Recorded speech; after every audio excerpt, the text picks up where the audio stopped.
Hey now, and guess who's not here today, and guess who is here today? I'm seeing somebody checking in, and I see an empty chair. Well, I see the star of Heroes. George Takei. Oh, wait a second. I got to put on George's mic. What are you doing? I don't have George's mic on. Hi, George. How are you? Good to see you. Thank you for being here. Congratulations. Oh, that's right. On 2 counts. What are you counting? Two potential mergers. Two potential mergers. A professional one and a personal one. That's right. You know, I'm glad you're here, George. I got a lot of people congratulating me about my merger with Beth. And I got this very beautiful bouquet of flowers from Melissa Etheridge and her wife. Really? That's right. I didn't know Wonderful. you knew them. But the card kind of struck me as odd. What did it say? I know them. I met them at a function. And they're very nice. I like them. Very nice people. Had a nice night. They were, I met them for a few minutes. Uh-huh. Congratulations on your engagement. We won't recognize your marriage, but we hope you'll have a wonderful life together. Love, Melissa and Tammy Etheridge. Oh, I understand that. But I feel that's not a very positive... No. They're saying that... Your gay marriage. Yeah. Right. But what does that mean? We won't recognize your... I recognize their marriage. But, they're saying that they would love to recognize your marriage like you would love to recognize theirs. But I do. But... society so far has stood in the way of their union being recognized. That's exactly it. But why not say that? Well, I mean, they're putting it in forever. a roundabout way. Yeah. But, I also recall, Howard, you're saying that you will not get married until it's legal and equal for gays and lesbians. I know, I tried that. He forgot. You forgot. He forgot. Well, love overcomes even those vows. That's right. I was willing to wait till gays had full rights, but Beth wasn't, I don't think. She said, I'm certainly delighted for you. I think it's wonderful. Thank you. And I just want, What about you marrying Brad? What? How about a double ceremony? How about a double ceremony? You and Brad, me and Beth. You know what? Today, Brad and I are celebrating our 20th anniversary. Wow. So you're already married. Well, in our minds and hearts, we are. Yeah. Hey, by the way, that's such a great role on Heroes, the last episode. I'm fabulous. shocked at you. I didn't realize. Do you understand what I'm saying? I mean, it's really an incredible commentary on American television audience now. On primetime network television, whole scenes are being played out in Japanese with English subtitles. That was only, a few years ago that it was art house fare. Right. Will you ever get to speak English on the show? Yeah. Well, did you see last week? Yes. Yeah. Were you speaking English? HRG. Oh, right. Japanese. That's right. It was the funniest thing. But you don't speak English. He speaks Japanese with you. He speaks Japanese, and he's supposed to think in Japanese. Yes, he does. But it was all phonetically memorized. And when he came on the set, he said, "I'm the deer. There's the headlight."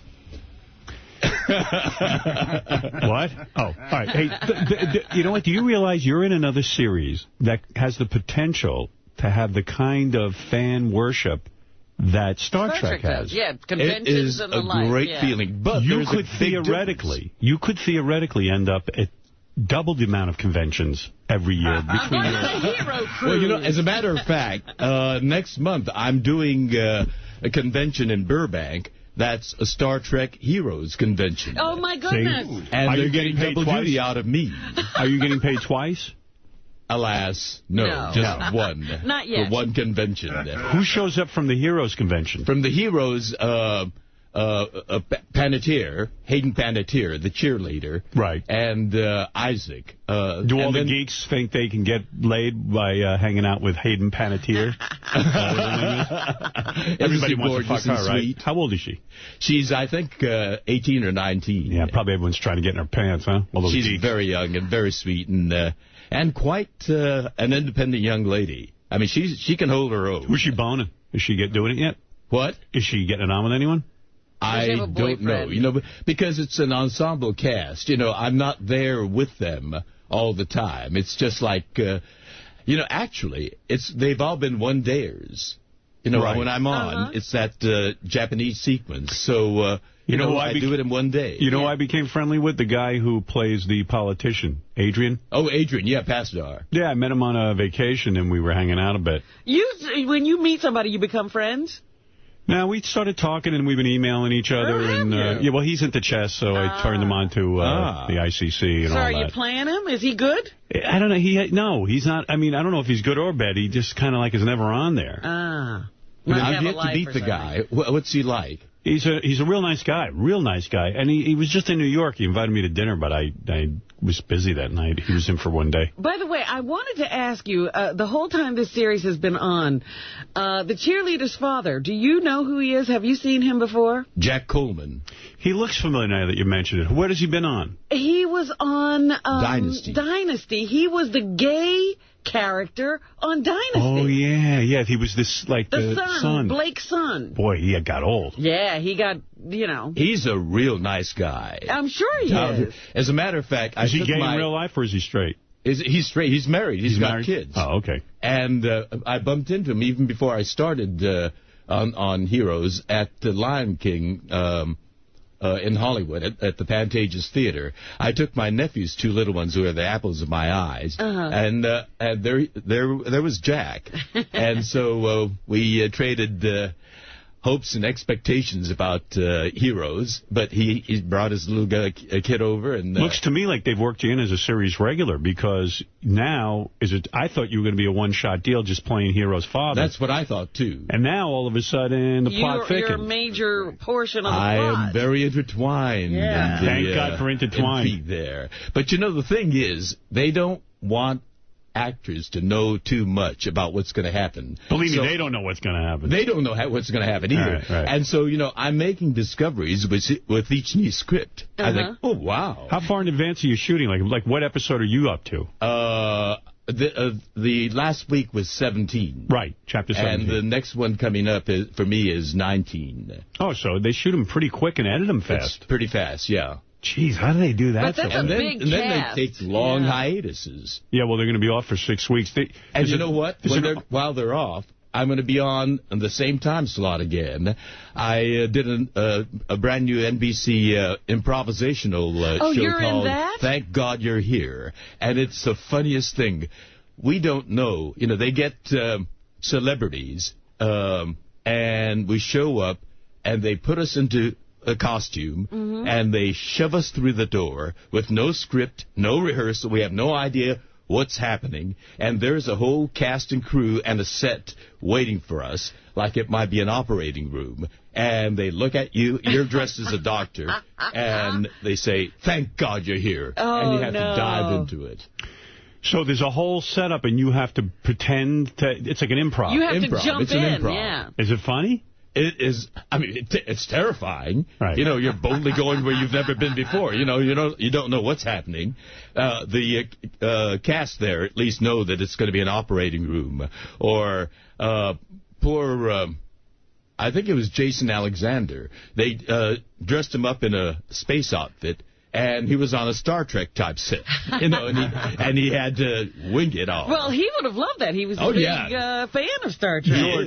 George, am I being pompous by saying that this sudden, huge George Takei career burst, this supernova that you've become, isn't it interesting that it coincided with your appearances here? Like maybe that's exactly. Do you attribute any of this radio show to some of the success, Howard?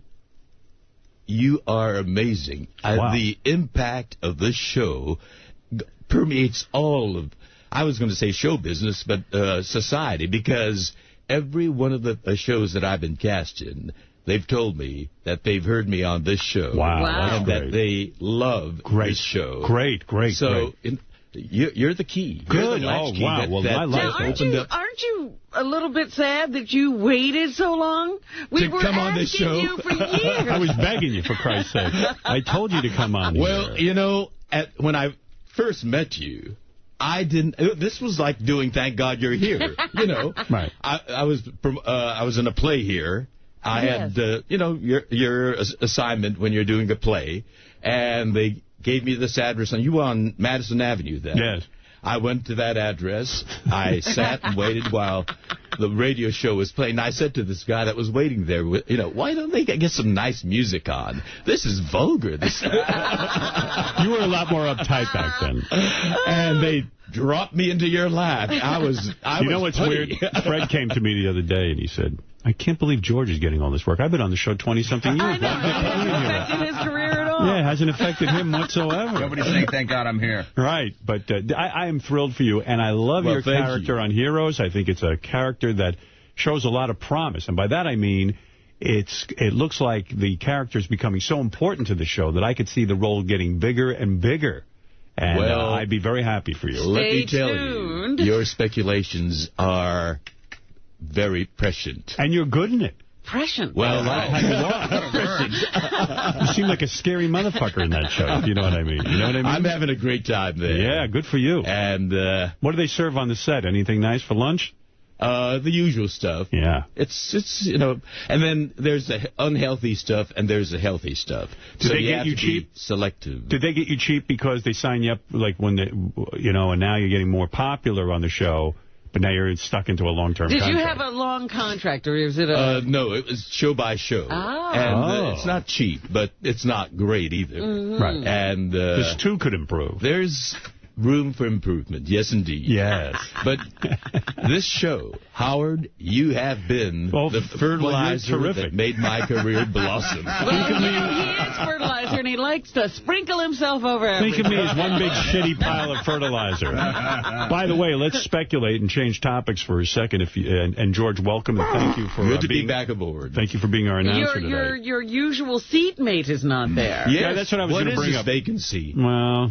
I don't happening? know. Artie called in sick this morning again. Oh, I'm sorry to hear that. Did we get a message, or did he actually reach someone? I'll bring in Baba Booey to give us a full report.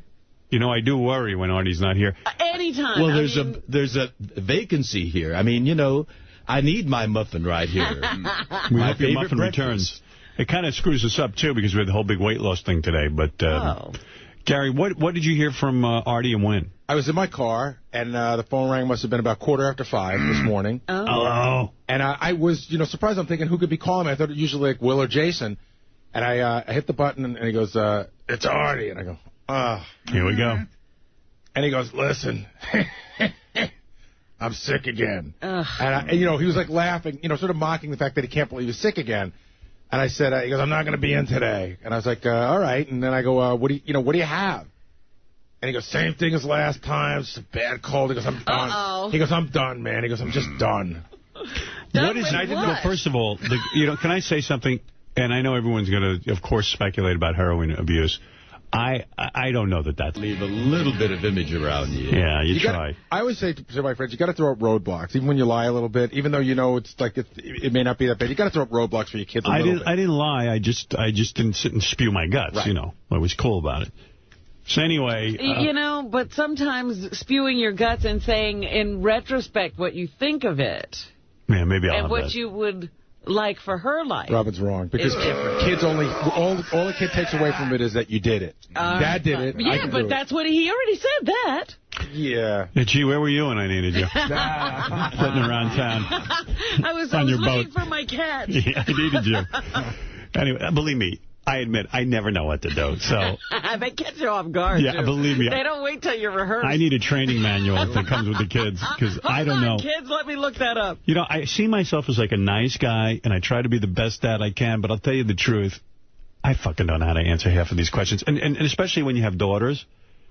They're very, emotional, and they have feelings and stuff. And I don't know from that shit. It's like, I'm like, whoa. And you sometimes probably have said things where you get this look that you can't, what did I say? Yeah, I'm like puzzled. Yeah, it just hit them in a way you could never imagine. I'm kind of like, how do you have time for feelings? I work. Do you find it's wonderful that you have those experiences. Yes. To be a dad is a unique... I don't have that. I can only do that vicariously by my nephew and now my nephew's kids. And I kind of envy you that adventure of being a father. It's a wonderful adventure. It's an adventure for him. I don't know. Howard, you ever find yourself... Are you sorry you and Brad didn't adopt?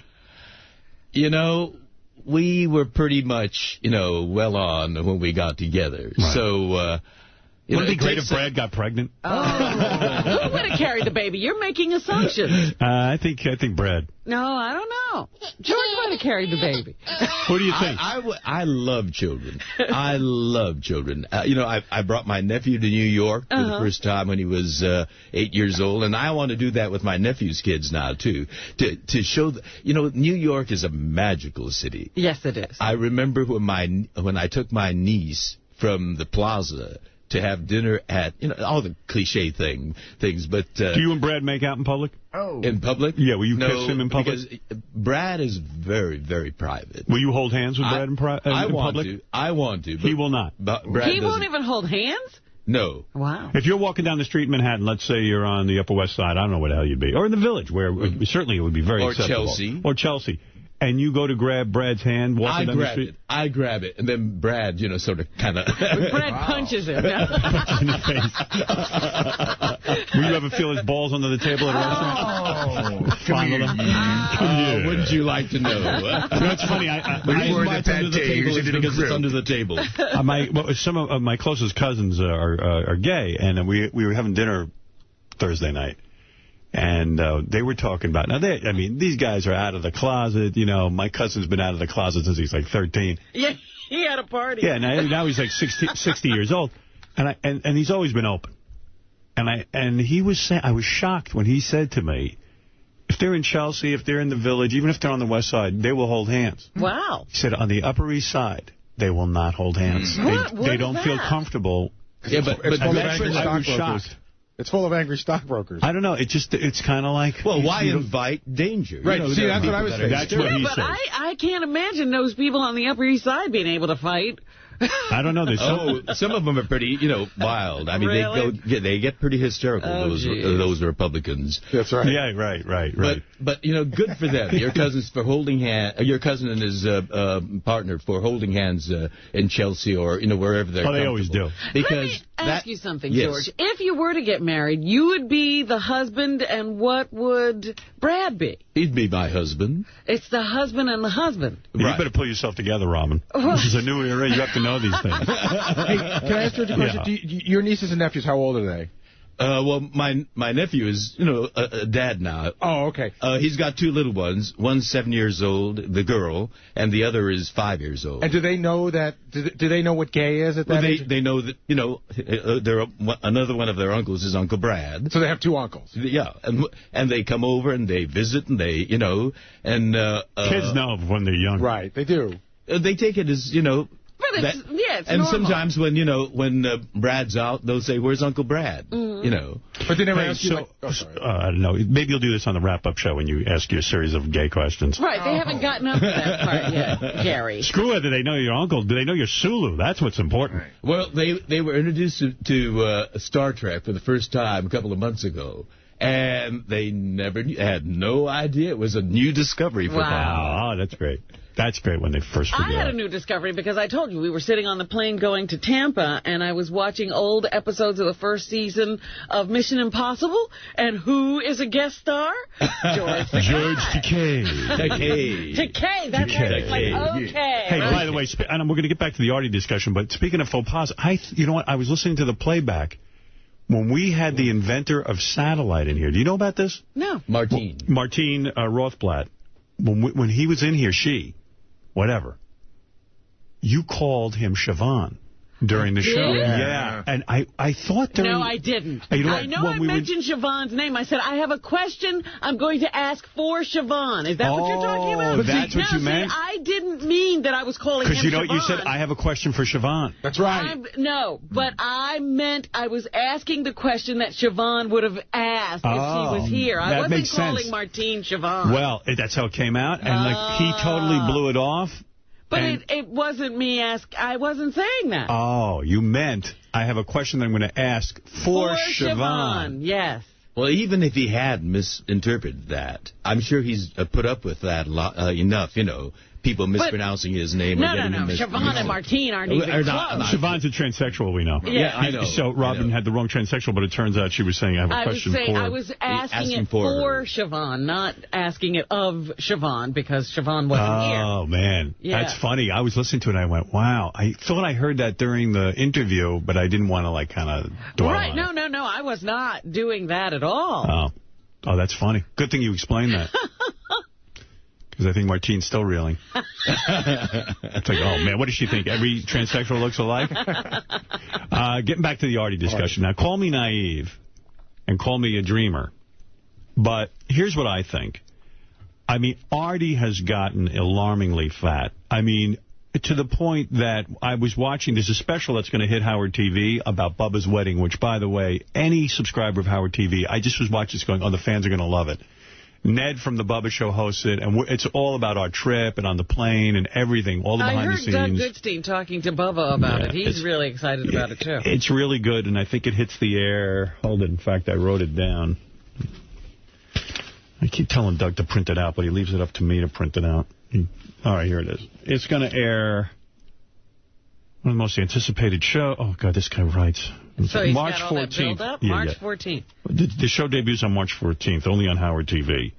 And it's pretty amazing stuff. Tons of different material, you know, the private jet and the mayhem at Bubba's show with Richard and Sal getting liquid ass. Oh, jeez. I forgot all about that. And then the guy's fucking with Steve Langford and Sal putting his ass in Steve's face. On the boat? Yeah, and it's so well done because, like, you're interviewed and I'm interviewed. Everyone has separate interviews, and it's really a very, very good special. Oh, I can't wait to see it. Interview with Bubba and his wife, Heather, and it's just really good. And then the whole Ronnie controversy. And, I mean, it's an amazingly well put together show, like about an hour. And a lot of fun to watch. Anyway, as I'm watching it, and Artie's being interviewed, and he's at his heaviest, and he's smoking a cigarette. And, I mean... What doesn't he do? And I sit next to Artie, and he eats a tremendous amount of junk food all morning. Cakes, sodas, and all that other stuff. And I've always said to myself, heroin aside, that I know I was heavy, and I used to eat a lot of junk food. Not even nearly as much as Artie. And I would be sick every weekend. Like, literally, I would have pneumonia. Pneumonia every weekend. I was on antibiotics. And I got to tell you something. Artie goes and works all weekend, travels all weekend, doesn't sleep, doesn't sort of regulate himself. Did he have a weekend gig this weekend? He didn't weekend? work this weekend. And let me ask you a question. When Artie's been fat before, not quite this fat, but close. This is huge. Okay, but I'm just saying it's very possible that he's sick. Right, but he was 15 to 20 pounds. At the point, you were very seriously ill, and you had to really take things under control. You're saying Artie's there? I'm saying Artie gets colds and gets stomach viruses and stuff because he's very heavy and eats poorly. Now, I'm not saying that it couldn't be heroin. It could be. But I still, again, choose to believe that maybe Artie has this under control. Who knows? But it's very possible. Look, why do you think under control? He's only been off heroin about 2 months. That's true. And he's never gotten help for it. I mean, he just sort of... I agree with your speculation. I sit next to him here whenever I'm here, and he's eating, pancakes covered with maple syrup, chocolate cupcakes, one after the other. And when you're that heavy, you are vulnerable to illnesses. So I have one thing to say. Scott, the engineer. Okay, what about him? He's not sick every other day. Oh, wait a second. Scott's not obese like oh, my Artie. God. He's pretty fat, and he's been that way for a long time. He smoked cigarettes. He's older. He did all the stuff that you're saying has floored Artie. But everybody has a different constitution. That's right. Listen, I'm not defending him. Let him come in and tell us the truth. I mean, where is Artie? You know how people benefit from a longer weekend? Artie's been suffering since he's had his 3-day weekend. He's sicker now than when we work 5 days a week. I think the weekends, whatever's going on the weekends, is killing him. It could be this whole single life. Now, does he have anyone in his life now? No. Well, sort of. His mother and his sister. Oh, yeah. But, when a guy has to go out and find... tail, if you will. You do have to stay up more hours. But it's like being a hunter. Finding pussy is a full-time job, and don't I know? Howard, but he doesn't go to clubs. It's not. I know what you're saying. Like, if he had to go to clubs to get laid, But Artie doesn't go to clubs. No. I had to go to clubs to get laid. I had to go places. You have to go on a hunt. You got to be out there. But he's not. He's just the girl that he got. He met at a gig. Yeah, but you don't know what he's doing. Still, I mean, there's stress involved with that, you know, and you got to put on if getting pussy caused stress, I'd be dead. You got to put on the big show. Getting pussy used to keep me up till at least, during the weekday, 10:30 at night, and I'd be beat the next morning. I got to tell you that. Pussy's a full-time job. When you I wonder what he does. He's so big. And, I mean, it's I can't quite imagine. Sexually? Yeah. He says he likes to lay on his back and have the woman mount him. Oh, I see. Like she sort of... That's she a surrounds piece of work there. A lot of work. He says he gets up on his... He'll get up there every once in a while. But, oh, man, I was busy last night. Beth had to go to Las Vegas yesterday for that TV show she does for Spike TV. Okay. So I had the day to myself. I played like 18 games of chess. And I was so pissed I was so angry with myself. I had to take Ambien last night to sleep because... It got you all worked up? I played a very high-rated player, and I had to win. I was winning, and I didn't see how to put him away, and he put me away. And I was so disgusted with myself that I couldn't stop seeing the move over. And when I put it through a computer analyzer, I had an easy win. I didn't see it. And I don't know if I'll ever be able to see these kind of moves. And it just pisses me off that I'm this stupid. And I was laying in bed, and I saw the move over and over again that would have checkmated the guy. Like a dumb fuck that I am. And I beat myself into submission. I just go crazy. And it was nuts. I was laying in bed. In fact, I watched Heroes. Because I thought, well, maybe that'll relax me. I might that'll relax you, yeah. I watched Heroes. It was a great episode, and George is in it, and it's brilliant. And then I said, I got to take Ambien. I'll never get to sleep, and I'll be miserable. It was already 9:30. And I said, I'm going to also beat off, so... Good Lord. How do you don't take Ambien. I timed out my beating off. What did you say? Don't take Ambien. Don't take Ambien. I had it for this occasion. George, I would have been dead this morning. I could not get this chess game off my mind. Wouldn't the beating off have helped? I knew it wouldn't, so here's what I did. All right. A hot shower or a hot bath. Well, that'll relax you, but don't take, artificial maybe 5 times a year I take it. Maybe 5. Okay, I'm not an addict. All right, well, okay, good. Not yet. And also Beth isn't there, and when I'm sleeping alone, I'm a mess. Yeah, Robin knows. Well, I think I know what that... Yeah, I'm very codependent. Okay. Whatever codependent is, I'm even worse. He's like that squared. I never knew this about myself, but I miss her in the bed. I don't know. It makes me sick to my stomach that I'm such a puss. I mean, there's something really fucking wrong with me. But okay. Are you scared when this happens? No, not at all. And I'm thrilled. Like sitting there, I'm like, ooh, this is nice. So I run. So I get out my Ambien. And I put the pill down by the sink. I run into my living room where I keep my hidden stash of porn. Oh, he's got things all over the place. Oh, my God. And now I have to pick a porn. I've got like 50 porns, like in DVD covers, because we get them here at the station. And I'm going through the covers, and I see one Vivid Video. It's called Believe It or Not. All right. Whatever that could be. The girls get lie detector tests to make sure they're telling the true story, and then they reenact the story. Oh, I see what you're saying. Yeah, it was great. So the first girl, so I get the video. I say, I'll take my Ambien right now. Probably it'll kick in 15 minutes. I have to beat off before the Ambien kicks in. This is my night last night. So I got the DVD. I put it in. I popped the Ambien. Now I've got a 15-minute window. And this porn was so good. Oh, it was good. This Vivid Video, they're my favorite, I think. The first girl was ugly as sin. Beautiful body, but a face that would stop time. She was a monster. Like your son on Hero. Like a monster. And I'm like, God, I'm not beating off to her. And I said, if they all look like this, I'm screwed. Because usually the best one is first. Right. I fast forward. It's 2 girls who work in an office who apparently don't wear panties at the office. And they're being sexually harassed by a young guy. And finally, they say they can't take it. So what do? Instead of reporting him, they have human resources, they go on a couch and start eating each other out. And spanking them. Yeah, I mean, Why don't more people try that? If anything encourages sexual harassment, it's this video I'm watching. Why do people keep going to human resources? Yeah, I'm like, oh, you're supposed to just go over to someone while they're working and put your hands on their tits. Because that's what this guy does. He walks, she's on the phone doing business. He takes his hand, he puts it right on her tits. And she's like, would you stop that? That's not right. And the next thing you know, she's fucking him with another girl. The question I have is, how did the guy look? But, you know, all these dudes in porn kind of look the same, and I try to sort of, like, block the guy out. But you need to Standard good looking. All shaved, though, you know, kind of pumped no hair, up. Nothing. Yeah, no hair on his arms. It looks ridiculous, actually. Yeah, I love forearm hair. Oh, you do? I don't know. Something about a guy shaving his arms is a little weird to me. Yeah, you know what I mean? Yeah, it is. All right.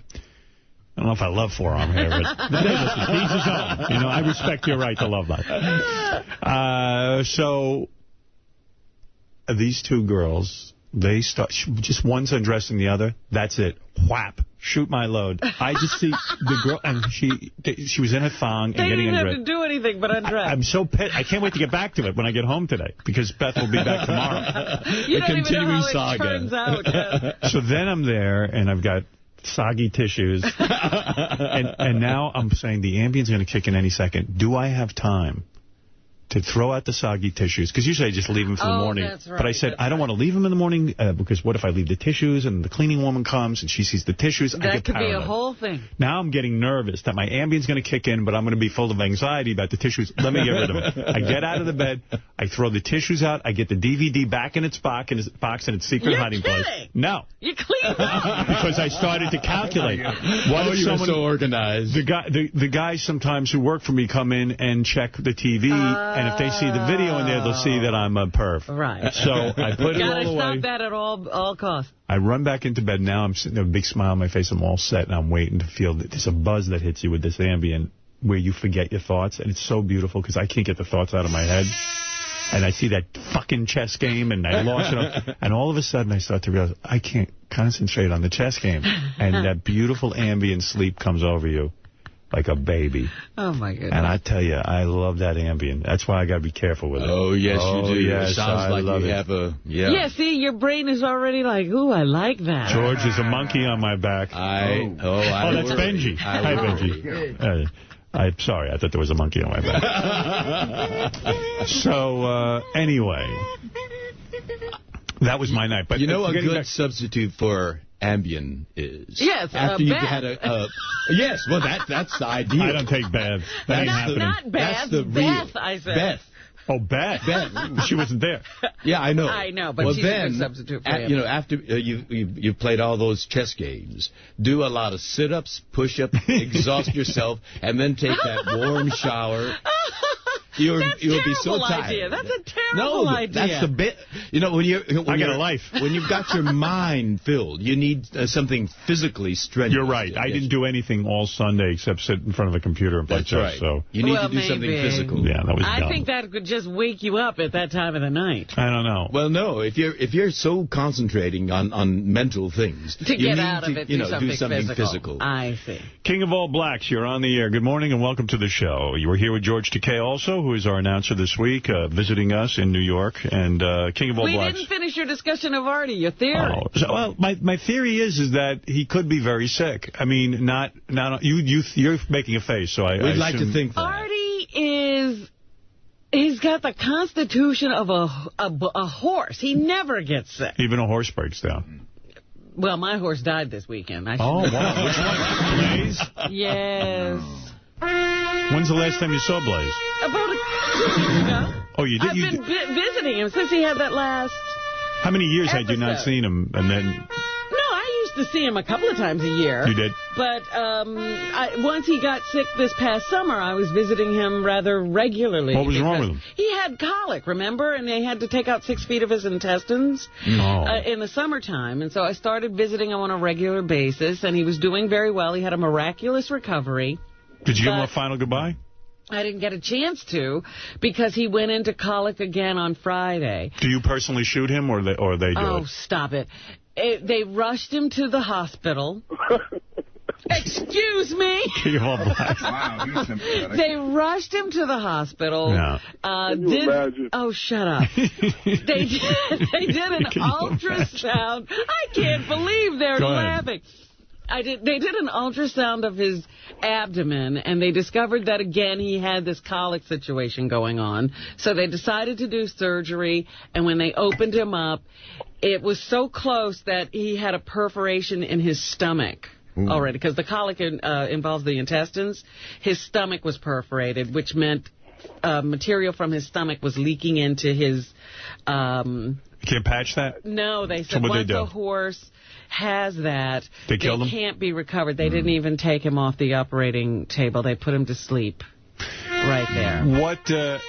I know you're upset about it, and I understand your attachment, but also is there some relief in that you don't have to pay those huge bills? I mean, what were you shelling out a month? I probably still have a huge operating room bill. That's what pissed me off. What do you think? They did an operation, so I'm still going to have to pay a lot of money. Motherfuckers didn't kill him. There should be some sort of guarantee. Oh, please. Oh, for Christ's sake. So Will he win you some money, though? For them. What? Did he win you some money? Win? He wasn't that kind of horse. No, she used to ride him around, giddy up. Oh, that kind. I thought it was a racehorse that you invested in. No. I sat on that horse. And he was a lovely horse, and he was a wonderful horse. Now, are you done with your horses, or do you have more? No, I gave the other one to a school, remember? I gave him to a school so that for their equestrian program. So that was my only horse at this point. What did it cost you a month? Feeding, housing, everything? Oh, who looks at that sort of stop thing? it. Come on, you know what it costs. Thousands, but... Wow. A month. Yeah, a month. The horse takes a lot of care. You know how many Star Trek conventions you have to go to feed a horse? Good Lord, yes. I'd have to do a convention every weekend. We have a tape of Blaze's final moments for you to listen to. Oh, here we go.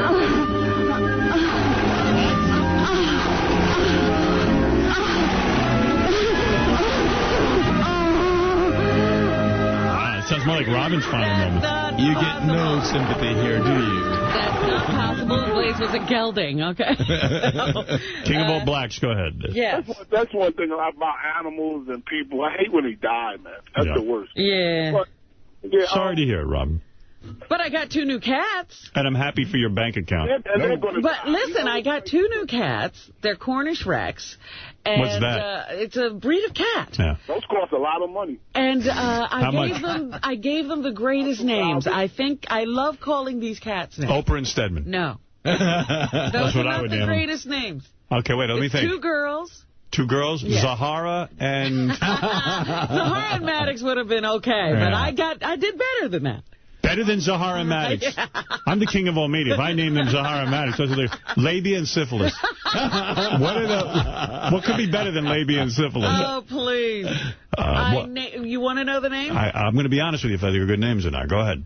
Brangelina. Okay. And Jennifer Aniston. Yeah, but now you got to deal with that. I love it. I love calling Jennifer Aniston. Brangelina and Jennifer Aniston? Do you have a shorter... and Maddox would have been better. No. I'm sorry. That's a mouthful. Do you have a shorter way of saying that? I'm sure I'll truncate them at one point, but I love calling Brangelina Jennifer Aniston. You're kidding. George, you had the longest name for your dog, Lorraine Blanche. Lorraine Blanche. Yeah. What happened to Fido? Right. Well, but we call her Ren. Oh, okay. Queen. Ren means queen. Yeah, I know. You told me that a million times. And you know what La Reine Blanche means? The White Queen. The White Queen. Well, our gay friends love that name. Hey, Howard. Yeah. Howard, I want to ask you a question about the ring. Not how much did it cost and nothing like that. I know it costs a lot of money. But what I'm saying is, did you find out if it has been enhanced? What does that mean? Oh, they sometimes do an enhancement to a stone. I doubt if his was enhanced. It's probably a natural. Yeah, I doubt that. I don't even know. Yeah, but a lot of stones are enhanced. Yeah, because they don't have to disclose. They don't have to tell you that by law. They don't have to tell you if it's enhanced or not. You can never tell. I don't know. But all I know is it cost me a bunch of dough and enhanced schmantzed. I don't care. It looked nice, and that was it. I didn't get into a whole thing about it. What does that mean, enhanced diamond? They treat a lot of stones. They drill a hole, a microscopic hole. You can't see it, and they take out all the impurities, all of the inclusions and all that. Yeah, all of that inclusions and all that, so it looks flawless. But they wouldn't do that to you. I don't know. Maybe they did. I don't even know. It's just a nice ring. She loves it. She's so goddamn happy with that ring. Yeah, why ruin it for her? Yeah. Or her? No, they wouldn't do that to you. Now, getting back to, they did it to me, though, and I didn't know. But anyway, getting back to Artie, at my job, they do random drug testing, right? Right. But and he's a street sweeper. I know. It's very important that he be straight when he's... You know what? I don't want my streets cleaned by people on drugs. I know. It's so stupid. It's so stupid. Anybody has a right to be on drugs. The mayor can be on drugs, but not the guy that cleans the streets. I really wouldn't give a shit if a guy was high as a kite cleaning the streets. He might do a better job, might stay there longer. It would make sense to me. Might keep him from revolting. You should have saw how they caught this guy last week. I mean, a good friend of mine, good dude, man. He was there for I've been there for 20. He's been there for 19 years. The black van comes down the block, right? So me and him are talking. I'm in the sweeper, and he's doing raking or something. He's doing something. So we talking, and we see the black van coming. Uh-oh. So he looks at me. You know, he looks at me. He's a funny guy. Always joking around. He loves you. He's always joking around. And all right, listen, you're not Bill Cosby. Let's wrap up the story. All right. So they pull us in the van, both of us. So he stops talking on the way up there. Anyway, he comes out of the doctor's and he said that the test didn't come out, it didn't register or something like that. And right away, they knew that he was dirty, and they fired him, took his... Wait a second. What was he dirty? What was he smoking? Was he smoking weed? No, cocaine. Oh, cocaine. Yeah, cocaine. You know, I got to tell you something. Here's a guy, 19 years, cleaning. You hear what he does? He rakes. Uh-huh. He don't do nothing. The NFL, they can't do thorough drug testing. The fucking guy did some coke, probably. Who knows if he had a problem? They took his job away. They must be paying him well. He could get afford to. He was up to $57,000. Wow. Just waking. He wasn't doing nothing. Just waking. He's waking his about. You're telling me a guy who... $67,000 for raking. I'm getting 62. I can't believe they took this guy's job. 19 years. I mean, motherfucker. He did some coke. Okay. But why does the guy who plays football get 50 chances? I don't know. This guy, nothing. They fired him and took away his pension and everything? Yep. Well, they got a hearing. They got a hearing on them, and you know what happens after that. I thought you had to provide treatment for people. No. They do that. They used to do that, but these new people in there have what they call a zero tolerance. Yeah. Wow. Well, that's the inequity of society. Yeah. You know, these people that make tons of money. They don't have to put up with shit. Yeah. Hey, maybe we got to give Artie the urine test. I'm telling you, get the black van over. How do we get the black van here? This guy will get him real quick. But this is what you do. It's like Satan in that black van. How quick do they have the results? Like in 30, not even an hour. Oh, we got to do that tomorrow. Yeah. He was pacing. If he comes back. Pacing up in the doctor's office, and we all looked at each other like, they take at least 5 of you. So I'm looking at him, and he's looking at me, and we all looking at each other, and we like... We got to get the black van here for Artie. Send that black van over here. Michael, you're on the air. Hey, Howard. Hey, now. It's Mike in Hoboken. Listen, I work at a car wash part-time, and Artie was there yesterday afternoon, and he looked fine to me. There was nothing wrong with him. He was in good spirits. For real? Really? For real, or are you just making that up? No, I'm being serious. You saw Artie yesterday at a car wash? Yeah. In So Hoboken. how sick could he be, Howard? How do you know this guy's telling the truth? When did he get sick? He drives a silver Mercedes. Oh, well, we know that. Everybody knows that. Was he with a chick? No, he was by himself. Was he eating? No. And that wasn't him. That couldn't have been him. No, he's always eating. By the way, Howard, for Artie to have a relapse of the same thing he had a few weeks ago is impossible. Well, I used to get sick every weekend. I am sorry. You're a hypochondriac. So what? I was sick. I had to get on antibiotics. Every hypochondriac thinks he's sick. Yeah. Randy, you're on the air. Hey, Howard. How are you? How are you? Hey, Howard, I just want to make a quick comment about Artie. I think it's really time to worry now. I agree. Fred has said that he thinks he's on heroin. Fred's never wrong. Fred's always right. I got to say, Fred... I'll say one thing. Fool me once, shame on... Fool me once, shame on you. Fool me twice, shame on me. Right. You fooled us one time. But why can't you believe that he's sick? I mean, it is possible. I'm with Robin on this. You can't keep getting the same illness. You build up immunities to these And illnesses. also, there's a very similar pattern to, like, the voicemails. Like, right. You're going to have a lot of fun with this. Should I try and call him, Howard? Or should we just let him be? Let the guy be if he really I is mean, sick. he's not going to answer the phone. No. He doesn't answer it when he's well. True. I think we're not giving him credit for the willpower that Artie has, though. What willpower? Think of the willpower to still eat like he does and be on heroin. Look at it that way. That's perseverance. Dominic Barber, you're on the air. When I was younger, I went to my battle, so I'm not giving up Artie. But the test is not urine. It's hair test. 1 year, you take a piece of hair and you have it tested. Tells you exactly what drugs were done for 1 year, because we do it in custody cases. And let me ask you a question. So Artie admits that he did heroin during this past year. Right. So that would show up. Are you saying that it would show up like he did it 8 months ago or something? It would show up within days. Wow. When, like 2 months ago, 5 months ago. I mean, your hair holds a whole history. In other words, if he did heroin, though, 3 days ago. Would it be in the hair today? Yes. Wow. And would it show up that he did it 3 days ago? Yes.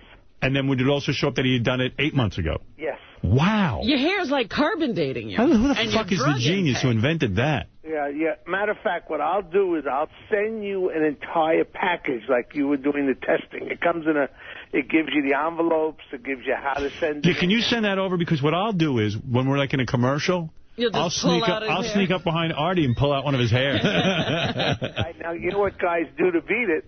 They shave all their hair. So if Artie comes in bald, we'll know. Then you take pubic hair. Oh. I might have trouble getting that. Oh, he's got good forearm hair. Or hair from your arm. You can take the hair from the arm. Yeah, that's not... What about the taint? Because that tends to... The shit might throw it off. Yeah, but stuff... Now, you can even go online. Benji can do it right now. And they have all these things that they think can beat it, like dyeing your hair or drinking certain things. But really, most times it's pretty accurate.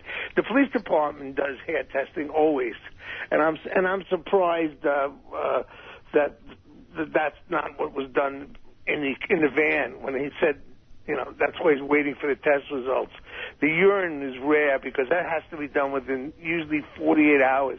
So that guy probably had just done some cocaine. That's why he got caught. He's probably raking and snorting at the same time. Well, I have compassion for Artie, and I only say this because I know the battles I had when I was younger. And you did heroin? No, not heroin, but, other stuff that's not good for you. But, no, I never did heroin. No, Howard tried it once, he told me. Yeah, one time, but I didn't do it on purpose. I thought I was doing coke. Yeah, but and it is possible to gain weight and be on heroin or cocaine. Yes, of course it is. Yeah, diabetics tend to have a reverse effect of it. I see. Wow. You think Artie's diabetic? We John Hine tested him. He's not diabetic. Right. He's, but still, Artie wants you to think that he's not doing heroin, so he maintains the weight. Notice how he was fighting not to lose weight. That's a long way to go. Did he say he did it 2 months ago? What? Well, no, whatever it was that he came back and whatever that was. Oh. I don't know how many months ago it was. I worry about him. Okay, I love you guys. Bye-bye. Dominic always thinks something's up, though. He's a lawyer. He has a suspicious nature. Thank you. I was watching TV yesterday. There was some commercial on TV for some law firm, and the guy was like, do you... It's so great when they go fishing, these lawyers. Did you have a job, and did you come down with some disease? I can't even pronounce the name of the disease. And he goes, well, probably you got that because the building you were working in was filled with asbestos. Mesothelioma. Yeah. He goes, do you have mesothelioma? Did you work and work in an office? Right, and they give you dates and all kinds of things. Maybe that's if what you did that. So probably some poor fucker who had a small office and was trying to make a business now is going to get a knock on the door for mesothelioma because he rented a place to do business that had, oh, man. Have you ever coughed? Oh, it's unbelievable. Johnny Moe wants to say hi to us. Hey, Johnny Moe. Yo, good morning, Howard. How you doing? Good morning, brother. I'm sitting here on hold about Artie, and I'm going back and forth. He's on heroin. He's not. It's for the money. But, think about it money-wise. Back before you guys were at K-Rock, and he was, thinking about coming over. He's got this development deal. But, boy, he's making so much money now. I can't get my hands around this one. Well, there is no proof, despite what Robin and Fred think. No, we're not going on any proof, and you're making up your mind based on something that you don't have any facts to back up either. That's true, too. You're making another good point today. Well, You're what right. This proves is that we all love and care for Absolutely. Artie. That's the bottom line is we all care for him. There's so many variables. That's why it's so difficult to figure out. It really is. I mean, you can't say one way or the other. Should I call him now and ask him if he'll submit his hair for a because this is driving me nuts. Do that. Yeah? Yeah. If he's on heroin or if he's sick, that's a terrible thing to have your friend. Don't want to do it alone. Fascinating. Well, I mean, because the suspense is killing me. You know. But wait a minute. Johnny Mo, should I do that or will that make Artie uptight? I know he won't answer. Will Artie shave his head? What if Artie comes in completely bald? Or his pubic hair? One of the ways these people choose to beat it is to shave their entire head. I think we should call him, and just for the fun of it, I think you should give him a call. All right, we'll give him a call. We know we won't wake him up because if he's sleeping, he'll just sleep through anything. Thanks, Johnny Mo. Hey, George Takei is here. We love that. You know, in between heroes, I did a film last month, which I think, Howard, you'll be interested in.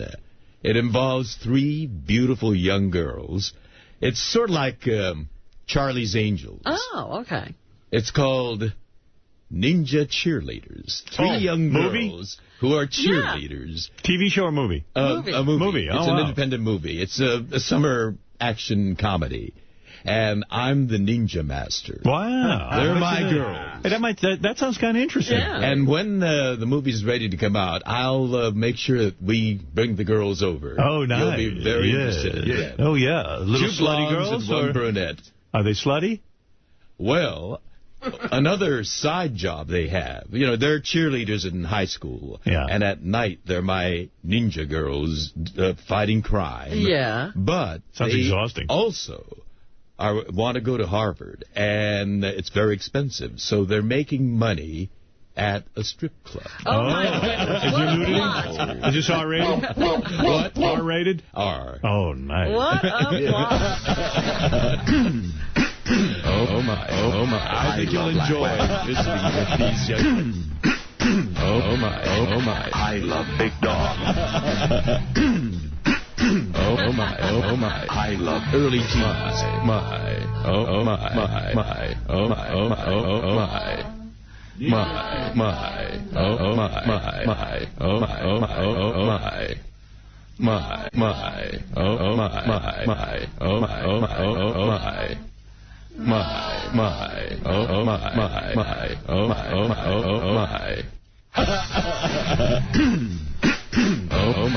my. I love black. Wow. Way to sing it, George. I love big dogs. All right, George Takei singing. More people come up to me out of nowhere and just say, oh, my. That's another thing you've added to my life. Well, that's your catchphrase, if you will. My signature. Here is Debbie, who says she's a contestant on Deal or No Deal. Oh, yeah? She's been calling our office like a mad woman for months, telling Gary that she met me somewhere and I told her to call in, which is absolutely insane. Okay. Debbie, go ahead and explain to us again for the millionth time. What is this? Hi, Howard. How are you? Hi, Debbie. What's up? Nothing. We love your show, and I called you like 4 days after I got back from Deal or No Deal, and we love Robin, my brother, my husband. We listen to you every morning, and we just want to tell you how hi, and I had a great time on Deal or No Deal. Did your episode air yet? It's going to April 9th and 16th, and they told me that I think you interviewed Howie a while ago, but they're changing dates now. It's going to be Sunday and Monday starting this week. You know, Debbie, let me ask you about your experience on Deal or No Deal, because that show makes me mental. Now, you get up there, and they have 20 or so cases. 26, yes. 26 cases, one of them with $1 million, and then increments lower than that. Correct. These people are such schmoes that do this show. Some of them get offered $36,000, $52,000. Oh, I've seen, yeah. Sometimes $100,000. $80,000, yeah. And they turn it down. They think they're going to get the $1 million. And, of course, they always lose everything. Debbie, tell me the truth. How many suitcases did you go through? And what was the final amount? I love you. What I can tell you is, because I had to sign paperwork. I bet you're an idiot just like the rest of them. I bet you blew it. After watching the show, you did the same stupid thing. They're all idiots. There's not one intelligent human being who plays Deal or No Deal. They must screen. No, they must have a farm where they grow morons. You two will appreciate this because it's really funny. You get up there, and your heart is beating the whole entire time. That's the idea of being human. Right, your heart is beating now. When it's not beating, it's a big trouble. Howard, I'm a sales rep for 23 years, and I love challenges. I love risk. I like a little bit of Vegas. I love gambling. There's no challenge in this. The challenge is you just don't know what's behind the Stop it. case. So tell me, okay, tell me your first suitcase and the first amount they offered you. I picked... Oh, horse shit, just tell me. Howard. They don't know. It's the same dumb thing every week. Look, this is satellite. They're not even listening. Howard. Tell me, Debbie, I'm going to hang up on you. Don't hang up on me. This is the deal. I just have to tell you. The reason I called you, there's 2 favorite shows in my life. And I love Deal or No Deal, and I don't have time for much TV, working and 2 kids and the whole package. And my husband and brother listen to you every single day. So all I hear from my husband and my brother is about you and your line. I tell you what, Debbie, you're annoying me. Why don't you call me back when you can talk about what happened to you on Deal or No Deal? That would be April 16th. It's over. All right, so call me back on April 16th, because the conversation that I'm having with you now is irrelevant about what your brother likes and what your father likes. You want to know what I want and how it was and the whole experience. Yeah, I mean, this is dumb. Okay. Well, I mean, what would happen, you know, of course, Deal or No Deal would be thrilled if you would reveal what the first case was and what happened to you. But you think they're going to send you to Deal or No Deal jail if you reveal to me what happened. Nobody cares. No one's going to remember. But since you're so uptight...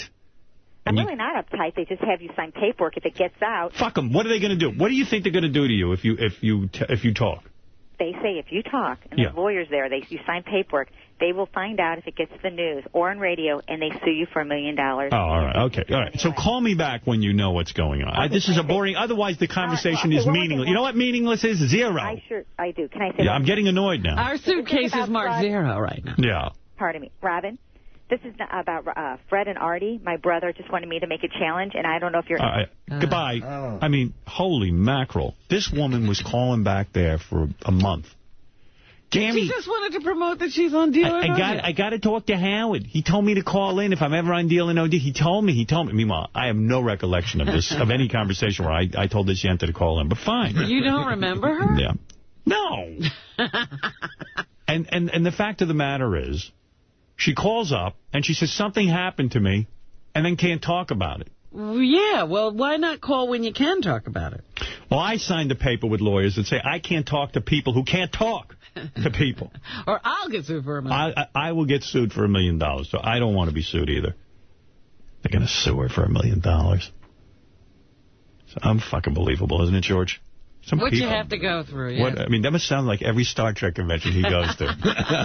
George, I saw episode 42. And my brother and my cousin and my husband. It appears there are 3 different colored tribbles.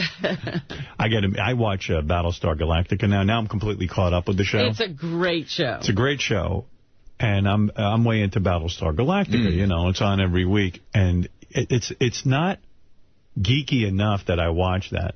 During Battlestar Galactica, they ask you a question where you can win prizes, and it's not even a trivia question. It's like, do you think the Cylons were wrong in taking Guy Baltar's powers away? You actually go on the website? No. They ask us during the show in the commercials. But where do you go to respond? You have to go vote, like on a phone number or something. No. You got to make a phone call. You got to make a phone call. I don't do that, but I'm saying, they make the experience so geeky. Imagine some assholes. Well, I wonder, because they're always saying, you know, like, you can go on their website and do this or that. And I'm like, who's actually on the website? If I go on the website, you have permission to cast me in Revenge of the Nerds Part 6.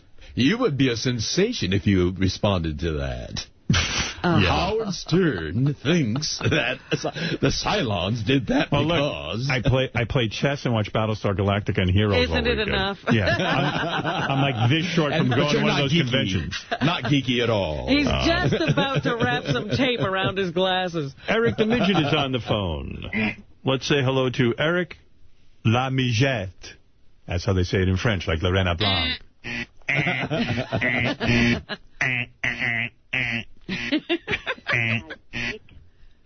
What? Eric, go ahead. You're on the air. That last caller, you were being a complete idiot. Even I know that you cannot tell anything to Well, then don't call. Why call if you can't talk? She's calling up to talk about Deal or No Deal, and then she can't talk about it.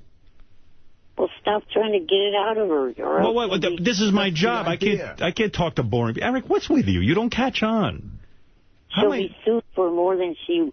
So call me when the show airs. Keep her hands off the phone. What is she calling me? She has nothing to say. That's like, Eric, you telling me, Howard, I just had the most incredible experience. And I say to you, Eric, what is it? And you go, I can't tell you. Now, you would be insane if you did that, right? I would have you committed into a loony bin. Eric, can you imagine if you called me and said, Howard, something incredible happened to me this weekend? And I'd say to you, well, what was it, Eric? And then you went, I can't talk about it. I mean, wait, do you think that's crazy? Well, something happened pretty cool a couple weekends ago, but of course it was the weekend that you guys took off for vacation, and then I couldn't tell you about it, but I can now. What? Something incredible happened to Eric. A couple of weeks ago, he couldn't talk about it. Now he can. That makes sense to me. Well, it's good you're on the phone now. All right, tell me.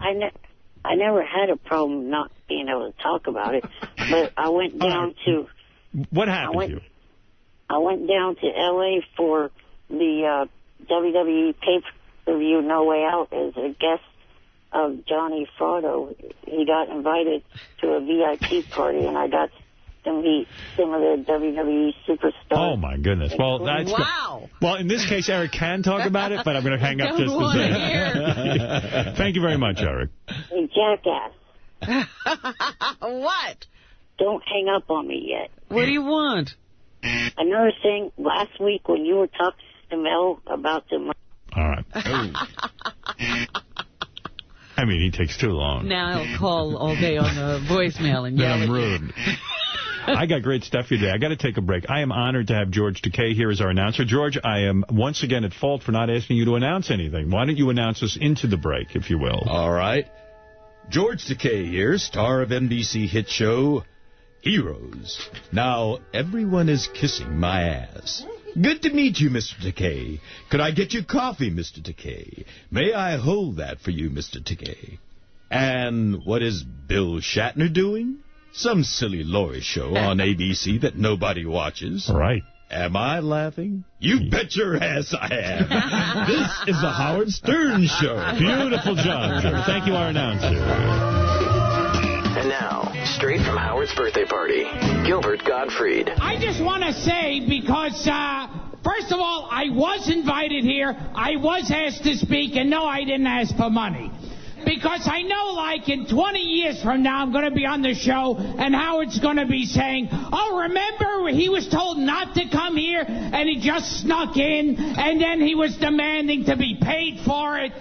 So no, I want to get that straightened out. I like David Lee Roth. I really, to quote what Gary was saying, I have to say something different. Howard never gave me his word, and that's fine, because he never did a fucking thing for me. So I'm not really, that doesn't bother me at all. And, the minute I found out he was switching to Sirius, I sent a bouquet of flowers all the time and say I'm available anytime. Now, now looking at Howard's parents here, I don't know exactly how he can say he's half Jewish. I mean, which exactly is the one that's not the Jew here?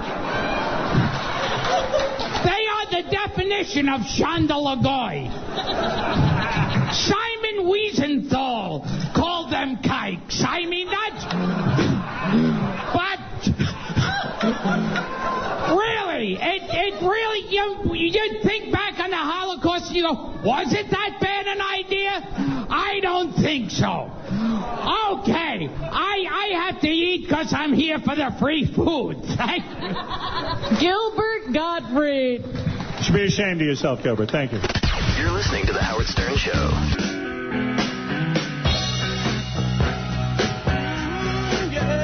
Yeah. The Stones, baby. Yeah. Hey now. Good morning, everybody. Blah, blah, blah, blah, blah. And welcome to the show on Sirius Satellite Radio.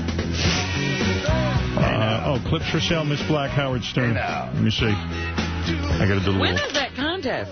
I don't know. We've been promoting it for a year now. Miss Black, Howard Stern is sponsored by clipsforsale.com. That's clips to the number 4sale.com, the number downloadable clip site, buying and selling adult video clips on the net with over 300,000 clips to choose from. Clipsforsale.com, clips to the number 4sale.com. The contest is March 29th. Have we got contestants? We could use more. All right. People are, there's a lot of money involved, and people are letting people walk out with prizes here. Who don't, necessarily have to compete all that much. Right. George Takei is here. Sorry, George, what? Who makes the judgment? Miss Black Howard Stern? Well, there's a wonderful, incredible panel of judges. Us. Who are? Me and Howard and Brett. And Artie, if he can make it. Here. Oh, well, that's a high class. Oh, the standards are very high here. Lisa G is here, and she's got news for us from the Howard 100 newsroom. She's going to tell us everything that's going on in the world of the Howard Stern Show. They're here all the time, working around the clock. Make sure you have all the Howard news all the time. Hello. Hello. Hello, Mr. Takei. Good morning. Hundreds of fans showing up to see Bubba and Pharrell live in Columbus, Ohio over the weekend as Pharrell covered the UFC 68 fight. People stood in line for 2 hours to get the chance to meet Bubba the Love Sponge. Wow. Wow. That's huge. Yes, it is. Well, he's an important man. Guess what was happening the other day? A new episode of Inside the Porn Actors Studio, taped last week. Your host, Richard Christie, interviewing AVN Award winner Katsumi. Shuli was there. We'll have all the details. Excellent. And there's going to be an all Howard Stern blog on a gay website. Wow. PlanetOut.com. They are calling you the most gay-friendly entertainer in history. Wow. Indeed, well, of course. He is. Well, because more great gay-friendly than, let's see. Than Liza? Oprah and Liza and Barbara? Oh, you're the leading one, Howard. Wow. Imagine that. Well, it's about time people recognize. What an honor. I mean, GLAAD has never recognized you. No, they hate me. They should. This will they start hate you. They Why? do. I don't know. They think because... What have you done? I don't know. All he has to do is be himself. People assume someone there. People assume I have some sort of barbaric notion that gays shouldn't, have righteousness. It's just the opposite. It's people who don't listen to the show. They just assume that I wouldn't like gay people. Even I don't know. Harvey Firestein, remember? Right. GLAAD got him onto you and got him all up. Howard Stern is disgusting. He's the devil. Oh, I can't believe that. I'll have to talk to some people there. Yeah, please get in touch with the gay mafia and tell them I'm okay. Anything else? Yes, tonight at 7 o'clock, Cousin Brucey's Dance Party, your top 10 songs from the music of Howard Stern. The legendary Cousin Brucey will be counting down the top 10 songs from the music of Howard Stern Weekend Special. Cousin Brucey. Yeah, yes. Cousin Brucey this is his first time on Howard 100 and Howard 101. Cousin Brucey is the host. This is all of the songs you guys picked. Anyone in our audience picked, they voted, and these are the top 10 songs that you think from all of the shows that we've done. That's right. And Cousin Brucey, this is Cousin Brucey, very honored to be here at Howard 100. With our cousins. This song, there's a lot of this music from my era. I like a lot of doo-wop, 50s, Frankie Valli, Four Seasons, and various others. But let me just say, I love Cousin Brucey, Howard. Top 100.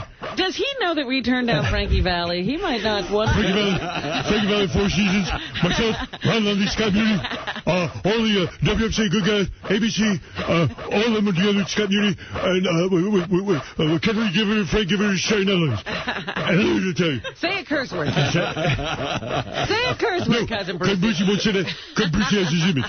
You can say what you want here. I understand that. I respect your right. I respect your right to do that. But you don't know that. Please curse. I want to hear it. No. I respect your right. We're on ABC, Scott Muni, Ron Lundy. All those. Harry Harrison, Sherry Netherlands, Frankie Kennedy. Say the F word. No way. No. John Hine, John Hine. Are you breathing? It's very hard to do that. I was just talking to John Hine. He produced a special, so they wrote up. They wrote up the script for Cousin Brucey. Right. And John sent him the script, and Brucey called him, and they talked to the phone, and John said they went over every line. Brucey's a professional. And then Brucey cut it, and I have not heard it yet, but Brucey said he Brucified the script. He did. He punched it up. He bruised it. One of the things I did is try to tell some anecdotes about the artists. I knew everyone. When the Beatles came in, Marty came, working at ABC, I just come in, Scott Muni. Scott Muni went to FM, Progressive Music, NEWFM. I was over at ABC. Cousin Brucey, you must curse in your personal. No, I said hello to all my cousins. I think it's a good way to mesh two audiences, because Brucey and Howard Stern. Oh, you it's good think match that... for Sirius and merger. Merger, XM, Sirius, Brucey Howard. What has been the Cousin Brucey factor, do you think? Cousin Brucey, Blood fans, CBS FM, we had original line of Brucey. People, like, how many people... So-called Jack FM never caught on if they looked at last sponsors. Let me ask you one thing, Cousin Brucey. Yeah. How many subscribers were there to Sirius when you signed on? Cousin Brucey was here, 600,000, 6 million. And after you signed up, what happened? 6 million. 6 million people on Cabbie. Ron Lundy, original Chuck Leonard, was only first black man being announced at WMC. Chuck Leonard, Scott Beauty, Chuck Poor. No, the original station. Now, some of these artists that we're playing are rather new to you, aren't they? That's right. New, Cabbie, doo-wop, Four Seasons, Frankie Valley, even though...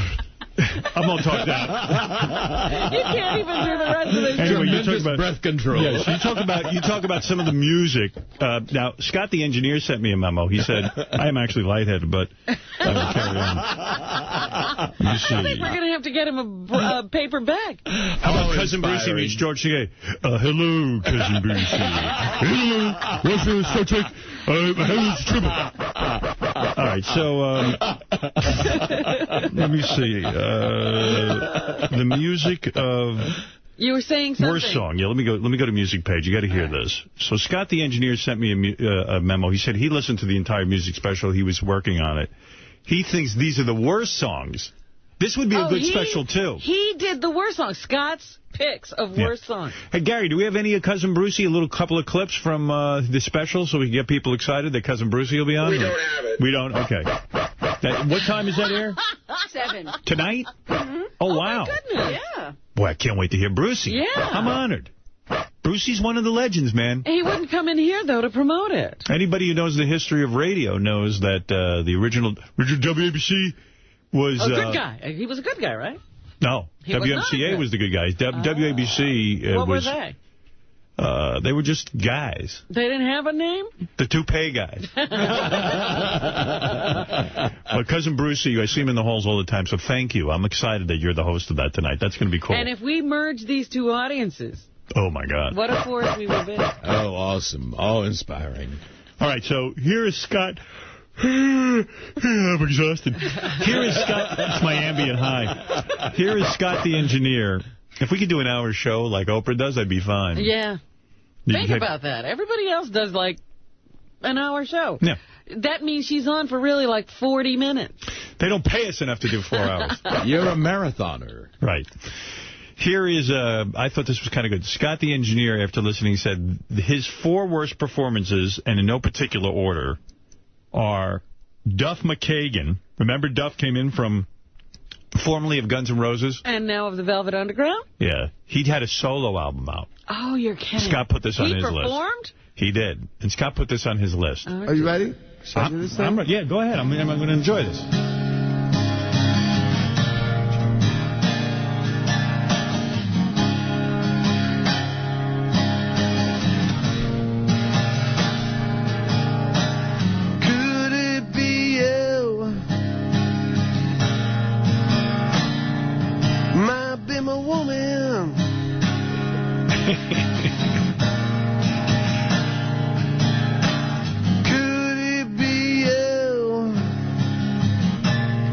So that was his first choice. Wow, you know, I have to sort of agree with him. That would be a good choice. His second choice... That guy really makes money in the music business? Yeah, his second choice was Elijah Blue, Sonny and Cher's kid. I mean, Sonny and Dwayne Allman's kid or whatever, Greg Allman. One of those. Cher and Greg Allman. That's Cher it. and somebody. I think Sonny made it with Greg Allman. That's what it was. Yeah, so Elijah Blue, he did a song called Carrying Over. I thought Elijah was trying to sound like the lead singer Stone Temple Pilots, who tries to sound like David Bowie, but... Okay, this is Karen. What? This was called a special. How did this get on it? Scott's third worst song, this is his, and you can make your own list. Scott's song, he picked also for the top 4 worst performances of all time, or maybe top 5. China Doll singing Holiday. Oh, come on, this is great. All right, here we go. If I had a hammer. For the holiday. No, that's you'd rather be with me. And I'm sorry that I missed your birthday. I tried to send you a card.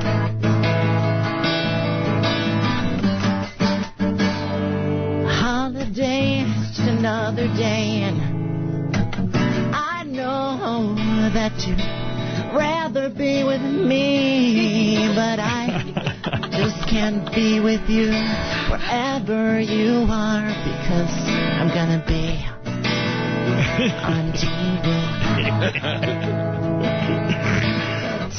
This is so great. It's the best. Holiday. I think you make a case it's the greatest song ever. Yeah. Where are you on the 4th of July? My favorite part's coming up. You know, Yeah. China tries to sing sort of feminine, and then when she gets angry and she gets all worked up, she starts sounding like a guy again. It's like Fred's impression. Yeah. I think of you when the fireworks go off in the sky, and I'll think about you I think when she yells, but you had to be with your family. Family. Yeah. on the Christmas holiday, but you should be with your family anyway. So I'm sorry if I sound... Whoops. Why? I want to be with your family, too. What a heartbreaking song. China involved with a married man waiting for him to leave his family. But no, I would not put that on the list of worst performances. All right, then the number 4 song that he put on his list was Enrique Iglesias, who came on our show and did Rhythm Divine to prove that he could sing. Right. Sing rhythm, what is it called? Rhythm Divine. Rhythm Divine. Rhythm Divine. Rhythm Divine Okay, first. Rhythm Divine.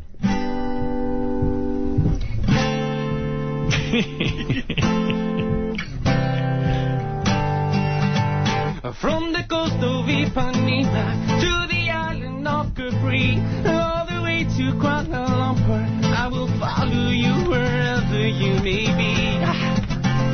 From the moment I first saw you, knew my heart could not be free. I told you. Now, the big note's coming up that he has to hit, and he kind of doesn't hit it. My arms now, there can never be another for me, baby. All I need is the rhythm divine. Lost in the music, your heart will be mine. All I need is the look in your eyes. It's a little sour, that Wow. Nice guy, though. Hey, you notice he got out of the music business. Is he out? Have you heard an album He should lately? And his 5th song is Motley Crue, Afraid. I don't remember this, do you? I don't remember Motley Crue performing. No, this is Scott's list. 1, 2, 3, 4. I guess Motley Crue is trying for a comeback.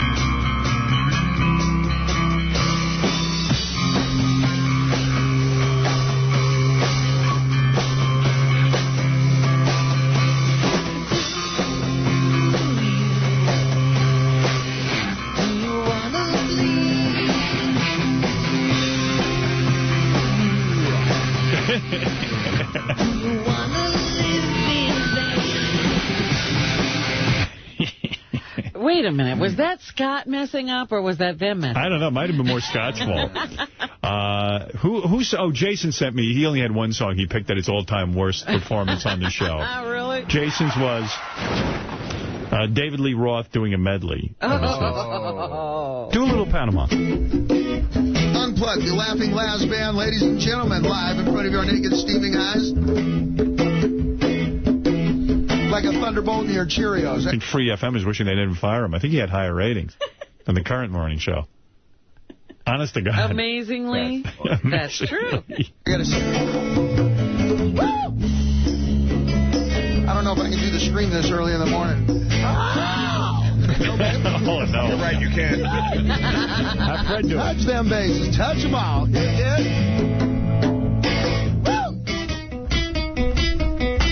You got that. The Happy Hour Show. I like this. Set in the art of laughing laughs, ladies and gentlemen. Are you set? Yeah, come on.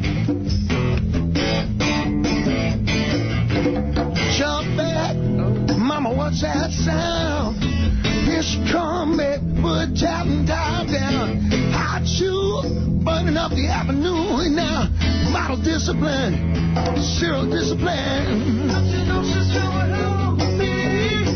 You lose her in that turn. You're gonna lose that girl, baby.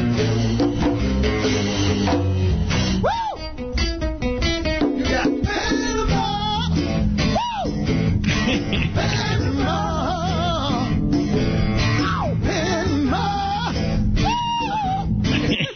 You know, that's why I didn't want to see a Van Halen reunion. Me too. Maybe that's why it never happened. Yeah. It was early in the morning, Robin. I don't think it was going to get much better later today. It had too far to go. See, this is the risk you're taking coming on the Howard Stern show. Yes. Public mockery that goes on and on. Nobody told him to sing. I don't think you've ever worked acoustically before. Have you? And there's a reason. Recently unplugged meant like post-coital. How about an ice cream man? You insisted on going on. One hour summertime sip, babe, need something to keep you cool. Well, this is all right, right? This one's okay. It's okay so far. It's low. Yeah. So you can do it. That summertime sip, babe, need something to keep you cool. Babe, look out now, Diamond Dave got something for you. Tell you what it is, babe. I'm your Irish man, babe, beside me went passing by. I'm your Irish man, babe, beside me when I'm passing by. She know all my flavor, now to guarantee to satisfy. It's love time, baby. I like that. Anyway, we should all put together our favors. You know. Or our least favorite. Our favorite least favorites. Anyway, I'm thrilled Cousin Brucey will be doing that show tonight. The top 10 songs is voted on by you, the audience. And that'll air at 7 o'clock on Howard 101. Lisa G, anything else? That's it. All right, thanks, Lisa G. We'll see you later. There she goes, Lisa G. Sal was up. Let me play a couple of quick things for you here. Sal was up to his usual pranks. This is, this is pretty simplistic. You should follow this one. Everyone, here's Sal calling a German restaurant. Okay. Trying to get help with some translations. Good afternoon. Just how much may I help you? Good afternoon. Is this a German restaurant? Yes, it is. Great. Does anybody speak German there? Sure. I can get you the boss. Oh, that's great. Thank you. Sure. Hold on. Hello? Hi, German restaurant? Yes, it is. I'm coming down with my wife, but I want to surprise her and order her food in German. Oh, okay. So I have a program that translates German to English, and I wrote some stuff down. Mm-hmm. Can I give it to you, and you can translate it back to see if I got it right? Oh, okay. Great. Mein Frau möchte große Klöße in den Mund.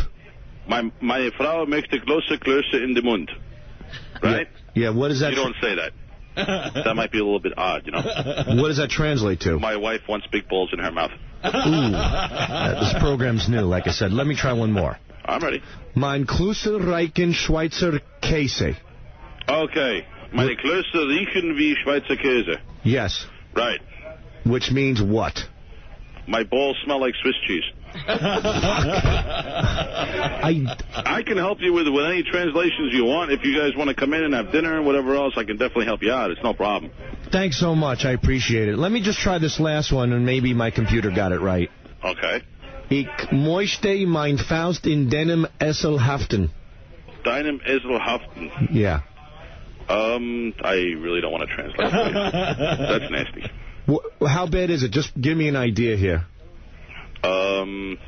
I'd like to stick my fist up your ass. Oh. Just so you know.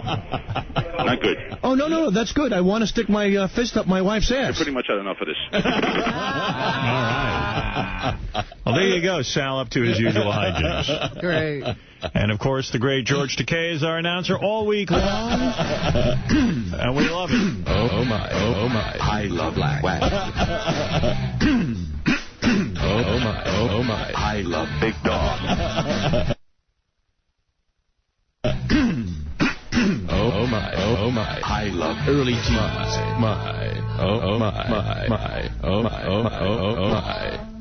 My. my, oh my, my, oh my, oh my, oh my. My, oh my, my, oh my, oh my, oh my. My, oh my, oh my. You want to do an announce, George? You ready? All right. All right, here's George with an announcement. This is George Takei. And do you know what I would like to do to that homophobic NBA star, Tim Hardaway? I would like to tie him down to a table naked, spread eagle, and lick peanut butter off his taint. Then I would like to twist his nipples like a radio dial. Then I would like to take a regulation basketball, coat it with Crisco, and shove it into his anus. Ooh. And then I would like to see him make a free throw by farting the ball right out of his ass.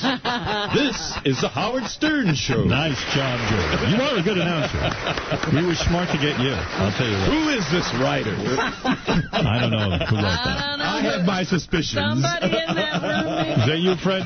Yeah, I might be guilty of that. I suspected that. That's very Fred-like. Was it the Crisco that gave it away? Quite literary, I must say. Oh, he's quite the man. Fred recommended, as a matter of fact, he gave me a book that has been one of the landmark reads of my life. It's called Blood and Thunder. And I've learned so much about the American Southwest. Kit Carson, John C. Fremont, all these legendary names that I thought I knew. Mm-hmm. But with this book, I learned so much more. It reads like a novel. And I'm so grateful to this great literary genius here.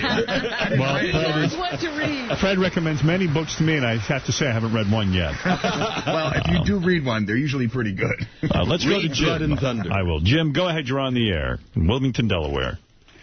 Howard, what I'd like to ask you is, with Mel Carbazon going in front of Congress, are you afraid that he's going to have to agree to censor the show somehow? No, I don't think that satellite radio would ever acquiesce to censorship. The selling point of satellite radio, the reason people are willing to pay for it, is because there's no censorship.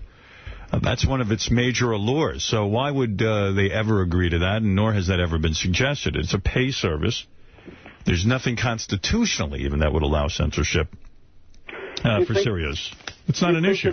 Do you think that they'd have to, like, get it to a point where you might have to pay extra for your show? I mean, I'm just thinking that... No, I don't think so. You know, that was suggested in the beginning when I first started speaking with Sirius. And when I first started speaking with XM, originally, you know, XM was trying to get me to go over there, too. And there were some suggestions of a special premium, if you will, you know, for our listeners to have to pay. And I think that we discussed that at XM. I don't even remember, really. But I said, no. I said, that's nothing that interests me. If somebody subscribes to satellite, why should they have to pay extra? Why do I have to be penalized because they're fans of mine? It seems like you'd be milking. And Sirius from the beginning never said they would charge a premium for our show. So there's no evidence of that. You know, when Mel testified in front of Congress, he made the point. He said, you know, we want people to buy satellite radio. We want to get people involved with it. If we make it so expensive, then people will go to their iPods and their MP3 players and terrestrial radio. The marketplace determines that you have to keep the pricing low. There's no talk of censorship whatsoever. There was an ad in the New York Times put out by Sirius that I thought was about the best ad I've seen Sirius put out yet. It was so spectacular. Did you read it, Robin? No, I didn't see it. I saw it, a full-page ad in color. Yes, and did you happen to read the copy? I did indeed. Yeah, I thought it was terrific. Made a lot of sense. And here's what it said. I didn't read it. I'll read it to you if you want. It says, over 130 channels of 100% commercial-free music, the best sports, and, of course, Howard Stern. And then it you know, it's got that Sirius dog and all the different shows are here on Sirius, NBA, NFL, you know, Martha Stewart, NASCAR, Howard Stern. And it says, on February 19, 2007, Sirius and XM announced a merger. So we thought we'd take this opportunity to answer your questions. And I thought this was great. First question, what if Sirius and XM merge and my satellite radio gets even better than it already is? This is what we like to call a win-win. If you sign up for Sirius now, you're getting the best radio on radio. See the trademark there, it's official. Now, if we merge, well, you'll have yourself something with even more great stuff. It's hard to imagine having so much to listen to, but that's the goal here, your happiness. I just wanted to see you kick their ass, though, Howard. Well, in a sense, that's what's happened, I think. Yeah, but also the idea is to kick the ass of terrestrial radio. Yeah, I mean, that's the real target, not XM. I mean, we want satellite radio, period, to succeed. Okay, so the next question. Okay, so say I sign up and you guys merge, and then you cancel all my favorite shows, right? They say, no, we'll change some things that overlap. Like, I don't think you need two 60s channels. Right. But when we combine, surely there'll be truly unique programming you'll love that stays. We'll also continue to bring in new celebrities and the shows and music and more. In other words, what they're saying here is that you will have not only my show, but you will have all of the... If you're an Oprah fan, you would have Oprah, although I can't imagine you'd want to listen to it. Right. Will my current Sirius Radio continue to work after the merger, or are you guys going to make me mad? We would never upset our 12 million listeners. Boy, that sounds good, huh? Yeah. We would never upset our 12 million listeners like that. We guarantee that no Sirius Radio will become obsolete after a merger with XM. Sure, we'll always come out with new radios, but we also won't leave our listeners out in the cold. I mean, they're answering every single possible question. Should I wait until after the merger to get Sirius? Just tell me. Are you kidding? Well, if you like commercials and you like listening to the same CDs for a week and you like fiddling with your MP3 player while driving, yeah. You'd be crazy to wait. It'll only get better on Sirius. Every single day, we guarantee that existing radios will not become obsolete in a post-merger world, and you'll be able to pick up a mix of programming from both services. So you won't be penalized for being a Sirius subscriber. Okay, so let's say you guys merge, and then you jack up the price, right? Sneaky. There are plenty of sources of entertainment that compete for your attention out there, so our price has to continue to attract and keep listeners. Plus, any plan you sign up for now will be honored by the new merged company. So, and then they go on to say, gee, if there's a merger, maybe I should go get XM now. And they go, no, we still think Sirius is the best. Right. I'm just so afraid that Congress is just going to see an opportunity to say, okay, Mel, if this is exactly what you want, we're leaning towards giving it to you, but there's just one problem that we have, and that's that Howard Stern guy. And I get nervous about that. Well, it could be, and if they want to get rid of me, it's okay, too. If I'm impeding the success of satellite radio, I'll step aside. How's that? Yeah, that's crazy. I don't like the sound of that. Anyway, yeah, and I don't either. Here is something that gets me so steamed up, and it's a little bit serious, but I've got to say it anyway. I read this in the paper, and I couldn't believe it. This is from Reuters. John Ashcroft used to be the Attorney General of the United States, if you remember, and he was horrible. Remember, he put the clothes on the statues? Oh, yeah. Yeah, he wanted to put clothes on a statue. He likes to sing religious songs, the whole deal. This is amazing. Former Attorney General John Ashcroft sent a letter this week to Alberto Gonzalez, who is now the new Attorney General, blasting the merger of Sirius Satellite Radio and XM Satellite Radio. What is he doing? Well, if anything endorses this, that's that. Shady our government is, and how shady this is. And I never used to feel down about what goes on in the United States. And that there are conspiracies and all that stuff. But if this isn't a reason to get your blood boiling, listen to this. According to a source in the Wall Street Journal, Ashcroft approached XM in the days after the merger was announced, offering his firm be the consultant. The spokesman said XM declined Ashcroft's offer to work as a lobbyist for the company. Ashcroft was subsequently hired by the National Association of Broadcasters, which is fiercely opposed to the merger. Now, can you imagine, he has no convictions, this guy. He put out the word, he's available to lobby for either side. Right. He went to XM first, they declined, and now he's writing letters on me. He was for it if you'd pay him a fucking payoff, motherfucker. But, sorry, Jerry. No, absolutely immoral. But the thing that bothers me most, well, this is one thing for a guy to be in business and try to make some money any way he can, that's fine.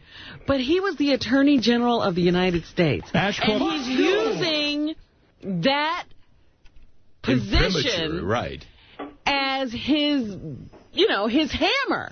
To hammer away now at the competition. Ashcroft was subsequently hired by the National Association of Broadcasters, which is fiercely opposed to the merger. On its behalf, he conducted a review of the effects on competition if the two satellite radio companies were allowed to merge. In a letter sent to Gonzalez, Ashcroft concluded the merger would have a significant negative impact on competition in the marketplace and urged the current Attorney General to withhold approval for the merger, the Journal said. Now, based on this alone, Yeah.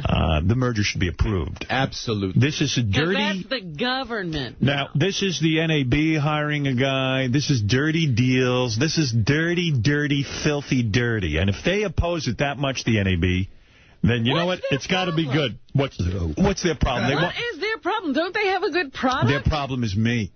They no, can't but don't compete. they have a good product? They don't have a good product. They got, no, you know, people just turn it on. It's free. They got 50 radios in everybody's house. What is their problem? Their problem is their product sucks.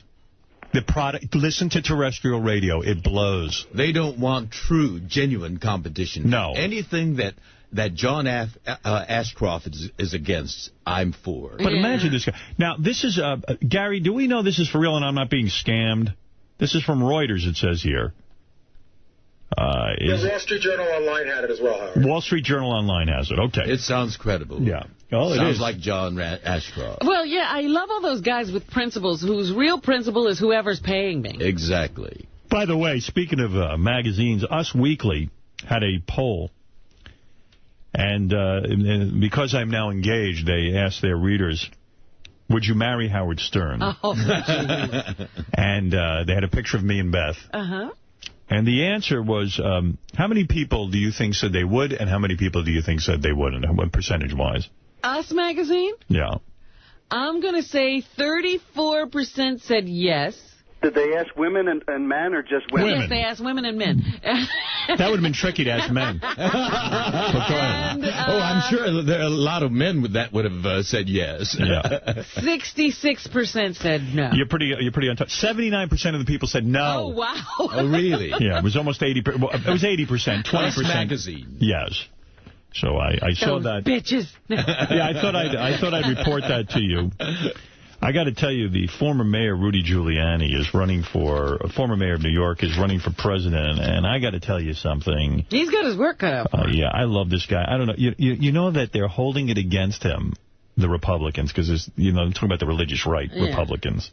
Not all Republicans, but because he once dressed in drag to raise, whatever. Are they getting carried away with that? Yeah. Rudy Giuliani dressed in drag for some show that they did here. They have this thing here every year where they spoof the politicians, and the politicians go along with it. So at one point, and they base it on Broadway shows or whatever, and Rudy got into a dress and did a song. Yeah, he did it. I think it raises money, too. Yeah, it's a charity event. It was a charity event. Arch reactionaries, love that. They're going to use that and over and over again, just like the Swift boat thing with that's what Rudy said. And in fact, because he's pro-gay rights and he's anti any type of legislation that would take away abortion. Right. They're going to crucify him, but I believe he would be a great president. Well, let me did you see the papers this weekend? Because now they're delving into his personal life. I don't know why he wants to do this. He's having a perfectly wonderful life. He can affect public policy, but he doesn't necessarily have the background. His son's comments were shameful. Shameful. The kid is a kid, Howard. He doesn't necessarily know all the political implications, and it's one way of communicating with your dad when you're upset with him. This is why it's so difficult to get good people to run for public office. Because they rip your heart out. They tear into every crevice of your life. The things that really bothered me about the article was, he learned that his daughter was going to Harvard by reading it. It sounds like he has no relationship with his children at this point. Anyone who knows people who are divorced, and I've done quite a bit of research in this because I am divorced. You made yourself a guinea pig. Yeah, well, many times. No, you're engaged, Howard. That's right. But many times, with children, you can they can identify with the mother. Sure. If the mother, if the mother has custody.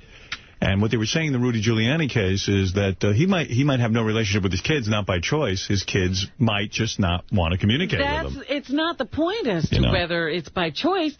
On the face of it, it looks like a guy who can't handle his family. Right. And has no family values. It's basically what they're trying to say. And I think it's unfair. But what it says is he's strong enough to deal with it, and he still, maintains his fatherhood with the children. And that makes a great commentary about the quality of the man. Well, you can read it any way you want. Right. The point is he's made a big mess of his personal life. And that's why these people, they're also against divorce, et cetera, et cetera. So they're making it look like, see, this is what happens. It's a human thing. Now the guy can't talk to his kids. Yeah, but it's part of what American society is today. And if he's You're arguing to the choir. Exactly, exactly. All right, I got some great tape for you here. This is first, I got a bunch of things to play for you. I got to play you stuff from the Tyra Banks show. That's for sure. How am I doing on time here, Freddie? By the way, I don't know if J.D. watched the NAACP awards, the Image Awards. I don't know. I didn't see it. Because Tyra is huge. Fat, you mean? No. I mean, every person who gets on the stage is like, oh, I got to introduce my children to Tyra. They love Tyra. Oh, then I'm going to play this for you. First of all, I guess Tyra's getting into the Oprah world. I mean, she's actually becoming a deity. Tyra Banks. But Tyra Banks... she says the stupidest things with such conviction. It's amazing. Oh, yeah. Hey, Gary, remind me again. What is this clip about, this So What movement? So what? This is just so... I think that these shows are so dangerous. This Tyra Banks has got the brain of a fucking pea. Tyra started a new thing called So What. Okay, what's that? So this is where, like, women get up and, like, if they weigh 400 pounds, they're like, so what? And that is so wrong. What do you mean, so what? It started with the Sports Illustrated... well, she's back on Sports Illustrated cover. She talks about how she's the first black woman and how she opened the doors for a lot of black women. But she's talking about how she's fat now. To be in a bathing suit. And she doesn't... Well, she's not... She doesn't talk about how do you feel about that, Robin? Isn't that great? She opened the door for you to be on... I'm so grateful. Oh, she does a rap, Howard. She's like Coretta Scott King for what she did. I'm not kidding. Here, let me play this for you. Today, everybody, I am celebrating my body. In fact, we are all celebrating our bodies. Check everybody out.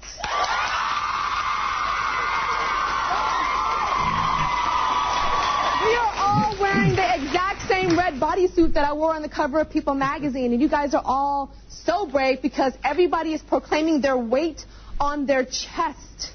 And look at you, 138, 155, 228. I mean, this is absolutely beautiful, and I'm so honored. So all these yentas are sitting in the audience with their weight on their stapled to their chest, which, I mean, a bigger bunch of lemmings you can't find except over at Oprah's house. And, I mean... the bigger the weight, the more proud you should be? Is that backward thinking or what? And I'm so proud of you guys because it's hard to do that. It's hard to, like, say the weight and be telling the truth. And Tyra, it's hard for you. I'm about to do the same thing. I need my numbers. Where's my 161? 161. Why don't you just wear a sign that says, I'm an unhealthy pig? What is that? Displaying our weight on our bodysuits today because we are starting a movement that encourages all women to embrace their bodies and stop obsessing and say to ourselves, I'm not perfect, so what? You believe this? Oh, my and they're goodness. cheering. Every woman at a show makes I the same can't sound. Control myself, so what? I'm on heroin and can't go to work on Monday. So right. what? So what? What, Gary? But it's so unhealthy for young girls to see this girl who made her living and got her name from being thin now proclaim you don't have to do anything. You can be successful without it. No, since they all make the same noise. They all scream the same way. Yee! It's a little too enthusiastic? Yes. I don't even know how I could make that sound. They make the same sound on the Oprah show. Make that sound. Let me ask you something. What in your life could make you make that sound? Tyra Banks saying... So what? So what? Let me hear you even try to make that sound. What? Seriously, it's embarrassing, right? It is. Try it. I'm trying. I can't do it. Watch it. Oh! I mean, what? Listen to that. Wait. I bet you, did you make that sound when the guy had you in the sink? I mean, women get laid, they don't make that sound. I mean, what? Like, what would make you whoop it up so... I don't know. Listen to them. So again, I am proud of the 161 pounds. I'm proud of that, and it feels so good to say.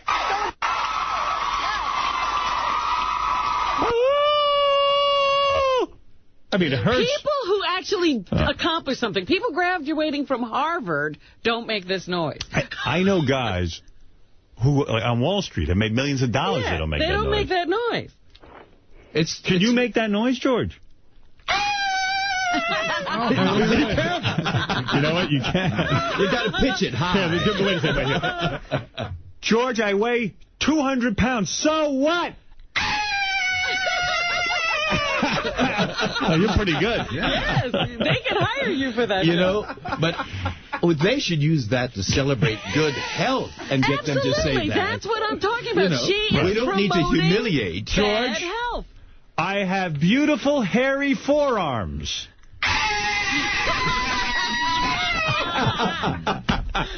No wonder you're an idiot. I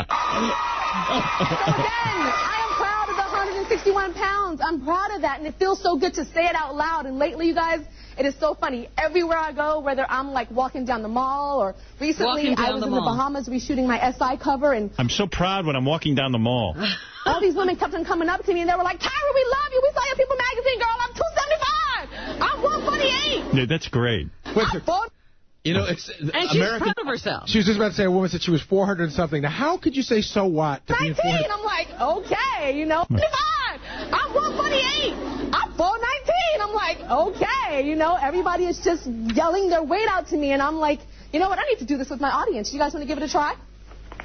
Yeah. 160, 135, Oh. 145. Oh, my God. 145. And you know what? The thing is, her audience is young. 160. That is so unhealthy and out of control. We're a society of extremism, either one extreme or the other. Anorexia for one group of people, which is unhealthy, and now we're celebrating. And nobody's thinking about health in either scenario. Exactly.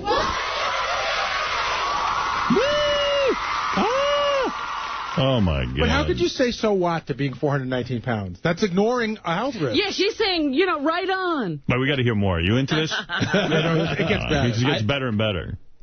But what excited me the most about this issue of People magazine are the thousands of responses through emails and letters that I got from all of you, because I didn't do this article just for me. No. I did it to speak out on behalf of all women, and some of them are so powerful, the letters that we got, that I had my team track them down. I was like, I have to have these women on my show today. And my producers told me about Mary's story, and I was crying like a baby to my mom last night. So it was... Oh, here we go. Here we go again. Here we go. The waterworks.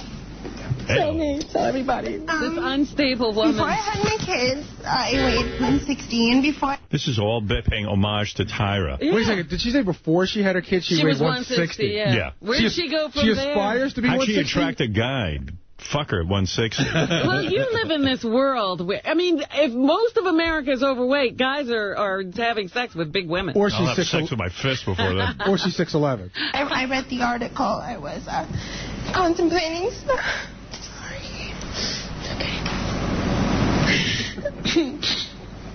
I was contemplating how to kill myself before my husband got home in time to find the kids, and they wouldn't be by themselves. So you were planning it so that you could kill yourself? Why not kill yourself when your husband's in the house so that the kids don't have to be alone for a minute? How irresponsible. How about leaving the house? How about take your husband take the kids to the movies? Right. No, she's going to time it. Stay home. She's going to time it so that the kids have somebody there. Yeah, so let's say she kills herself and the father, I don't know, maybe gets stuck at work. Those kids could have been alone for now.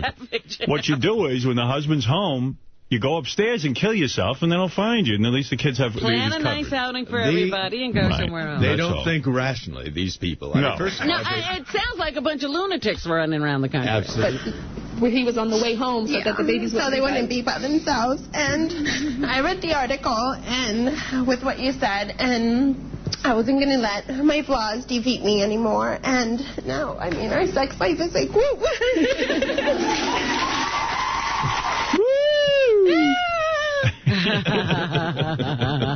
Fuck you! I got to find the clip where all the audience members get up and start saying, so what? I think that's the next one. Yeah. Right now, I want to empower each of these three women to embrace their bodies and acknowledge how beautiful they are as they are. And I want all of you to stand up, you three to stand up. And I want each of you to tell me what you want to say, so what to.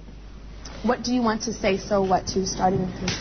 I'd like to say my thighs rub together when I walk. So So what? So what? Well, maybe you could get even fatter. I don't wipe. So what? Why don't we just admit all the antisocial things we're up to? Go ahead. Let me hear what else. I didn't lose that last 15 pounds. So what? So what? Some guy's got to screw you. I like to say that my thighs jiggle when I walk, and so what? So what? How about working on it? What do you mean, so what? Let's say so what to everything, and nobody ever do anything to improve themselves. I can hardly breathe. So what? Fuck you! Hey, Gary, I can no longer get out of bed. So what? There's a bunch of anything else. Yeah, you got to play the one in purple up top. That's the one where she talks about how her Sports Illustrated, how she was the first African American on the cover of Sports Illustrated, what it did for African Americans. How about this one? Tyra revealing her weight, very powerful, she says. Is that a good one? It's all right. I mean, it starts to get to be a lot of... What's Tyra's homework assignment? I don't remember. Maybe you have to go out and find out what your so what is. Tyra has girls take off weight number. So what bracelet she's got. Oh, is that what, JD, what's this so what bracelet? That's her gift to the audience. It's like one of those Lance Armstrong Like the Lance things. Armstrong bands. Now there's a so what band. Instead of live strong, it says be fat. My husband vomits when he sees me naked. So what? All right, everyone, as we all know, February is Black History Month.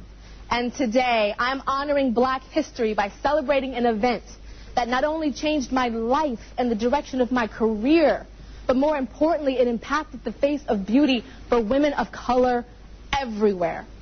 This month marks the 10-year anniversary of my appearance on the cover of Sports Illustrated magazine. Boy, Black History Month is getting better and better. Why do you think I hate the month? We celebrate Tyra.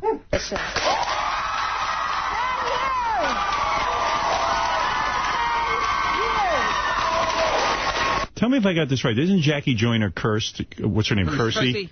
Wasn't she on Sports Illustrated before Tyra Banks? No, this was the Sports Illustrated swimsuit cover. That's what made it such an historic moment. I'm not sure how many people know this, but I was actually the first African-American woman to appear on the cover. And there have been 30... No, she wasn't. Who was? Jackie Joyner Kersey, right, 1987. Right. She's saying she's the first one to appear on the cover for the Sports Illustrated swimsuit. Did she just say that? I don't think she did. I think she just said the magazine, period. Right. She did not qualify it.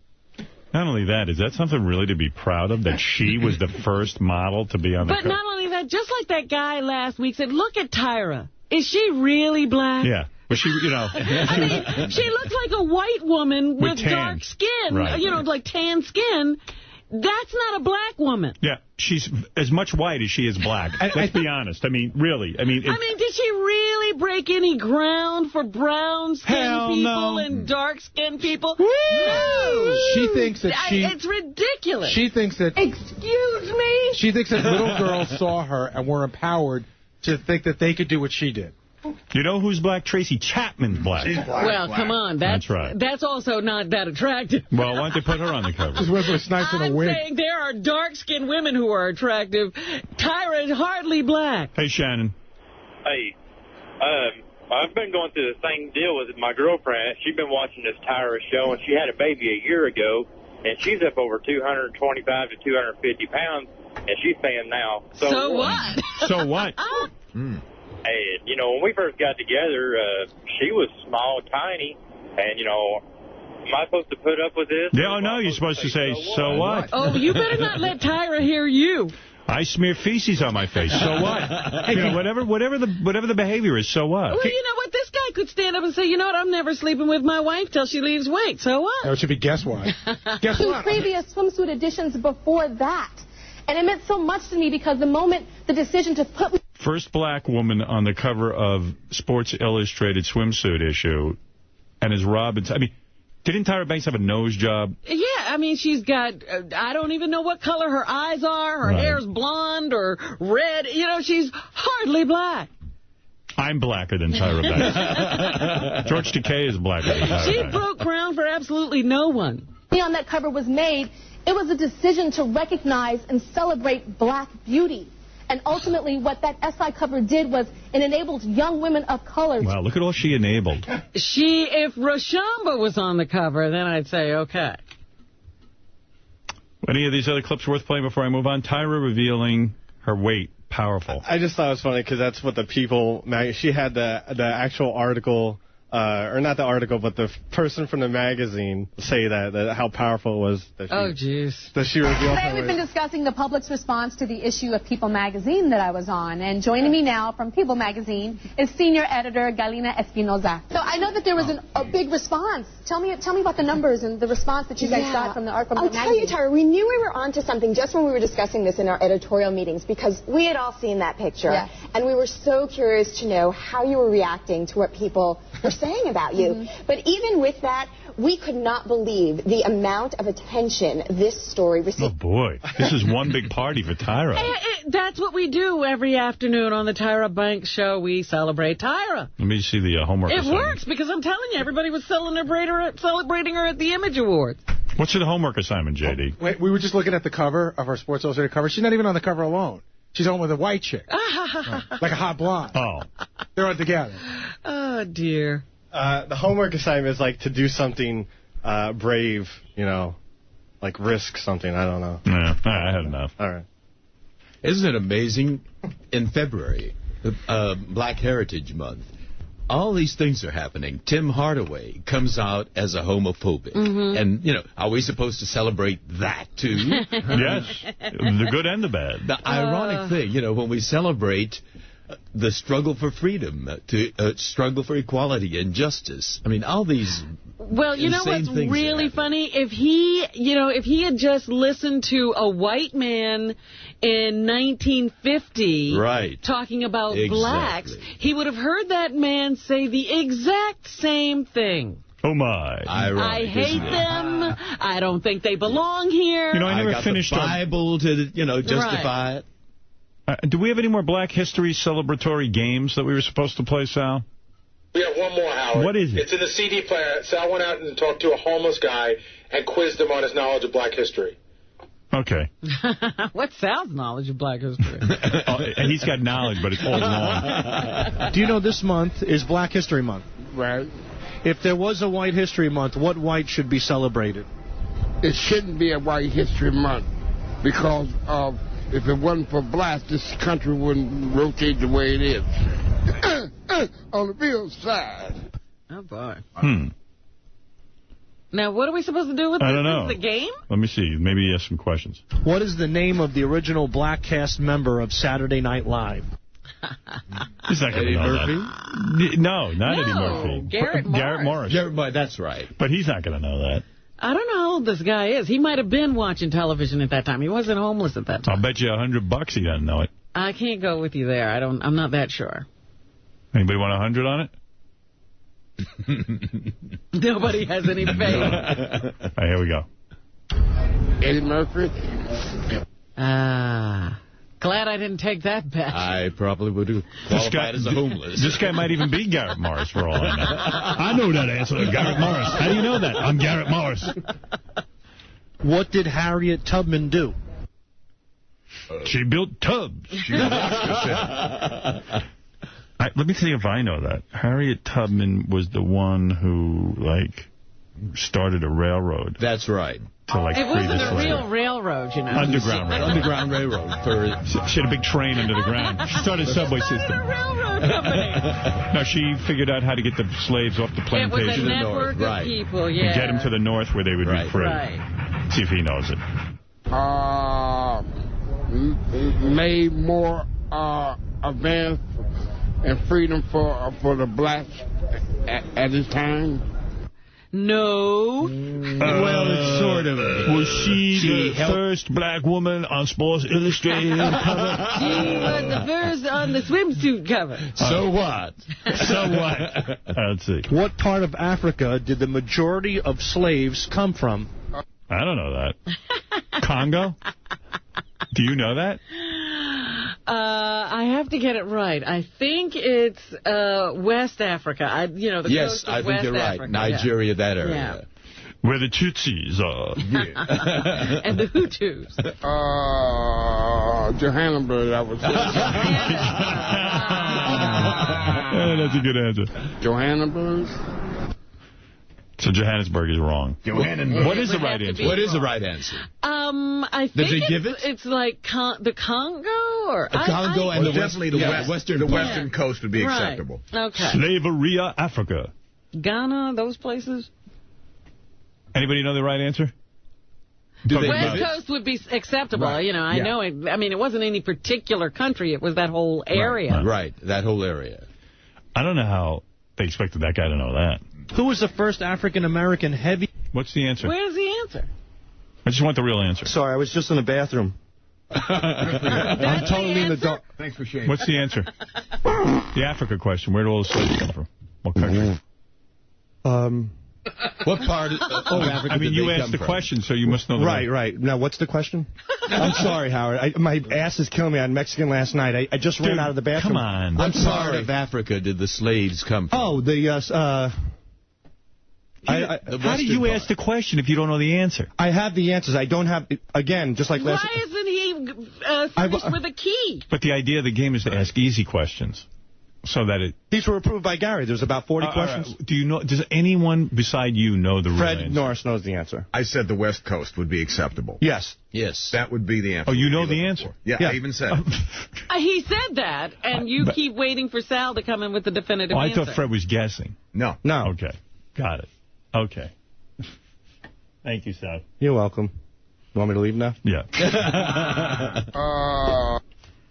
Yeah. Okay, here we go. Who was the first African-American heavyweight boxing champion? You don't know? Joe Jefferson. What? Joe Louis. Jefferson. It was Jack Johnson. He was the first? Yes. I don't know that. Well, that's from the Great White Hope. Yeah. Joe Louis. Joe Louis. That would be Muhammad Ali. Oh, my God. This guy's really out of it. Wow. Who was the first African-American to win an Oscar for Best Actor? Sidney Poitier. Sidney Poitier. Poitier. Every answer is Sidney Poitier. Hattie McDaniels was the Best Supporting Actress way before. Butterfly McQueen. No, she was never not Butterfly McQueen. She was not Butterfly Just spewing out Black History facts. She was Mammy. Mammy. I believe Mammy. Let's see if he knows the answer. James Earl Jones. James Earl Jones. I don't think he ever got it. He hasn't got one right. No. I don't think he ever got an Oscar. Who was the first African-American Major League Baseball player? Jackie Robinson. You should know that. I should hope you would know this. I say he's going to know it. I'd bet 100 he knows it. Daddy's got to know. You betting 100? This guy hasn't known anything. He's got to know Jackie Robinson. Every black man knows. You think Jackie he Robinson. answered something right? Yes. Because how did this guy get through school? Get through life. Anybody want to go 100? That's why he's homeless. Can't get a bet today, huh? I will go 100 with you that he doesn't know this. Jackie Robinson, that's you're going to owe me $100. I don't want I would go 100 too. You want to go 100 too? He would know that. You saying he knows it, so you want me to pay you both 100? You know what? Let's take the bet off. You're going to lose. This guy doesn't know. I heard it. Thank you.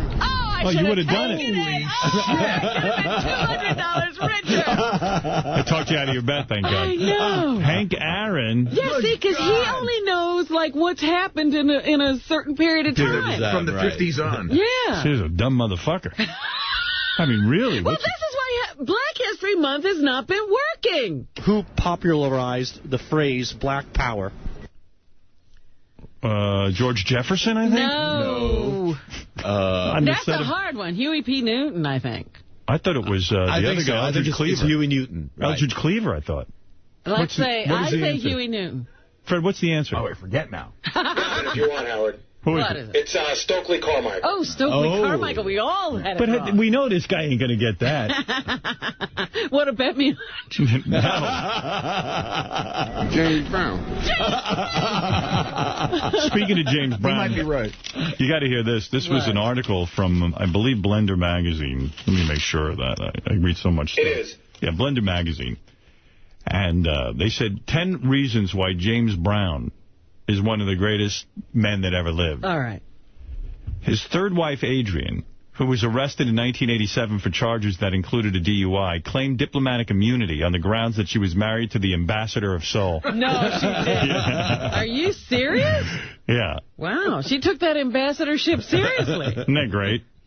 She claimed diplomatic immunity. Ambassador of Seoul. Where were we up to? Oh, but this guy's not going to know that. Stokely Carmichael. He said James Brown. So far, he's known nothing. Yeah. Do you know this month is Black History Month? Right. No, we're about the beginning. He didn't get one right. That's crazy. Yeah. It's not working this Black History Month. That's what I'm saying. Hey, Tony, you're on the air. What's happening? Oh, my. Oh, my. Oh, my. I just want to welcome back George Takei. It's awesome when he's on. And I just had a quick comment on the Anna Nicole Smith funeral. It was Did you watch it? It was like a white trash version of the Princess Di wedding. It was kind of disgusting to watch, to be honest with you. They didn't show the corpse, did they? Didn't they? Yeah, they didn't. They didn't. But it was just like a bunch of vultures just feeding on somebody's death. I mean, that was just pretty bad, man. I didn't see it. I was busy, so I didn't get to actually see. I know Entertainment Tonight and The Insider have exclusive coverage tonight, which I'm looking forward to. I'm going to watch that then. Well, the best thing I saw was the New York Post cartoon. Did you see that? Yeah. They had a grave site. They said, I think we didn't bury her far enough because her grave had two big lumps sticking up out of the ground. But, you know, I kind of feel for the people that really are grieving, though. Because, who are they? Yeah, who's that? Where are those people? You know that Larry Burkett? I think he is feeling genuine. Stop it, George. No, I really think so. Larry Burkett probably is feeling really disgusted that I believe he's the father of this baby. I do, too. And he's probably disgusted with Anna Nicole Smith that she didn't allow him to see his daughter and have ownership, if you will, or, you know, fatherhood with the father, be the parent to this kid. This fucking guy, can you imagine? This feels like a kidnapping to me. Anna Nicole Smith took this kid down to the Bahamas. There is a real question that this guy could be the father. It would take 2 seconds to clear up with a paternity test. They do it every day on the Montel Williams show and the Maury Povich show. And this poor guy, if he is the father. Well, the very reason the Bahamas was picked was because of the way the law is written there. That's a kidnapping. Right. They knew what they were doing when she went there to have the baby. And this Howard K-Stern. K-Stern. Yes. I think of you every time his name comes up. But, you know, he is a sleazoid. Yeah, we had him on the show a couple of times. Oh, you did? Yeah, with Anna Nicole. Didn't go very well with us. Yeah, so I'm wondering who actually was grieving. Well, I think Larry really was. Well, I heard that he was joking around and posing for pictures with people at the airport the day after, not like a guy who had just lost someone very significant to him. Well, you know, I think he probably hated her. I mean, what she was putting him through was like, hey, this is ridiculous. Let me just know if this kid is mine or not. And I'm willing to take responsibility. But, you know, also, I mean, I felt dirty after watching those court proceedings. Yeah. Because this woman was in real trouble, and yet there were all these guys willing to, like, deal with it just to be around her. You know, nobody was going to say stop or no. They just dealt with it, and she's dead as a result. Yeah, it's such a layered, complex case, you know, and there's nothing pure about this. Absolutely. And with Larry Burkett, too, he may be the genuine father. You know, there could be other ulterior motives. I think that he's not the father. I think we may never find the father. We might have to test every man. Personally, it may be Mr. Zsa Zsa Gabor. I'm praying to God he's the father, Zsa Zsa Gabor's husband. Whatever. The Count. Hey, anybody see the... Do I have to break here? We should. Okay. When I come back... Quickly. Yeah, go ahead, Tony. I just wanted what would Mama Kabubude say about Tyra Banks? I don't know. He's not here today. He's sick with Artie. Mama Lugabubaday's out. Yeah, those two have been hanging out together. So what? They're both ill, quote unquote. Also, Cabbie's here. He wants to. First of all, Cabbie. I'll get to this after the commercial. If I start now, we'll never finish. All right. And I got to play you this infomercial from Air Supply. Remember the group Air Supply? Yeah, I told you about that. It's crazy. This. Yeah, you got to hear this. I mean. It's the funniest infomercial ever. I couldn't stop watching. It's like a train wreck. Air Supply. And you look and you go, who are they? The Beatles. We'll take a break. We'll be back right after. George, you want to do an announcement? All right. Go ahead. Here he is, George Takei, our announcer. George Takei here. Many of you are aware that Howard Stern is engaged to the lovely Beth. And she received a 5.2-carat diamond ring from her lovely Howie. I could sure use a nice diamond. Hey, Artie, wherever you are, do you still have that big raw diamond that you were going to give to Dana? My cuddly love muffin? If you gave me a diamond, I'd let you eat until you were 800 pounds, so what? And shoot heroin, so what? Until the cows come home. Just know that this is one person who will never abandon you. Hold me, Artie. Very nice. So what? So what? We'll be back right after this. Big music special on Howard. George, I didn't hear you. What? Do you think he's chickened out because of the weigh-in?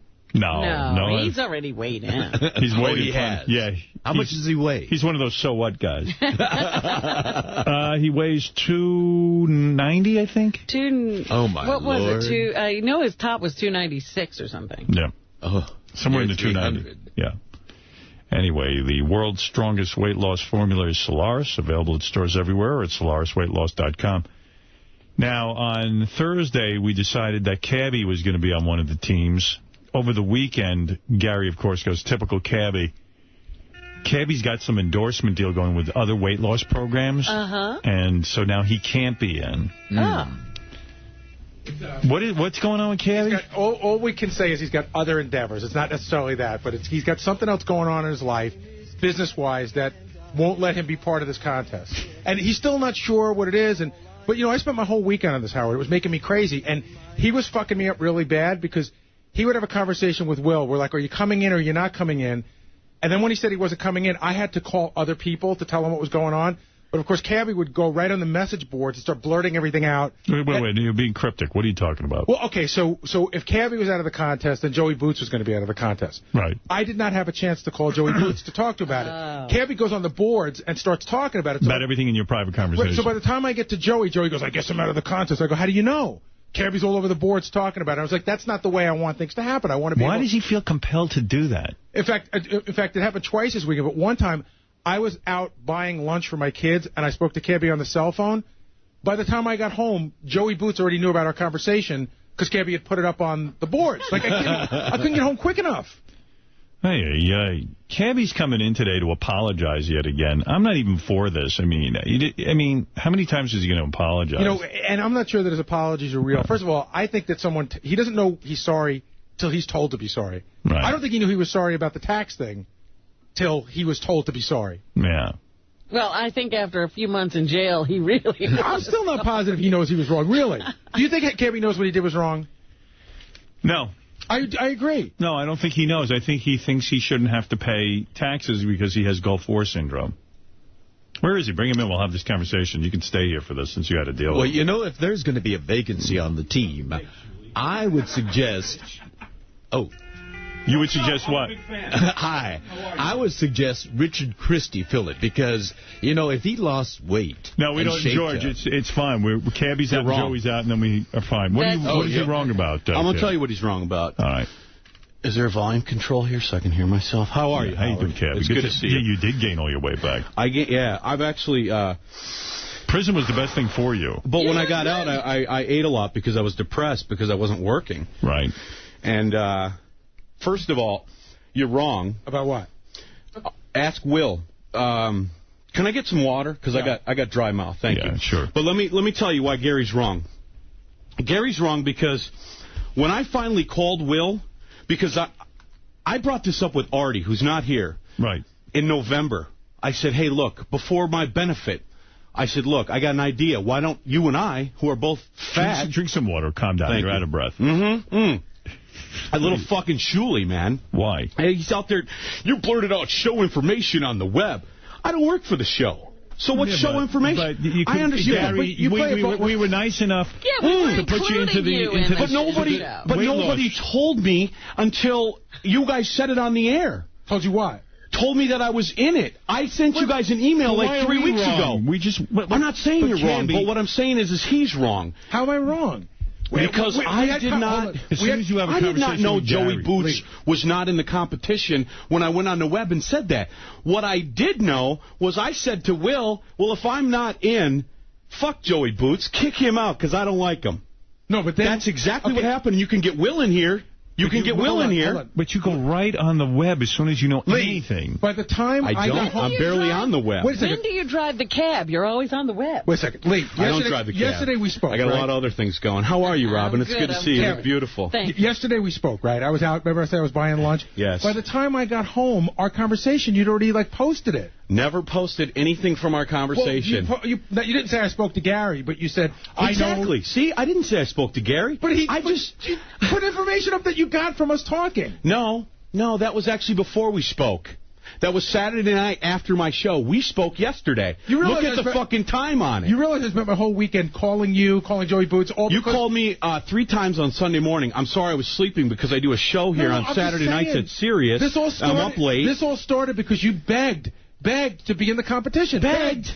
Howard, am I crazy? Yeah, he did. He wrote me several emails. I wrote you one email. Right. Several. You're so good at that. You always do that. You wrote me one and you called me. And I also approached the sales staff about doing something like this in November. No one got back to me. Next thing you know, you guys are doing it. That's fine. You guys do it. We didn't know. What do you mean? Wait. Let me finish. So then I asked. It's our job to get back to you? No, it's not. I said, could I be in? No one got back to me, so I went another direction.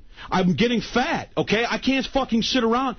Don't even butt in on my conversation, you little prick. What is it, Julie? So I'm You are making no sense. No, I'm telling you. Are you on your meds?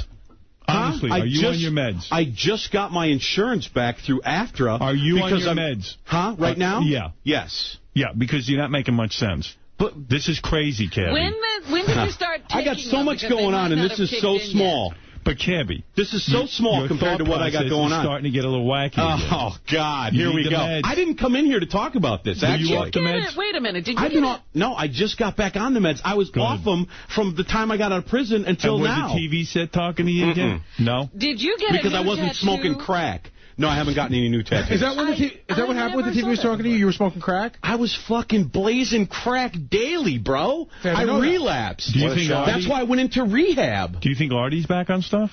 Honestly? Yeah. My honest opinion? Yeah, honestly. Don't try to be funny. No, I'm being honest. Okay. Yeah, I'm not trying to be funny. I think Artie has some issues, and being an addict myself, it's not my place to say anything to him. It's Artie's place to figure it out, man. You can't help someone who can't help themselves. You think he's and I know this from experience. Sick? Do you think he's sick or he's back on I think someone who misses a lot of work, something I didn't do when I relapsed. I still made work. That's why I didn't lose my job. Right. You do things in your life that are patterns, and missing work is one of them, and this is addict behavior. I know this because, listen, that's how I got fat when I got out of prison. I fucking didn't do drugs. I go to do the things I need to do to stay sober. What is it, but Julie? I start eating. I just wanted to say, he's sitting here making it sound like he just jumped on the message board and said, oh, I'll be on the show Monday. You're on there gloating and bragging about the fact that you got Joey taken out of this. How did I get Joey taken out of anything? Whatever, because you're too stupid to just sit back and just let things happen. You have to go make deals. You have to go fucking... I have to go make deals? Yo, guess what?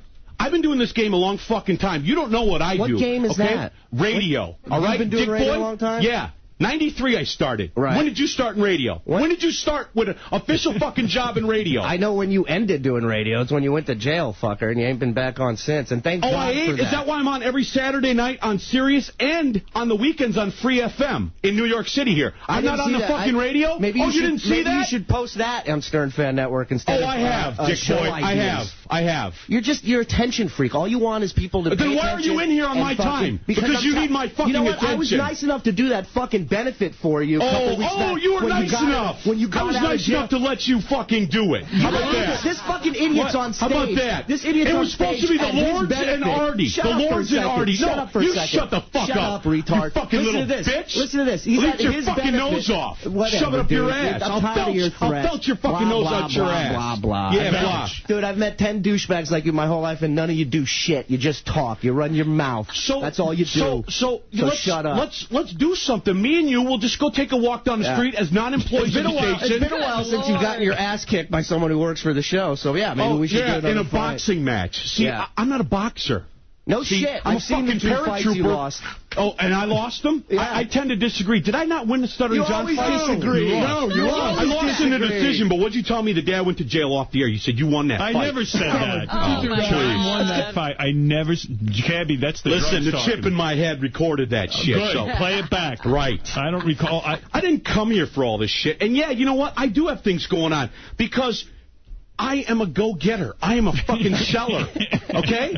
Listen, I got something big going on right now. What is that? Yeah. It's called I-57 Ignite, baby. What is that? It's an energy pill. Did I tell you not to fucking promote that here? Did you go on the fucking web and tell Joey Boots that I was going to do it? No, I didn't go on the web at all. Oh, yeah, you did. I don't go on the web. No, I'm sorry. Joey Boots went on the web with your words when we had an agreement. We had a verbal agreement. We had a verbal agreement. You would... That shit on the air. It ain't shit. We have a sponsor. I get that, and I'm not in your fucking thing. Seriously. I had a conversation with him yesterday. We're doing a weight loss competition. Yeah. We have a sponsor. This ain't a weight loss product. It's an energy product. Don't bring your shit with you here. All right, if you agreed not to bring your shit in, then you got to abide by it. I also agreed with Gary not to bring it up, but he went and told a fucking listener about my personal business. And the listener went on the fucking internet. Joey Boots went on the fucking internet and posted my shit. I said, Cabbie's got a deal to do something else, so he can't be part of the contest. Oh. End sentence. Oh. I had to give Joey Boots an explanation why he wasn't in the contest. No, you don't. Yes, Why I not? do. No. Why is Joey not over? You ain't got to give him my fucking business to put on the internet. He's got a deal to do something else. That's why Cabbie dropped out of the contest. Cabbie, stop it. And who gave you the green light? And who gave you the green light to post that Joey's not in the contest? Who said you could do that? I did posting. Well, then maybe Gary thought he could do that. And let's look at the time at that And posting. it's their show. Joey Boots will not be allowed in the weight loss contest. I have inside That's my info. words you took, by the way. Ha, ha, ha. Who gave you the fucking right to talk about that? Wait a second. Look at the time of that post. We spoke on fucking Sunday, dude. Okay? Don't tell me when I posted that. Because I posted that on Saturday morning at about 3 a.m., 2 a.m. I don't see a time. But well, it's there. You wrote down. It's there unless why are you stirring up all this trouble? Because that's what I do, Gary. That's true. I know. What the fuck do you expect from me? I'm sitting there yelling to Will yesterday on the phone. I go, Cabbie's fucking crazy. And then I'm like, what's wrong with me? Here's the post. It's 3/04/2007. March 4th, 2007 at 7:22 a.m. Sunday. That was before he and I spoke. Oh, yeah. It's Saturday morning, Sunday morning. Did Will tell you Sunday. No, Will, I said to Will, bring Will in and ask him what I said. I said, if I can't be in a competition, you know what? Fuck Joey Boots. He's a dickhead. He always bashes me on the internet. Why don't you put him out? That's not true. He's been one of your supporters for a long time, dude. I don't care. You can suck his dick. I don't have to. You know what? If anybody here who has sucked a dick, it's you. Yeah. Out of anybody. Yeah. And we've known that. And you've gone on record saying it. You Remember? did suck a dick. That's So true. anyway, can we get to... But he's right about that. I love So watching what? George watch this conversation. Yeah, So what? George, I've sucked a dick. All right? George thinks that's great. Yeah. So can now... Oh, the Joey Boots is on. He wants to say his piece. All right, Joey, go ahead.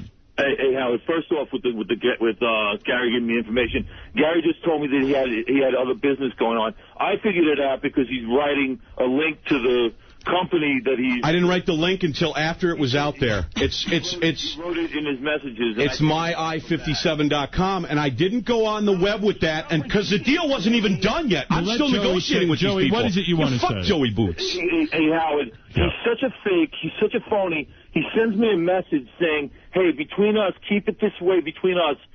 If you keep playing this the way it is, we can get a boxing match going on. That's what I said, yeah. And I'm sure he'll make that post and you can print it off because nobody can phony something on the internet. Dude, whatever, Joey. You could have phonied the time of... I wouldn't box you anyway, Joey. Now, if you wanted to fight, the next fight I do with anybody will be a fist fight because boxing is all fucking bullshit with the 16-ounce gloves. You are such a fake and a phony. Yeah, okay, well, listen to my show on Saturday nights on Sirius, buddy, all right? Yeah, that's right. That's right. Radio, that's what I do. What do you do? Aren't you on welfare? Aren't you on welfare? No welfare here, baby. All right. Yeah, you're on welfare, dude. All right, Joey. I know you are.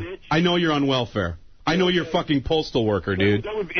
You're postman. Check it out. Brings a check. First of the month. That's right. With the food stamps. And the WIC card. What's going on? You're such a fake. I'm a fake, but whatever, dude. You know what? That's why I'm bringing... You know what? I-57 is going to buy advertising on satellite radio. So good, when they buy it, then you can talk about it. Right. Well, that's fine. What they wanted to buy it before I even came on because of me. Let them buy it. Did they not? I don't know what they are. Oh, yeah, you know. I don't know. Don't say you don't. You know what's crazy? Out of all MyI57.com. It's an energy pill, and it's fucking amazing, dude. You know what's crazy? 10 pounds in 3 weeks. We agreed you weren't going to promote this. We agreed. See, I'm not here to promote it. You're not on. You keep mentioning it. You're not on your medication. I'm not here to promote it. I'm here. He's crazier than ever. I'm here. You're crazier than ever. Howard, how long ago? Medication. Huh? Honest to God, you're going to end up back in jail. I don't care. No, dude, I see my PO. Everything's fine. I'm dealing with the IRS. My life is good right now. I got a lot of things going on. That's why I didn't come here to talk about... Why are you gaining all this weight back? Because before these things were going on, dude, I was depressed. I couldn't get a fucking job in radio. You told me you had a whole... What are you saying? You lost 100 pounds. Dude, I'm here for you. And I always give good radio. Right. I don't need him in here. Sure? And I'm asking you as a friend. Why am I bothering you? Because, why is he bothering you? Because, dude, you fucking stood up there in the hallway and you talked shit. I have an opinion on what you did. No, dude, you talk shit, and I don't want to hear it. I don't want to fucking hear it. I didn't come here for you. Why are you here? I just think... Exactly. Why are you here? It's ridiculous with all the help that this show has given you, that Howard, Gary, all the people on the show, that they've helped you throughout the years, and you can't deny they haven't helped you. Never did. Never did. All the help and I give good radio. Listen, because that's what I fucking do. Shut up, 2 seconds. No. All the help they've given you. You're treading on my time. And all you're doing is throwing shit in their face. You filmed the fucking porno on there in the studio. You did this fucking thing with the deal behind their back. You're just thankless. What deal behind the back? What deal? You don't even realize what they didn't get back to me. Thank you. I didn't do shit behind the back. Because I bring fucking ad dollars, dick boy. What do you bring? What do you bring? Shitty comedy? A fucking elegant Elliot Offman imitation over and over and over again? What do you need, a pat on the back? No, we love you, Cabbie. Motherfucker. Yeah, whatever. Maybe your prison boyfriend will pat it again. Yeah, okay. But can I say something, though? Go away. In all seriousness. What is being said here at all? I don't even know what the fight is. In all seriousness? Yeah. There was a point I had to make. Yeah, you look good, man. Thank you, brother. You look good. Thank you. I miss you. But wait a second. I wish I got to see you more. You did something. Now I forgot the point. I got it. Don't worry. I was going to ask you. So, Lee, I got to ask you a question. After this whole thing broke about the porn video, right? And you called us and you said, whatever, I'm sorry. Did you go on the Ron and Fez show, say that you're not sorry, and offer to sell the video to Opie and Anthony? That's the question. No. I got a lot of people who emailed me who said they heard you do that. Show me the audio. Show me the transcript. I never said that. Did you do anything like that? I did talk about it on the Ron and Fez show. What'd you say? Just, can I fucking talk? Sure. Can he make up the answer? Give him time. I got an audition. Okay, it's really hard to get anything, being me over at Free FM, because John Minnelli, who's a good guy, but you know who I speak of. Right. He's not a big fan of Howard Stern. Well, right? every show sounds like mine, so why wouldn't he be a big fan? Do you understand what I'm saying? I mean, but the story goes that he lost his job because of you. He lost his job because of him, not me. But I'm just saying. Yeah. So everything that he thinks of me when he hears Cabbie, he thinks of the Howard Stern show. So I'm over there trying to get a job, right? Yeah, so that's my fault? No. What I'm saying is I am over there, and I have to show this man who is... Why do you have to sell out? You have to play that side. I'm not selling out, dude. I don't care where you work. I want to move past my Tom career. Chirisano personally I know and you said, Tom... If you got a job for Cabbie, please give it to him. And I work over there. And I said, I'm trying to get him a job over here as well. So I got an audition for a talk show because there's still one slot open over there. All right. He gave me one night to go in and do my thing. He said, go on the Ron and Fez show before you go do your thing. I don't have a problem with that. I have a problem with you're really sorry about taping the porno. Yeah, that's why I came in here. I didn't go on there. What did you do on their show? Yeah, finish that. Because you won't fucking let me. What happened on their show? What happened on their show? I talked about that I was going to be on after they got off the air, and they brought up the porno, and I said, yeah, some things happened. I wasn't very proud of it, but it happened. Did you say that you were sorry, or did you say that you weren't sorry about what happened on their show? I don't remember if I think you'll say whatever you need to say. I don't have to apologize to Ron and Fez. I came here to talk to you as a man. No, but you also I didn't come here to hear him or hear him. This is why I came in today. What did I email you? I said, can I come in and talk to you and say I'm sorry? Because you don't need to say you're sorry to me. No, I do, though. No, you don't. I do. I feel I do as a man. You betrayed me. That's true. You felt betrayed, and I am genuinely sorry for that, because it was never my intention. I always felt I was a good friend. If you were so sorry, can I ask you a question? Wait a second. I am talking. I am fucking talking. No, I am talking to Howard right now. What are you I'm not going to get sidetracked. I'm saying, if Leah's so sorry, then why did he, after the whole thing was done, he contacted you and still wanted to sell the tape? Like, he still doesn't know what's wrong. It was a joke. You said when all the shit was going on, you said, at least you could have cut me in on it. And I knew you were joking, so I sent you an email. You want 50%? No, I don't think you were joking. Yeah, okay, if you whatever. Sent him back an email saying, let's do it. Whatever. Cabbie, I know you Howard, already. let me just say this, okay? Yeah. I did something. Right. I'm not proud that I did it. I accepted your apology. You don't have to go around on the apology tour. I wasn't. I don't want you to. It's embarrassing. They brought it up on the air. I addressed the situation. I never said I'd sell it to Opie and Anthony. I don't know what you said. I don't know what you said. Can I talk to you now without these two in the room and we can talk without interruption? You can talk. Go ahead. All right, dude. Listen. In your business, you made a name for yourself, correct? Right. You did things that no one else did. That's right. Okay? So I did something that no one else did. It was stupid. You used me. That's the difference. I don't betray my friends. Hang on a second. I did not mean to betray you. And after it was all done, I felt like an ass, and that's why it never came out. You apologized. And I'm apologizing now, but what I'm saying is the reason I did it was because you have to do things big in this business. But not against me. I'm not trying to do... I never try to do anything against you. Doing something big is sneaking into my studio having porn. That's like, well, you know what it is? It's like, wow, everything Howard built up, I'm jealous of, so I'm going to see if I can't hop in on the gravy train. Cabbie, that's what it is. May I ask you a question? You know what? It's a little bit I hate understand how you feel that way. But I want to make him the laughing stock. But that was never it. Have I ever showed anything but love for you? Absolutely. That's why we're always friends. People are doing business with you because you can get them into Howard Stern's studio to do something. But that's not why they do. Excuse me. Okay, I'm sorry. I'm not finished. I'm sorry. It's not really standing on your own. It's not something you're doing. Howard's still doing it. It's a definition of riding a guy's coattails. Exactly. A name for yourself that way. You mean the porno thing? Yeah, you can't make a name for yourself that way. No, I know, and I've made a name for myself outside of that.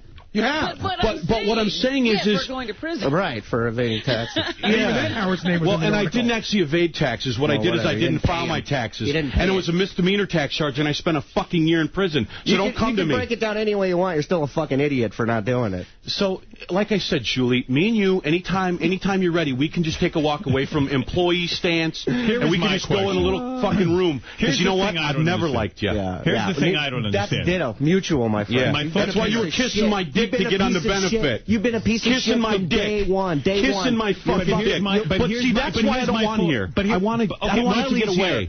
Before he leaves, let me ask him a question. Let me ask you a question. So you have a benefit. People felt bad that you were out of luck. Right. And Artie, who has got a heart of gold. Artie stepped up, man, and it was amazing. And I thank everybody. I never got to thank everybody who showed up. And he said to you, Cabbie, he said, Cabbie, I'll be there for you. Yep. Along with this band. The Lords. Right. And we want to see if we can't make some money for you. If there's nothing more giving and loving than that, I don't know what it is. It was amazing, and it really helped me at a time I needed it. So, for whatever reason, says, I want to help out, too. I was asked by Bob and Artie, just so you know. Bob and Artie said, hey, we need to fill out the show. Fine. We want to come through for Cabbie. That's fine. And he shows up. And that's great. And I thanked him. And I'm not a fan of yours. I wasn't a fan of yours. Was I not fucking cordial and nice? Absolutely. And we talked. And I was nice, and I did my set, and I did what I had to do. Absolutely. Right. So why be mad at him for that? No, I'm not mad. I'm mad. No, I'm mad at what he just fucking got in my grill outside the fucking studio for. So why would you say you never liked me if you just got mad at me now? Yo, dude. Because you just rub me like fucking Velcro the wrong way, bitch. Yeah, well, tough shit, man. You do. You always have. I'm going to be in your face all day today. I'm a reporter. I'm going to investigate. Oh, you're going to be in my face? All day. Okay, yeah. Well, come over to my house, and then we can have that special talk when I fucking break you like a pretzel. Going back and to then I might just mode. fuck your ass. Yeah, exactly. So remember that. All right? You might fuck him in the ass? I might. Wow. After I break him so he can't fucking walk away from me. I'll wear a jumpsuit so you feel like you're back at home. So anyway. All right. Hold on. Dude, I ask a question, Howard? Go ahead, ask you a question because Cabbie has limited and then time. I'm going to leave. I came here to fucking apologize to Howard. I don't want an apology. No, I know you don't. This goes to the apology. I got so much to talk about, dude. You've never answered this question. I've always wondered. Yeah. Why did you choose not to release the movie? I just answered it. No. Why did you choose not to release it? Did you choose not to release it because you were sorry, or did you choose not to release it because you were warned not to release it for a variety of reasons, for losing your job illegally? See, how would I be warned? How would I be warned? I think that our general manager over there found out about it. I think he warned you if that thing ever saw the light of day, he'd fire you. Nope. And I actually apologize. I spoke to Tom about it the other day. Yeah, what did he say? I apologized, and he said, okay, we move forward. Right, but did you... But he wasn't happy. Were you told... But I talked to him in his office like a man, and I apologized. I don't think he knew he was sorry until people told him he needed to. That's what I'm saying. No, the way I heard it, Tom, this is what I heard. Okay. That Tom pulled you aside. Never, not once. And said to you, Ask him. I don't know if I heard some things. I don't know if they're true. No. I don't know if they're false. And if they're true, make it go away. I was embarrassed. That's why I didn't release it. Okay. Now, granted, if I would have done that, I would have probably lost my job. I know that. But I guarantee you, nobody would have bought the thing anyway. Who would even care? Exactly. I mean, it's such a dumb thing anyway. Exactly. You know what, though? It's done. If I thought two people having sex in my studio would make money, big money... You'd have done it years ago. I'd do it right now. I mean, we do it every day. Well, you can't do penetration on Sirius, is what I'm told. That's right. Right. Well, you could. Well, you could do it at free radio, but you did. You can't do... Yeah. I didn't do it on the radio, though. I didn't do it on the radio, though. There's a difference. Am I correct? People have sex at work all the time, Gary. That's not legal. I'm telling you, the building doesn't want people fucking in the building. I don't even think legally he could release it without some sort of release from us. Absolutely. So I'm saying... What I'm saying, though, is I came here to... The thing was doomed from the beginning. People smoke pot all the time, but that doesn't make it legal. It just means they do it. You're not supposed to be fucking in the building. It's not a porn studio. I understand that. So now can I talk to Howard? Yes, now you can talk to him. All right. I don't want an apology. Well, you know what? I understand gave me one, and I accepted it. But I really didn't get a chance to talk to you. Forget it. Because you're a busy guy, and I don't fucking bother you at home. Okay, if you don't want to... He's apologized already. There's no need for another apology. It's embarrassing to watch you apologize. It's Howard's way of saying you blew it, dude. It's over. Yo, you know no what? Apologize. Can I sit here now and talk to you, and he can leave, please? You blew it, dude. You blew it. I'm not going anywhere. I'm right here. It's like a gnat. That's it. I got a lot of stuff coming up, man. All right. What do you got? What do you got? What pornos did you film?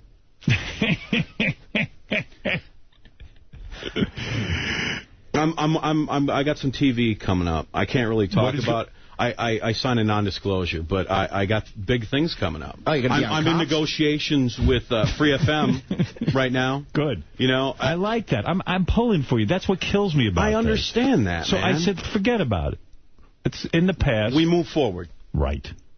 Okay? Dude, I miss you, man. I miss... Well, you don't have to miss me. You can come by anytime you want. You know what, though? Tim asks me all the time. He says, how come you don't come by? How come you don't... You know what? It would be so not spontaneous to come by. Right, because you don't work... I don't work during the week. I work on the weekend, you know. Well, I keep asking the company to look at you, and I like the idea that Free FM would look at you. I want to see you successful. Free FM and I are talking, so that's good. So that's the Cabbie. And I'm bringing a sponsor, baby. I'm bringing a sponsor to your show. Excellent. MyI57.com, dude. It's the next big thing. Not yet, dude. They haven't bought time yet. Oh, but you know what? Sponsor. They're going to buy time because of me, not because of little fucking shoe boy. You were going to pay taxes, but you didn't. You went to jail, remember? And you know what? I'm working on that right now, too. I got a company negotiating because he's a fucking dick, and he called me a fag in the hallway. So Dick is a Jew boy? No, he fucking called me a fag in the hallway. Right. Hey, when you're on with Ron and Fez, do you tell him how much you missed Howard? Do you ever bring that up? No, I bet you sell him out. I bet you trash him. I bet you trash him. Oh, I trashed you. Yeah, I've trashed I remember back in Minnesota, you were talking shit about him before he even came to work in New York. Was that when I worked at the Competitor? You didn't know me at that point. Yeah, hey, I mean, I worked at the Competitor that had a fucking 30 share. I come from a 30 share morning show, bitch. Listen, what do you know about that? What do you know about that? What do you know about fucking ratings? What do I know about ratings? I know you got none. I never trash Howard on the air. Never, not once. Not on Show me a fucking audio. Show. No, truly, it's enough. It's enough. Thank you. Bye. You're waste. Bitch. You're my bitch. Go sell out, fucking loser. Yeah, okay. All right, Shuli has... Listen to my commercials, bitch. Forearm. Hey, let me say, I'm a big fan. Well, thank you. Are you well hung? I am. I love that. I'm a size queen. When it comes to penises, I want a big one. When you took it in the ass, how big was the guy? Honestly. He wasn't well hung. I wouldn't have done it. Yeah. He took it in the ass, George. Honestly. It's crazy. He admits it. I was young, man. I was an experimental teenager. Well, you know, let me tell you one thing. Don't tolerate people calling you the F word. I don't care if they do. They can call me anything they want, but you know what? What? I know what I am. You know what I'm saying? Yes. It's like you could throw a racial slur at me. You could call me the worst thing on the planet. I don't care what people think of me because I know who I am and what I am, and I feel good about myself. Where is Cabbie's hair? I don't feel good about everything. I shaved your hair? When Britney shaved her head, I did too. I wanted to get on the front page of the Post. Oh, my God. Because I'm huge. Right. I'm fucking huge. All right. Listen, Cabbie. Listen to me. You don't have to give me an apology. I understand where you're coming from. Yeah. And I just got my medical insurance back, so I'm actually back in therapy, and I'm back on my meds. Good. And I'm seeing my probation officer, and it's not parole, jackasses. On the internet, everybody says I'm on parole. You don't get fucking parole when you go to the feds. What is the medication you're on? What is the name of it? Lithium. Lithium. I'm on lithium now. Okay. Yeah. All right, that sounds heavy. Yeah. Yeah. Well, it's not heavy. It's a metallic substance. Howard. On Star Trek, dilithium crystal was the fuel for the USS Enterprise. That's crazy. And look at him. He shot out of a cannon. He certainly did. Steve, George, go ahead. wait, George. I got to ask George. Yes. Did you ever have sex on the set? I did. Thank you. Well, no, but my dressing room, which was off the set. With who? On the lot. I would have fucked on Captain Kirk's chair. Captain Kirk was a pimp. And that's the thing. It's the throne, Howard. Yeah, well, Cabbie, let's not revisit. I'm because sorry. See, that's what I'm not trying to dig the hole. I'm trying to... That's not cool. It's the throne. It's my throne, and you're a friend of mine. I know. And, you know, I don't go to your house and shit on it. I know. And I never actually had sex on your chair. It was just in your studio. You know, stop shitting on my throne. Why don't you break into the White House? I know people have... Listen, I get jealous of people. Everyone, it's a human emotion to be jealous. It wasn't a jealous thing. I've never been jealous of you. I've always loved everything you've done for me. It's an angry act to humiliate me. What's that? What is that, Steve? Oh, I'm on the air. Yeah. Okay, listen, I'm a big supporter of Cabbie killing himself. This is the biggest piece of shit ever. See? Yeah. Isn't that great? Yeah, you know what? I'll kill myself. Good. Do it. Yeah. There you go. See, I pleased that guy. I'm a big fan of Shuley. If you ever fucking threaten him like that, oh, my fucking God, Cabbie, I'm going to track you down.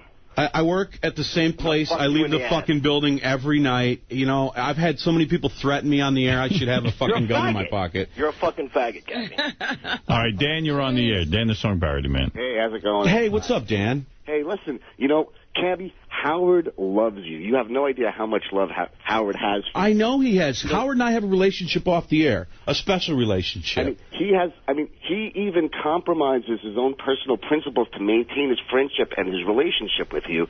Because, you know... How's that? Well... Are you and Howard are tight? No. I just... How do you know how much love I have for Cabbie? Yeah, when did you become an expert? Base it on the fact that you're still befriending him, giving him airtime. Last time he came on to address the whole movie thing, okay, you said, you know, the thing that you feel most betrayed about is that you can't tolerate people lying to you. Right. And it only seems, and even right there after that being said, he gave his whole apology that it was bad judgment, but then claimed that he was never in the studio during any of the filming. He was only in the green room. Right, and he was there. He was in there. We even have pictures of him in the studio. But then he posts himself the picture on the internet of him holding the OJ mask with Ron Jeremy. Photoshop's amazing, isn't it? Yeah, no, that was clearly not Photoshop. I don't think this is Photoshop, that picture. Yeah. Honestly, I don't, Cabbie. Oh, Dan, I love you, man. You realize, Cabbie, just another thing that's a weird thing. You know, we put that OJ mask on people. Don't you think they have the right to know what was done to it? Yeah, I mean, Neil Drake wears that. That's part of his... we cleaned it off. Nah, come on. No, we know what Cabbie, you posted that picture. What's that? If I put You're the one who posted the picture. If I had Ron Jeremy put his cock in shit that you owned and that you put on your mouth, you wouldn't want that. I understand completely, and that's why I'm here. And that's the only picture we have of what you did in the studio. How do we know what you did? We don't know what else you did. Look at that. I mean, that's crazy. I mean, that's just like, how could you be a friend of mine and do that to me? Dude, I apologize. That's all I can say. I mean, I can't make an excuse because there is no excuse. It's no sense apologizing more because it just drags it up and makes me angry. Well, but people are dragging it up. I'm not dragging it up. You said we move forward. Ryan, you're on the air. And it only senses to piss you off, and I see that. It's just like, wow, you know, that. Maybe it makes you happy that it pisses me off. I don't know. No, it doesn't. So you got to. Dude, you win. You won. No, Ryan, you're on the air. That's never been it, and you know that. Howard, it's out with most people in my life, but at least you're obvious about it. Ryan, you're on the air. Hey, Howard, hey now. Hey now. Hey, I'd like to welcome George back. Hi, how are you? I'm doing well, George. Thanks for asking. Bottom line up front, Howard. Cabbie's full of shit when he talks about his Gulf War syndrome. Why? Okay. Why is that? That's why I get disability for it. Yeah, you get disability because the TRICARE employee that awards you disability is also getting paid from the government as well. Okay, is that why I went to the Disabled American Veterans? Because the government shot me down 3 times? Do you know my story? Exactly. You're some fucking dude calling in thinking you know. Go ahead, TRICARE. Go ahead. Well, one of the reasons I do, I do like Cabbie a lot. That's true. And I think he has a good heart. But I think he's terrible. He's been given terrible guidance in life, and he makes a lot of poor decisions. I do make poor decisions. And I don't make excuses for that. You stand by your poor decisions. No, I live with I end up living with the consequences. He does. He ends up losing friends. He ends up going to jail. He ends up... Dude, it's just the worst situation. Listen, and it's been like this since I was 7. You know, I mean, seriously. Right. I was 13. I was wet in the bed. I left home the day I left the house of those abusive parents, which the last day I wet the bed. I wet the bed till I was 13, till I left the house of the family that adopted me, dude. Right. You know, I got issues. I know this. But one of the things that you got to admire him for is he did serve in the Gulf War. And that's true. That's true, Howard. But, I just counseled... And that's nothing compared to the war those fucking boys are going through right now. That's true. They're dying every day over there, and it sucks, and we need to bring them home. I'm living it right now. I did 1 tour in Balad, Iraq, and 1 tour in Salerno, Afghanistan. And welcome home, brother. Welcome home. I'm still dealing with people who deal with post-traumatic stress disorder. And one of the soldiers I counseled was lost for 72 days in Salerno, Afghanistan. Now, him I could understand having Gulf War syndrome. And another thing, Howard, none of the guys that I've counseled are over 155 pounds who have post-traumatic stress disorder. So you're saying that Cabbie doesn't even have the disorder he claims? Wow. Thanks for the... listen, I've never claimed anything, dude. I'm diagnosed, all right? You don't have to fucking believe it. But, post-traumatic stress isn't just from war. And, Howard, you know this. I mean, what do you have it from, Cabbie? Did the Starbucks in Kuwait not make you a caramel macchiato? Never made it to Kuwait, buddy. I was in the 82nd Airborne. We were not in Kuwait, fag. And any vet wouldn't call up and say that one disability is less than the other. It's like a Vietnam vet. You don't bash a Vietnam vet. A vet's a vet, man. I don't care if they served in World War I or fucking they're over there now dying for nothing, for oil. Cabbie, that's who people who didn't serve that's what people who didn't serve in the war say.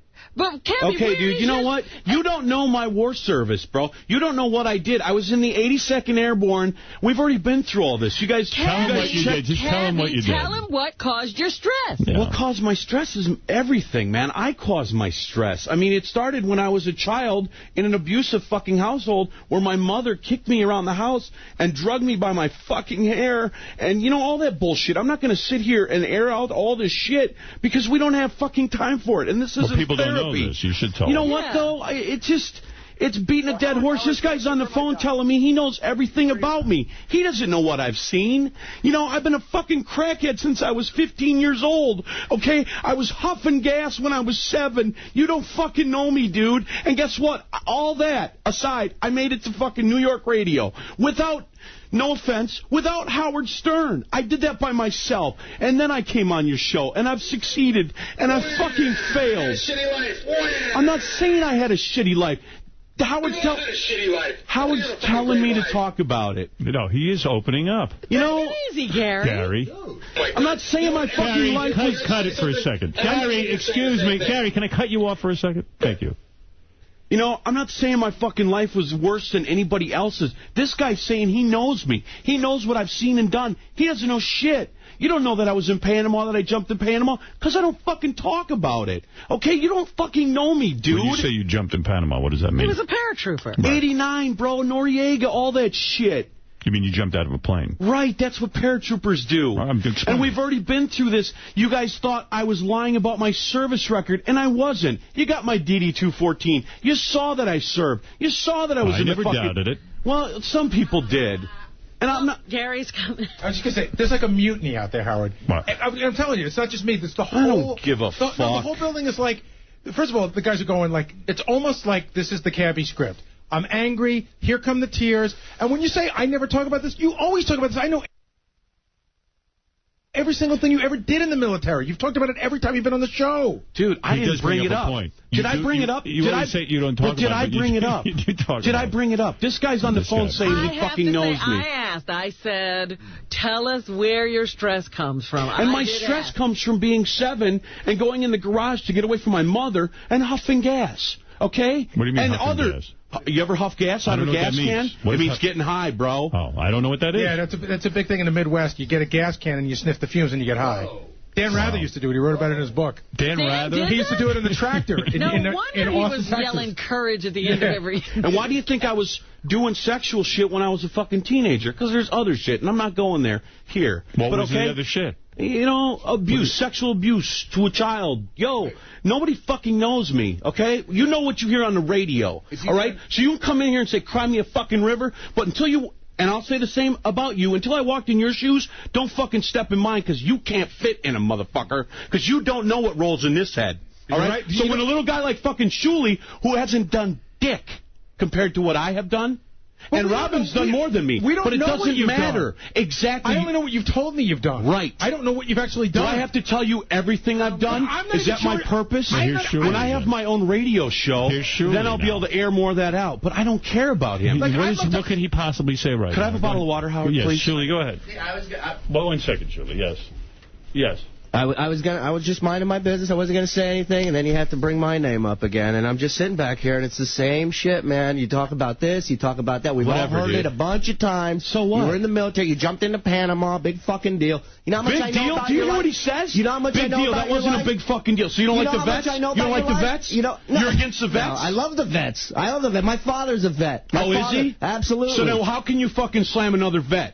I mean, my service was less than anybody else's. George Takei was in an internment camp. Exactly. And you've seen hell. But how can they slam my vet service over anybody else's? I'm not slamming your service. I'm not slamming your service. You did incredible things. I didn't, though. I just served, bro. Discipline that you had in the military. Yeah, I know. And apply it to your life today. It's tough. No, it isn't. You did it. I have some sense of discipline in my life, and it's the self-control that sometimes slips out. But for the most part, you know, I'm a success. In the same way that you did it in the military, try to do it in your life today, right now. You should really take this wall down. No, we need a wall there. Steve, George from you. Steve, go ahead. George wouldn't be here if there wasn't a wall. Steve, go ahead. Yeah, I was just going to say, like, you know, it's good and all that you served. I served. I mean, I got hurt. I'm missing half a leg, but... God bless you, dude. Welcome home. Around fucking telling people and doing all this shit. I don't run around with the badge of honor, bro. I'm in here and some guy brings it up on... It's the second thing out of your mouth every time somebody talks to you is, I'm military, I was in the service, second airborne, check my DD-214. I've heard it so many times, I shouldn't even know the fucking phrase DD-214. Guess what? That's right. Guess what? I don't. If you go through my fucking tapes of me coming on this show, it ain't like that, bro. Well, Steve's talking. I'm multi-fucking talented. God bless him, dude. How did you lose your leg, man? IED. I was in a Bradley. I was in a Sadr City, Baghdad. I was going through an intersection. It was like down a paved road, and there was like 2 anti-tank lines buried in the road. Are they taking care of you? You heard about that Walter Reed shit, right? Yeah, I was in Walter Reed I stayed at the Malone House. So it was kind of like a hotel. Right, but a lot of vets aren't getting taken care of at Walter Reed. Let's go to Justin. Justin, on the air. Hey, I was wondering if when Cabbie raped Shuley, is that going to be on Howard TV? Yes. We can't show penetration. High definition. If you actually enter Shuley... We can't show it. We'll have a we can show it. Oh, we can? Okay, good. No, we show it. We'll show it on Cabbie. Put the camera on you guys' faces. We'll show it on the website. I'm launching a website, too, Howard. Are you? Yeah. All right, well, I bet a lot of people are looking forward to that. We can also do that fuzzy little dot thing, so you know it's real. Yeah. Can you just blur me? One more phone call. Jessica Hahn, you're on the air. Wow, poor Cabbie. Mommy and Daddy hit me. Oh, my God, you sound like such a cry. Yo, they fucking asked me, okay? This is not my therapy session. You know what? Honey, whatever. It's so sad. It's so sad. You go in there and cry. Meanwhile, you're screwing Howard behind his back. Yeah, you screw everybody, and then you sit here and you come in for sympathy. You fuck everybody. Did I come in here for sympathy? I came in to apologize. That's all you did. That's what the tears, the fake crying. Oh, it's fake crying. Then I should be an actor. If I can fake cry like that, should I be an actor? Yes. Who molested you, a woman or a man? I don't really want to go there, dude. He hasn't made up that story yet. No, I believe he's telling the truth there. Fuck you, dude. You want me to fake cry again? Do you know me? Do you fucking know me? Anytime you're ready, boy. Let me guess. You were in the 82nd Airborne, right? Yeah, we got to hear that again for the 19,000. All right. Thank you, Jesse. Thank you, Shuli. Thank you. Now, man, not a lot of sympathy in this room. That doesn't matter. I'm not looking for sympathy. And I got to say one thing on Cabbie's behalf. Everybody seems to be overlooking one significant fact here. He was adopted. And anybody that's like coming in and charging and piling on top of him. That's a good reason. I'm not saying that. I'm just saying there's all the adopted people who do the right thing? Yeah, and what I'm just trying to say is like everybody's really coming down on him really, really hard. He's a guy. It's obviously very confused. Here's what I'm going to say about this now. Want to hear what I have to say? How are you, Fred? Doing all right, dude. Here's what I say. No disrespect to any of you about that shit that happened, and I mean that from my heart. Cabbie exhibits poor decision-making in many instances in his life. Now, the reason he does is and I don't mean this to sound harsh, but it's the truth, and he'll admit it. He's mentally ill. Right. I am mentally ill. Yeah, That's I know the first time somebody has said something that makes sense. Now, he's mentally ill, and when you're mentally ill, you got a lot of things to work on. The fact that Cabbie has done a million things he's really accomplished a lot with that many drawbacks. Cabbie's done a million favors for this show throughout the years. And I did them because I love you guys, and I love the fact that you let me come here and be entertaining. That's all. That's it, dude. I never wanted anything more than just to fucking do radio. And it wasn't even that I wanted to work for you, and I've told you that. I just wanted to work near you, dude. You're a fucking legend. When I met You're Cabbie, the best ever. And the fact that I fucking fucked up and did that shit in your studio, I'll regret that till the day I die. And I know that. Now, that's why I said you don't have to apologize anymore. Well, I know, but you know what? But forget it. I didn't apologize for you as much as I needed to do it for myself, man. Ralph is now ready to accept that apology. When I met Cabbie, the story I had heard is that he'd gotten fired from a radio station because of poor judgment. Okay, he did very poor judgment. But he did the bit in hopes of doing something funny on the radio, making a name for himself. His intentions were good. His intentions are always good. It cost me 2 years of my career in radio, that bit. I know that. The reason that I have said to Cabbie, I forgive you, and I know I'll give Cabbie a pass here and there. Cabbie's done a million things for this show. Number 2, happens to be a funny guy, and you know he's always entertaining. And number 3, and most importantly, he's got a mental illness. That's our favorite. And I'm not saying that as a joke. I'm saying that he's suffering. Oh, so you're saying you understand? It's compassion. I think he made... Is it compassion? Yeah, I think he made horrible decisions, and what he needs to work on in his therapy. So if I did what Cabbie did, you would never forgive me? If you had done that... Are you talking about making a porno? I don't know. I brought some people in to have sex on his chair. You're mentally ill, right? Where are we at with you? I have never been medicated, never been institutionalized. Well, I have a different history. I mean, you and I have a long history. You're allowed a fuck up. Do you go to therapy? Are you in therapy? I haven't been in a long time. But you have? I have. Because you've had some, and I've heard some of your issues on the air over the years, and... I'd be out of therapy, but my therapist won't let me go. I have to tell you that I am telling you, one of the things you need to work on is behavior, which has nothing to do with mental illness.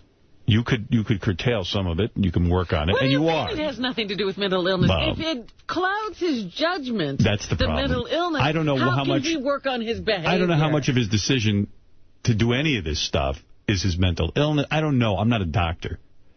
So, the fact of the matter is, he has been pretty exemplary in terms of this show and giving a lot of service to this show.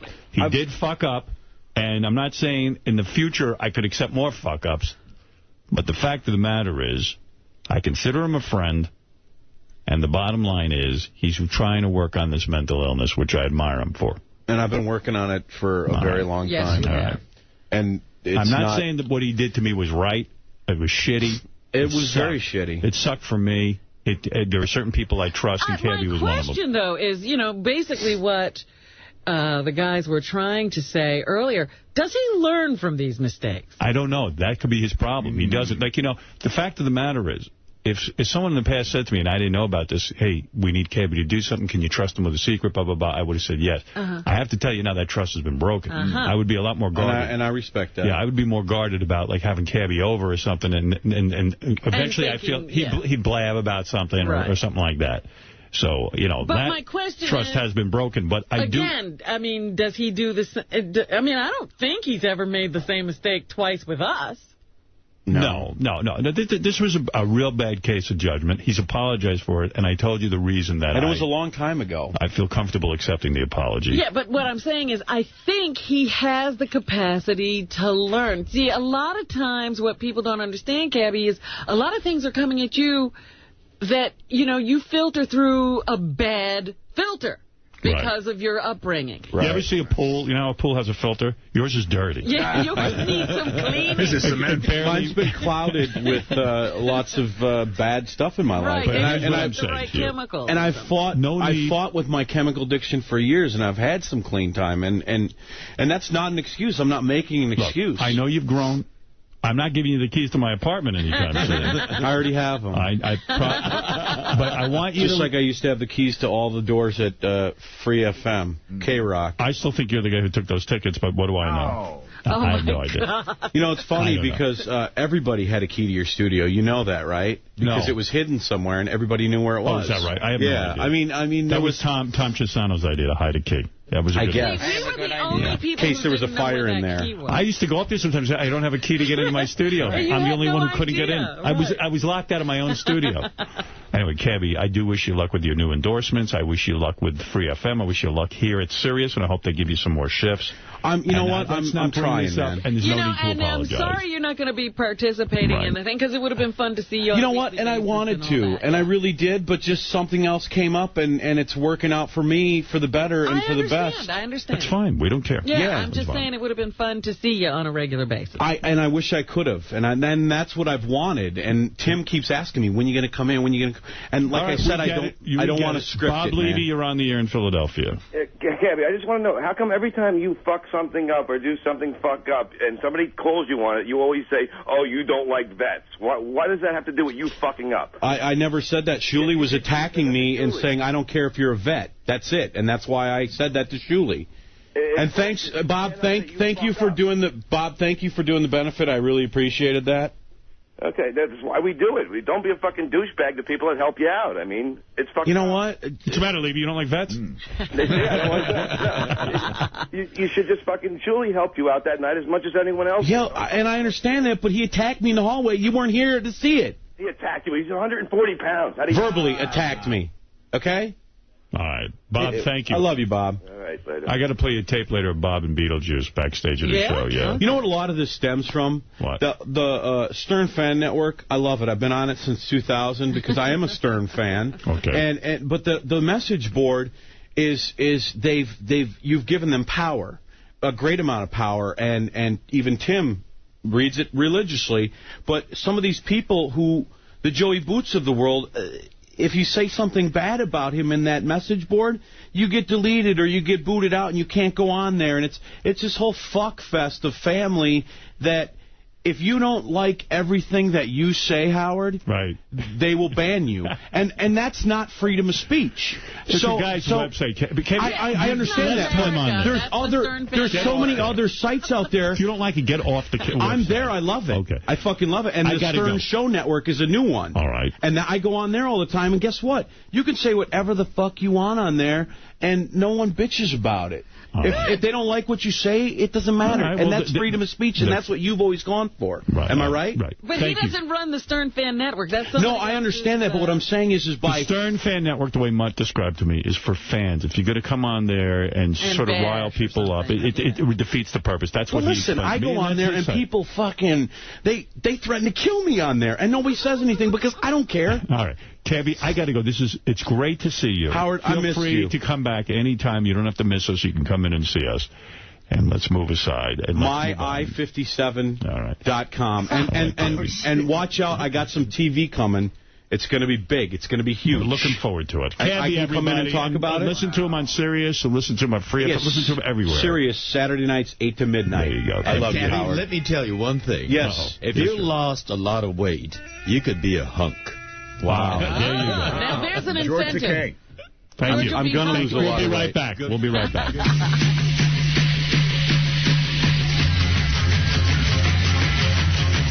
My name is Cabbie and I act like I am 6. All I can think about is getting my next fix. I'm a loser and a boozer, common sense I lack. What the hell do you expect when your whole world is crack?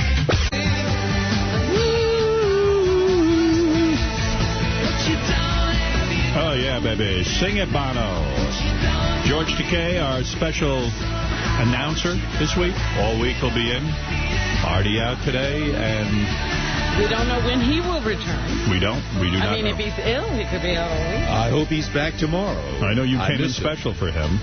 Absolutely. That's right, George.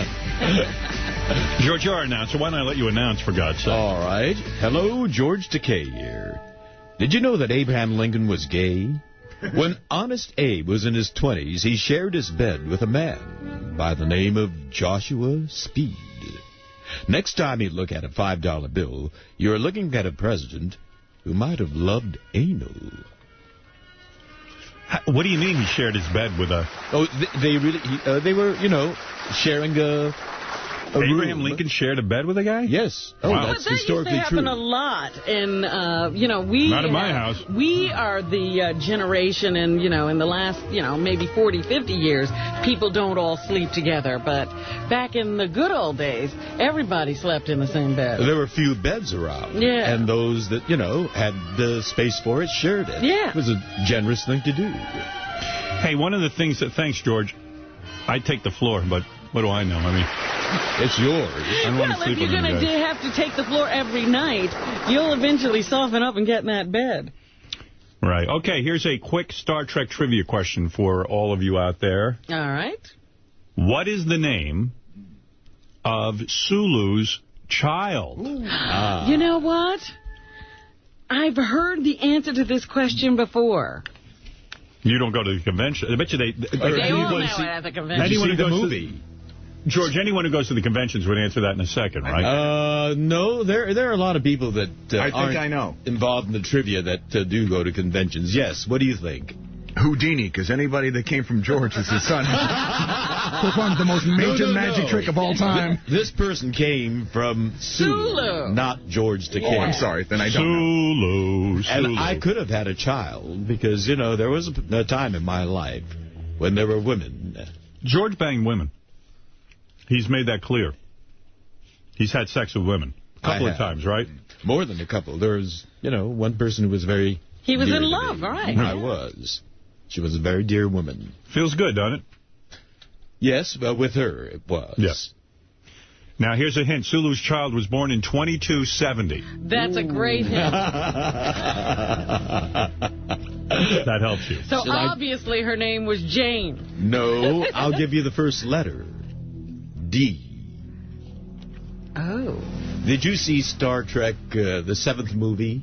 I saw them all. Of course. You saw them all? Yeah. Well, there she was. She was at the helm. I know that, but I don't remember her name. Davina. Well, you're getting close to it. Delphina. No, it's not a normal name. It's a futuristic name. Right, that's why I said I wasn't around then. Dookie. What is it, George? Tell everyone. Demora. Demora. And there is a Star Trek novel titled The Captain's Daughter by Peter David. And he goes into how Demora came about. And her mother was a glamazon. A glamazon? Glamazon. Which is? That sounds like something Mr. Blackwell would say. And it was, alas, a one-night stand. You knocked her up? The Sulu did. You animal. I want that to be made into a movie. I'd love to play that scene. Oh, dear. Knocking up the broad? Well, that's acting, isn't it? It sure is. So you had a baby mama. Are glamazons hookers? No. She was, one of these super athletic women. And she fought for the right. Right. And she was Amazonic. Were you aware of your child the whole time, or did the child just... Did she keep it to herself? Yeah, I mean... in the novel. I find out about Sulu's history from novels and movie scripts. In the novel, he eventually learns of this. And why did she not tell you? Paternal care. Why did she not tell you? Because she was a very independent woman. And, she was going to have that baby. And she was Sounds like a schmuck. Well, the daughter wanted the connection with her father. I see. Boy, I got to go to there are a lot of Star Trek fans listening, too, so they're taking notes. When's the next now? Star Trek convention in New York? Maybe I got to go here. In New York. Go with George. There might be a convention. I don't think I have it on my calendar. You know what I'd like to do? Like when you go up on stage, you're in the uniform, right? No. No? I've never worn. I come, as I'm dressed. Because I would like stand behind you in full Star Trek uniform. Oh, yeah. I'd love to do that convention then. I will suggest that. Yeah, I'd like to. Will you really do it? Will you really? Yeah, I don't want to answer questions. I just want to stand there. What rank would you have? Admiral. He'd be an admiral, absolutely. With my long flowing hair? Are you kidding? I'm like a lion. Captain Jenks, go ahead. Well, actually, Howard, I had the answer to that trivia question, and then you gave it away. Oh, yeah. We should have opened it up to the listeners, yeah. I was just asking the people on the show. Ask George a question. I bet you can't stump him. What, a trivia question? Yeah. Yeah. That would be hard, but let me see. Wow. Well, you were in Voyager, weren't you, George? I did a guest shot on Voyager, yes. Okay. Tuvok, who played Lieutenant Tuvok in Star Trek Voyager. Okay. How old is he supposed to be? Who knows that? That's like a question that asks, if the Enterprise took off from the planet Sirius and was headed at warp 3, how come I got to... Yeah, it's not a good question. No. I think they refer to his age at some point during the series. They did. But he doesn't know that. He was on my ship, the Excelsior. You want the original Star Trek questions. Listen, that's what I mean. I'll go to the convention with you, and if people ask inappropriate questions, I'll phaser them. You'll give me a phaser on stun. I'll just hit them up with it. You know how I deal with that? I tell the people in the audience, I come with my consultants. And the consultants are planted all over the audience. And so my consultant that knows the answer, raise your hand. And about a half a dozen arms go up. Sonny, you're on the air in Middlesex, New Jersey. Hey, Howard, what's going on? Hey-oh. Hey, Howard, are you a man or are you a woman? I'm a man. Okay, because you seem like you like getting fucked by the people who work with you. Well, I'm still a man, but maybe I'm just a big pussy or something. I don't know. I don't understand why. What is your point? My point is that Cabbie, I understand he makes the porno. That's fine. I mean, you forgive him. But then what about what he did after that? He went on Stern Fan Network. He posted a picture. He goes on other radio shows saying he's going to sell it, and you still forgive him after that. I just don't get it. You know what? I'll be honest with you. I spend about 30 seconds of my life thinking about Cabbie. I don't know what he's doing on the Internet. I'm so unaware of this stuff. I know what he did, and I did give him. I gave him forgiveness. I have yet to see or hear about any. I mean, I hear things, and I don't know if they're true or false. He comes in, and it turns out they're not true. He posted something on Stern Fan Network, and then he showed me the dates. It's like one big mess. And I don't know that Cabbie is truly sorry. I can't evaluate him. You didn't buy the tears today? I did buy the tears that he's very sick. He's very, very ill. I've told you this before. He's got a mental illness. I don't say that gives him a pass to do anything he wants. I told you I forgave him. And I told him that I don't trust him as much anymore. I wouldn't sit and, sort of hang out because I'm not sure what that means and what he can be trusted with. But I gave you my answer. If that makes me a pussy, then I'm a pussy. Some people you forgive. I hear did you think I was? Did you think I was being a pussy? I thought that was my. I thought the evaluation was proper. No, I think you nailed him right where it was. I mean, there's a lot of stuff that's hearsay and innuendo. I mean, there's nobody that can really give a conclusive point of view, so you just got to let it go. I let it go. But, there are some people I don't let go. I felt, if I'm a pussy for feeling bad. The guy really has been incredible for the show and done, the Stuttering John fight and, Even when he came on and talked about getting fucked in the ass. Yeah, he revealed incredible things here to us. Now, hold on. Didn't Cabbie get a huge payday for the Stuttering John fight? Yeah, but still, I don't know that I would. I think he would have done it for nothing, quite honestly. Yeah, I don't. You act like he gets nothing out of appearing on. No, I'm not saying that, but he does good. Listen. Look, that Cabbie fight with Stuttering John really cost him. He went to prison because of it. Yeah, and then even admitting the tax fraud on the air, even though he doesn't, he's insane. That's good radio. So, okay, when I made my evaluation, this so-called porno happened, I guess, when he first came to K-Rock. And I guess I'm taking his mental illness into consideration. And he ain't faking that. I mean, I've seen when he's talking to TVs and all that other shit. It's crazy. And he is crazy. And, it's almost like saying, well, you mean he's crazy, Cabbie, but you don't expect him to be crazy. Right.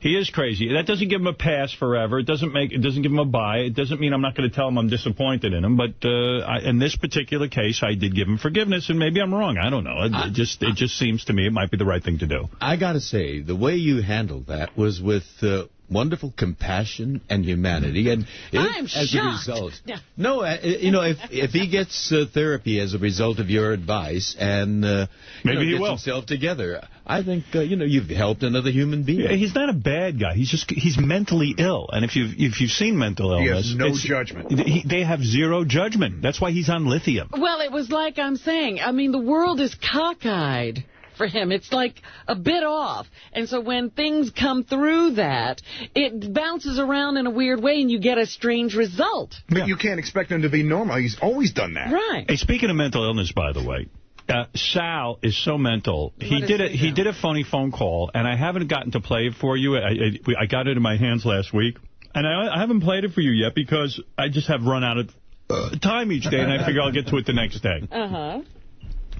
So he's driving Gary crazy. Howard doesn't like to call. It's my masterpiece. He considers this his masterpiece. That's not true, Howard. Gary told me you think this is your masterpiece. Okay, can I say what I said? Let Gary say something. Oh, you motherfucker. You come to me every day, minimum twice a day, as you play Car Confusion and play Car Confusion. And this morning you came to me and you go, Gary, is there anything I could do? Do I need to re-edit it? Is there anything I could do to make him like it? I said, he likes it. He'll get to it. I promise he'll get to it. Yeah. Howard, you got to slow down. It's okay to have an abundance of material. He is blowing this way out of proportion. I simply asked him today, I go, look, I was thinking about something. I go, maybe I'm paranoid, Gary, but maybe I should just trim it down. No, you are paranoid. All right, but excuse me. How many times have you asked me if he's going to play it? Maybe twice. Once last week, once today. Why don't you triple that number, for real? Oh, can I tell Howard now? You want to throw me under the fucking bus? Why don't I tell you how you were yelling at me, Gary, for not being a good producer? And I said, you accused me of throwing you under the bus over those African questions. Nobody knows what he goes, how dare you say that? I approve the question. Thank you. Oh, wait a minute. Aren't you a producer? Thank you. What's wrong now, Gary? You now. Do your fucking job. Nobody knows what you're talking about, but that was good. Here's Sal's masterpiece. No, see, can I explain it or no? It's not really a masterpiece. It's like, okay. But it's Sal's masterpiece. First of all, Larry, Gary was... Jesus Christ. Gary, you were dying laughing and said it was great at the commercial break. You lying sack of shit. That's a complete fucking lie. Choke on your fat fucking horse teeth. I put it to Howard. It's my job to pass along some of your shitty material. I'm sorry. What a wonderful Well, if it's shitty, you shouldn't pass it by. All right, tell us what you did here. Happy family here. Yeah, tell us what you've done. What have you done in your phony phone call masterpiece? Okay, so I call up a man who's selling a Nissan Sentra in the classifieds. Okay. And I said, my dad would like to buy it. Uh-huh. Then I call another man selling a Nissan Sentra and said, my dad would like to buy it. Then I connect the two together. All right. So they're selling each other the same car. Right. Once the first guy flips out, I grab one of the two guys, call him back and say, you fucked up. I want to put my dad back on. And I call a third guy with a Nissan Sentra. He finally catches on and loses his mind. All right, here is Sal's car sale confusion. And as he said, this is his masterpiece. No, I didn't say that. You said that. All right. Thank you, Sal. Here is what Gary said is Sal's masterpiece. Hello? Hello? Yes. Yeah, hi. I'm calling about the Sentra. Yeah. Okay. Can you hold on one second? Because my dad has a few questions about it. He's the one that's actually... Hold on one second. Hold on. Hello? Hello, you got a Sentra for sale? Oh, slow down. What is this? I'm looking to buy the Sentra from you. Okay. Well, my dad's looking to buy it, and I'm putting him on the phone. Can you just thoroughly explain the Nissan Sentra to him, please? Oh, sure. Okay, you're connected. Hello? Hello? Okay, it's 2002. It's a 2003 sale. Pardon? It's a 2003. 2002. 02. Wait a minute. I have a 2003 Sentra, not a 2002. And hold on. I got the paper right here. Maybe they made a mistake. Hold on. No, it says 2002 in the paper. I sell a Nissan Sentra 2003. Oh, wait a minute. You're selling a car? Your father wants to sell a car. Why you want the information from me for, pal? Well, you called me. I don't know. You called me. I didn't call you. I didn't call you. Hello? Sir, you yelled at my dad and pissed him off. He's looking to buy your car. No, I don't know what you want. You drove me crazy. I got one car for sale at the 2003 Sentra. Are you interested? Okay, let me put my dad on the phone and you can explain the car. You drove me nuts. Wait, hold on. Hello? Hi, I'm calling about the Nissan Sentra. Yes. Yeah, hold on. I'm going to put my dad on the phone. Can you explain the Sentra to him, please? Yes. Hold on. Are you there? Yeah, I'm here. All right, sir, are you there? Yes. It's a 2003 Sentra, Nissan Sentra GXE, and I think you were talking to the wrong person. What do you want to do? You want to buy a car or you want to sell a car? So you're calling me. I have a car for sale.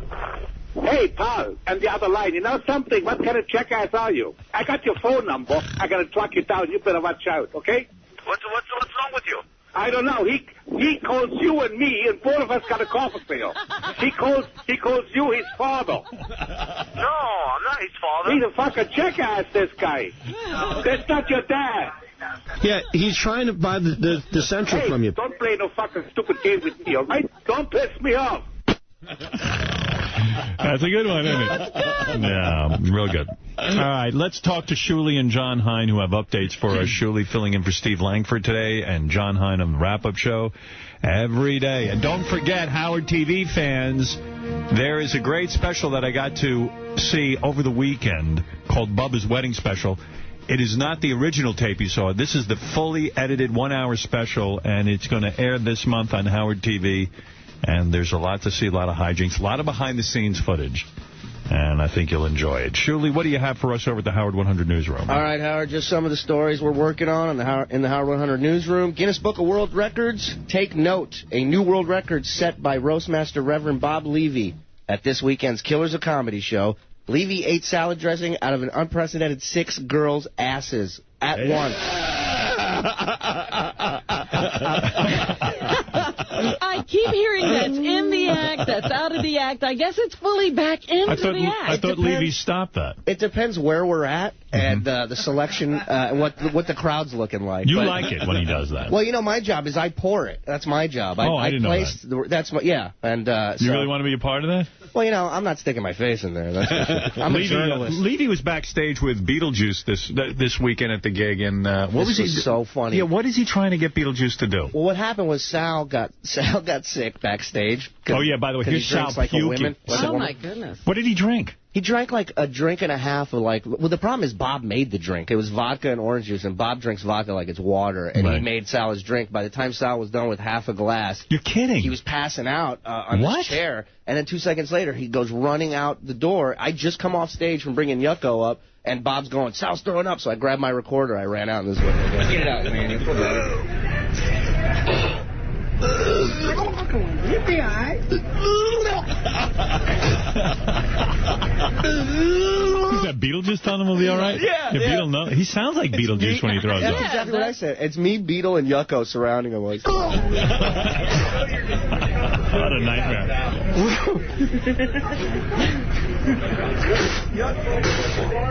Get it out. I like Beetle going, you'll be all right. Beetle does this every day. I told him, I go, you think you'll be all right? He goes, don't I do it every time? Well, a little bit more.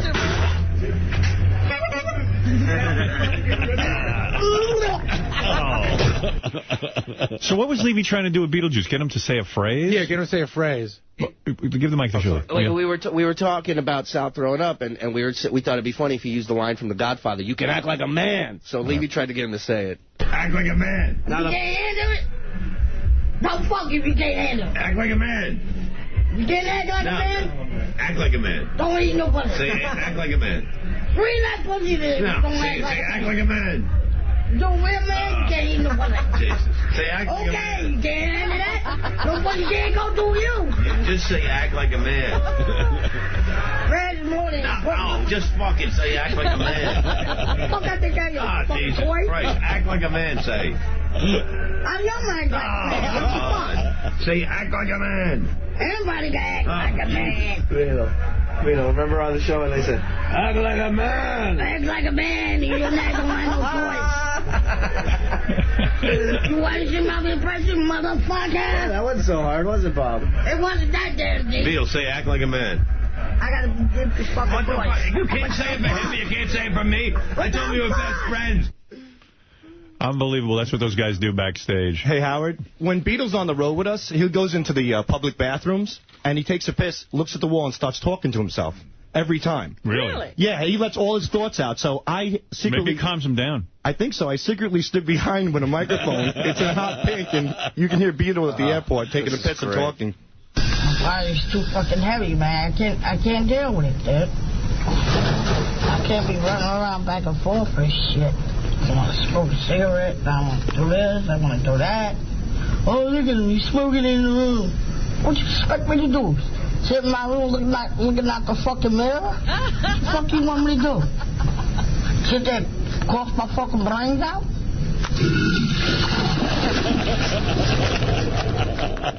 He just stares at the wall and talks. That's like his therapy. Someone told me when he was walking through the airport, his pants fell down. He didn't have a belt with him, so when he walked through the airport security, his pants fall down, and this woman, quote unquote, says your balls are hanging out, and he turns to her and says, "You want me to put them in the cup for you?" And he was like, "Oh." His whole penis and balls. Yeah.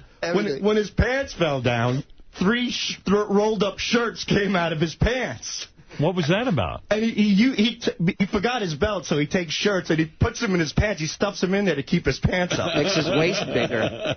Makes his waist wide. And then the other thing is he walked into a gift shop and just grabs a belt. Like, you know how belts have sizes on, like waist size? He just grabs a belt, and it's at a PGA store, like a golf store. So it's like this, like, golfer's belt, like $40. I'm like, "Beat, you sure you want to buy that? We can get you one in New York." He's like, "No, it's fine. I got it. It's for like a size 43 waist." You can have 3 of them.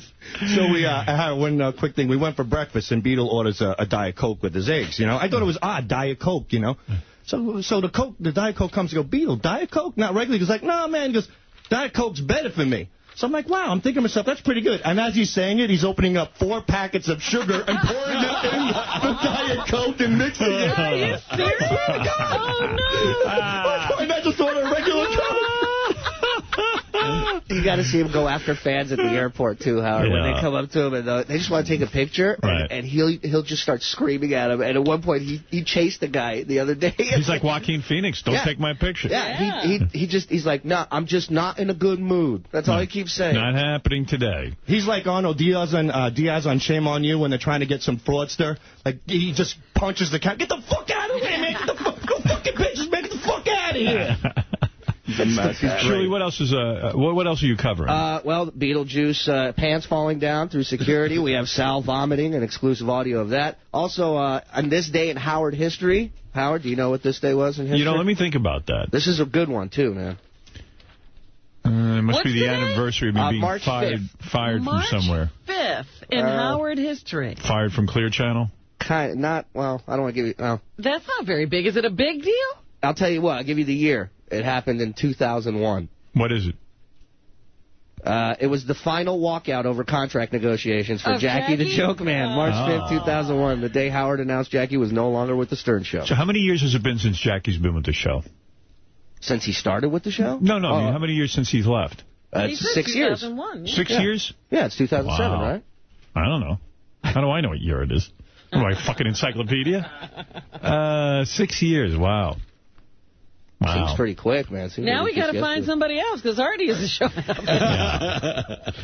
up. Well, if you see Stern-related news, we want to know about it. Call 877-33-SIRIUS and choose Channel 100 for the Howard 100 News tip line, or email your tip to Howard100News at SiriusRadio.com. chessclub.com. All right, Shirley, thanks, brother. Thank you. And thank you to the whole Howard 100 News team. Let's go over to John Hein, who has a wrap-up show at 11 o'clock every day on Howard 101. Well, Artie didn't show up this morning, and naturally everybody's talking once again.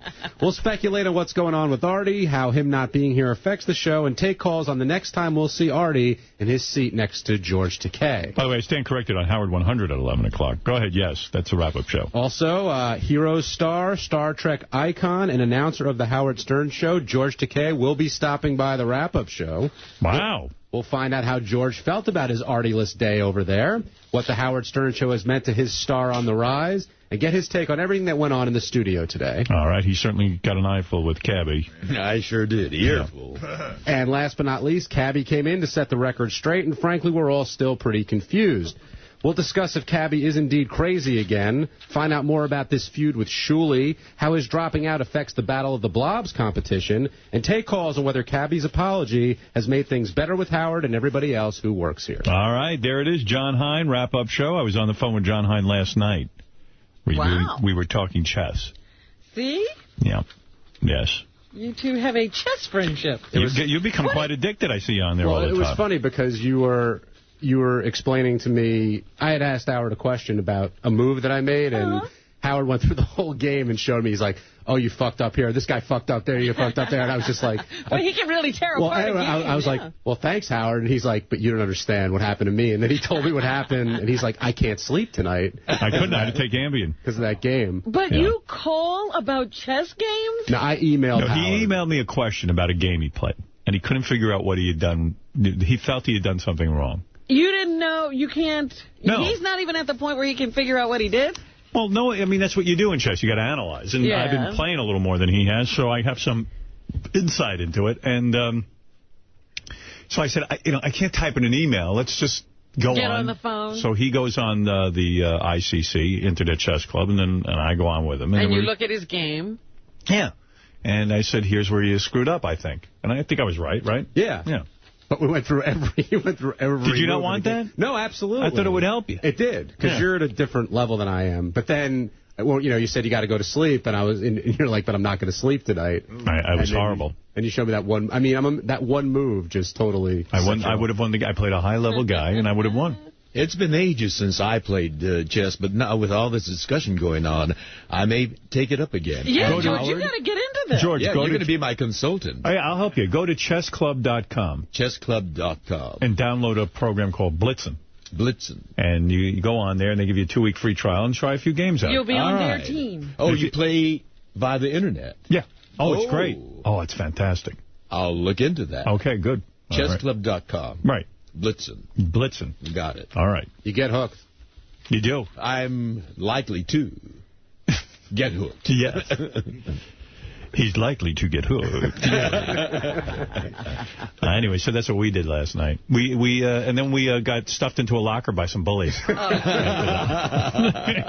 got a locker prank story to tell you today that is just harrowing, and all these locker pranks should stop.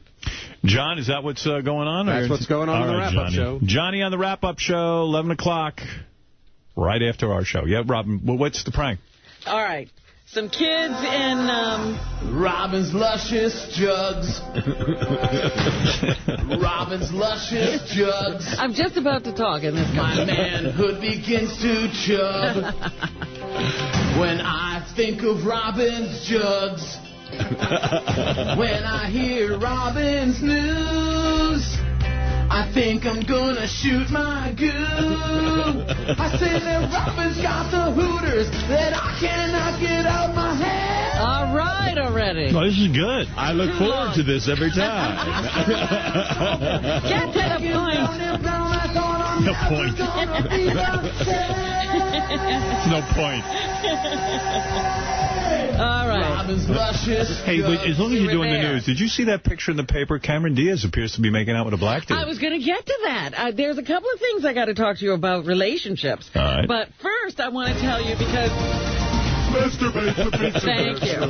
Lots of boys, they have these things they do in the locker room that you think nothing Towel else. snapping. You probably have done a few of these things yourself. They've probably been done to me. Have you ever heard of the cup check?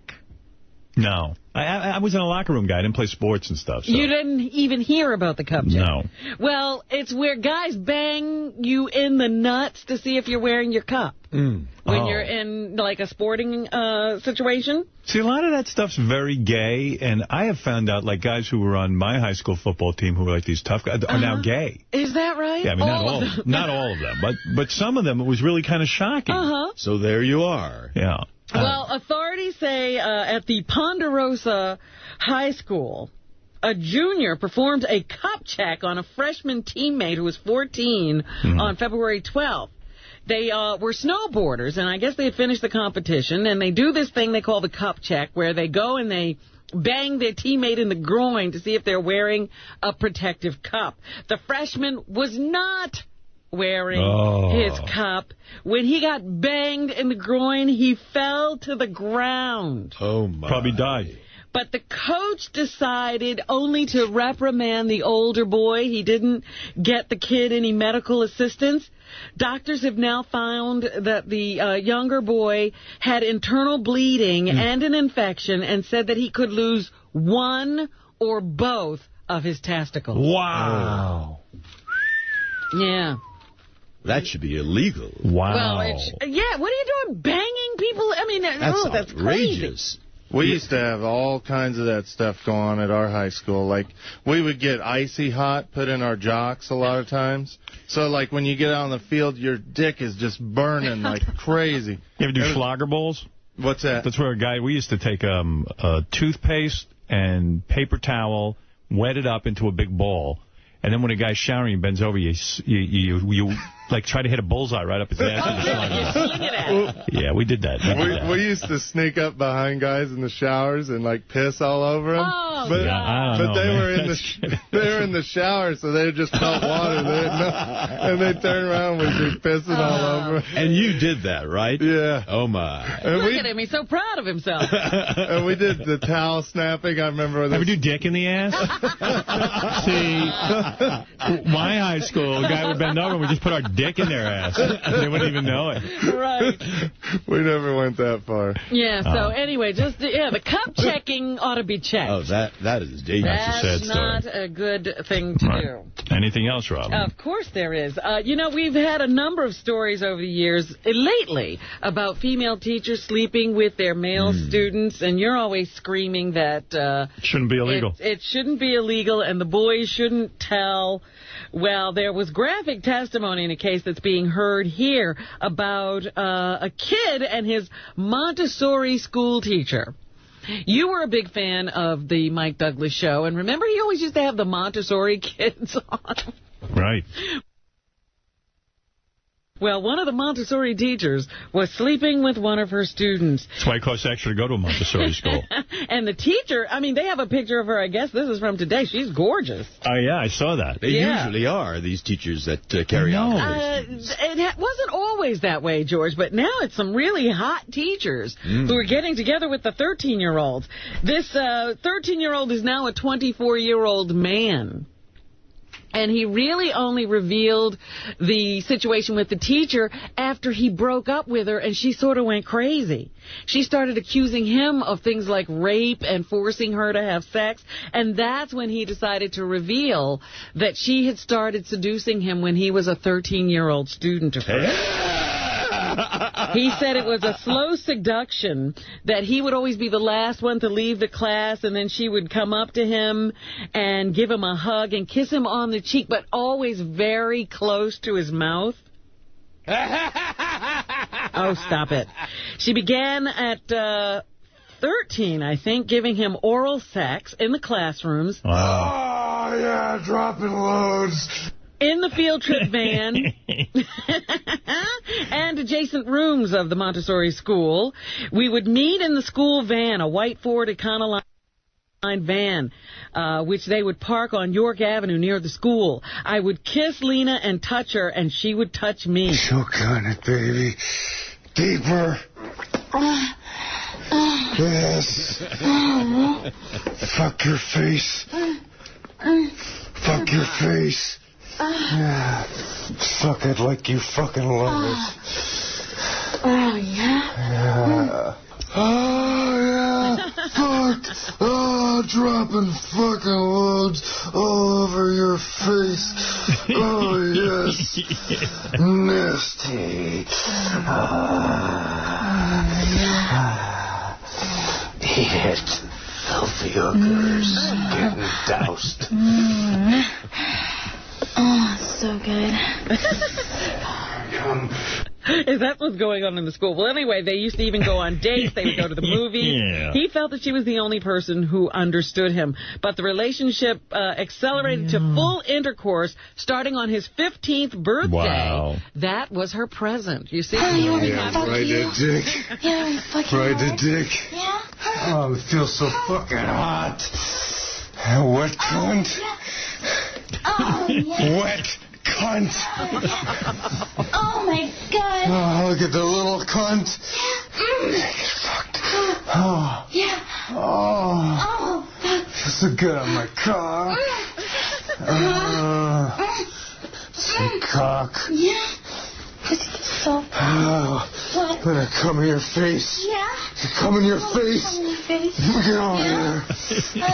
Oh, yeah. Oh, yeah. Dropping loads. Oh, eat it.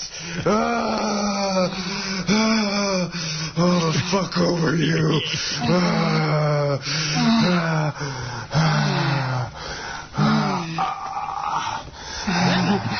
Eat it. Eat your fucking cunt. No wonder you're gay, George. I'm telling you, what is he even talking about there? Yeah, so then, he got the present of full oral sex, or full sex when he was 15 years old. Wow. The relationship lasted 9 years until he broke it off, and as I said, then she started accusing him of rape and gunpoint threats. Hey, Joe, you're on the air. Vineland, New Jersey. Hey, now.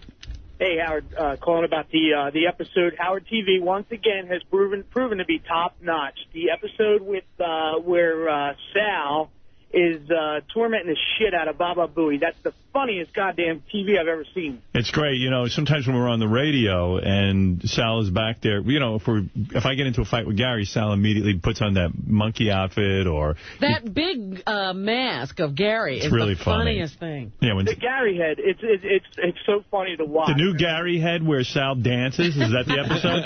Exactly. Oh, my God. Oh, it was I could watch that all day, and it's so bad because, like, on radio... You know, you can't see that. And we're looking at it and laughing, but you can't appreciate it. Yeah, we're looking at it right now. It's funny, right, George? Look at that. Oh, it's hilarious. Look at that. Gary should look that slick. That's Sal dancing.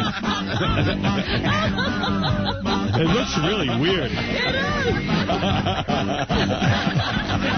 You're talking about... All right. You gotta watch that on Howard. I think that's his masterpiece. You need to take Richard Christie up on top of the McGraw-Hill building and just throw him off. Yeah. That'd be a good episode. It would be. Hey, Howard, do you think I could get a tour of the studio? Gary, how you booked on that? Is it getting a little too much? Yeah, we got like 8 tours, Howard. You want to throw this guy in and then we'll stop? All right, this guy in and then we stop. Yeah. Thank you, Howard. I really appreciate that. All right, hold on. Love you, Robin. Bye. Welcome back. Welcome back. Thank you. Thank you very much. What else you got, Robin? Now, you have a pedigreed dog. Yeah. At least somebody told you he had a pedigree and that he was pure. She. Or she. Yeah. Yes. Would you like to make sure? Because they can now do DNA testing. No, I don't care. I don't think that's what they're saying, that there's a new test that can tell you whether your dog is really a purebred. But they don't think people will shell out the $64 actually to find out. I mean, you really love your dog. Yeah. And it looks like what you want it to look like. Yeah. And it has the temperament you wanted. What else do you want? And they're creating breeds now, like a cockadoodle or... yeah, Labradoodle I heard of. Right. Yeah. What is a Labradoodle? It's a Labrador Retriever and a Poodle mix. And a Cocker Spaniel and a Poodle mix. Yeah. Cockadoodle. Cockadoodle. You love cock. Doodle. Oprah has, we were talking about Tyra Banks earlier today and her impact on people. Oprah has a new craze that has started a frenzy. It's called The Secret. I was reading about this. This is supposed to be the new latest Hollywood thing. Yeah. And they're saying that Oprah has made it so hot it surpassed the Harry Potter franchise. It's an advice book that's the #1 book on the bestseller list, toppling Harry Potter's book.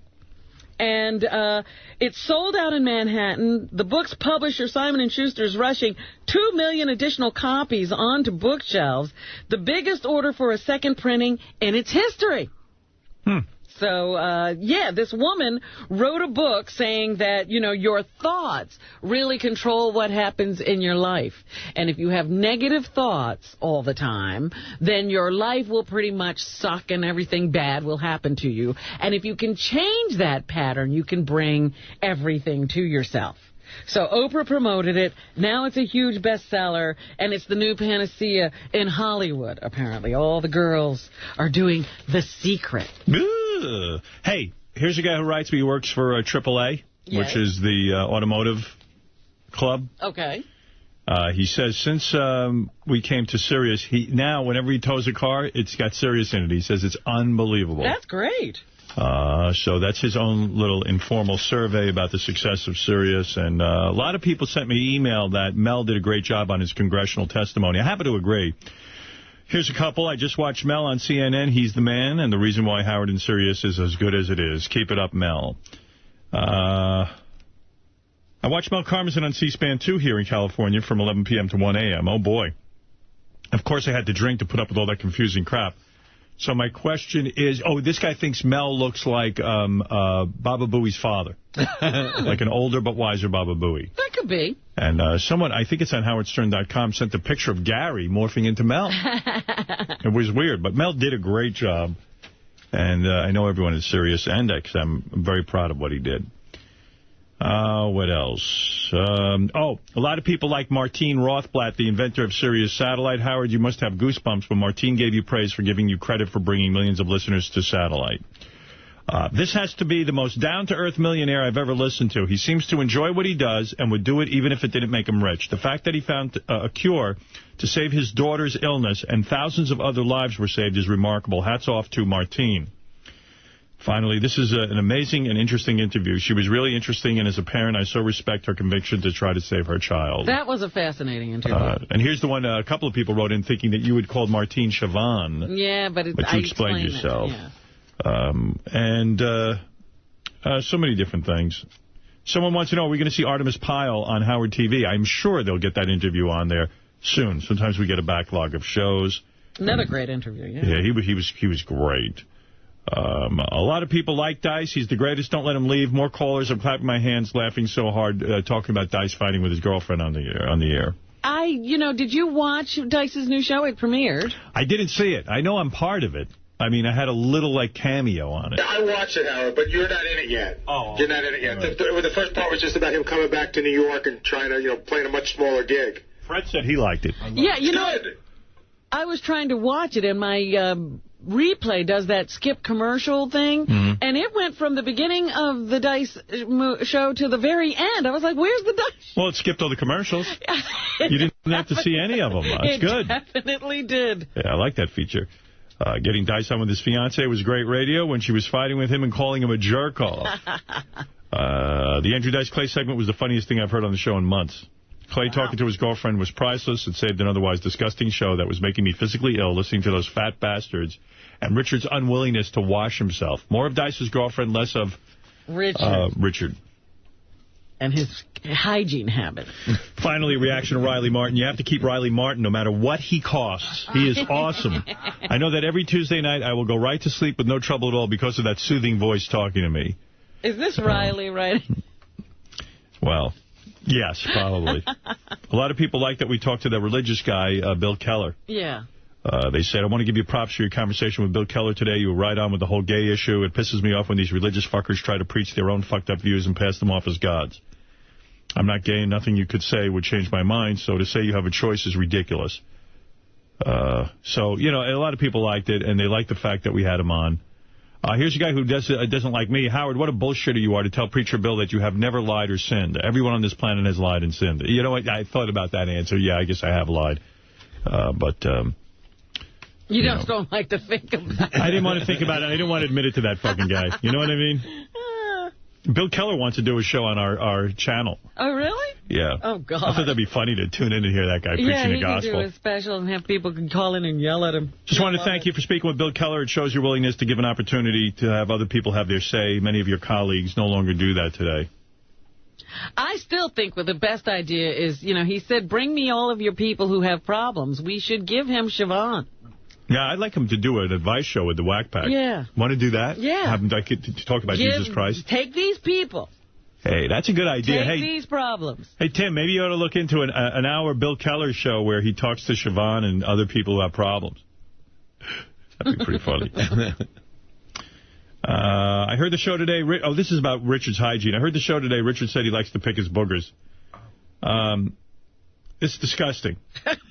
Really? Yeah, I mean...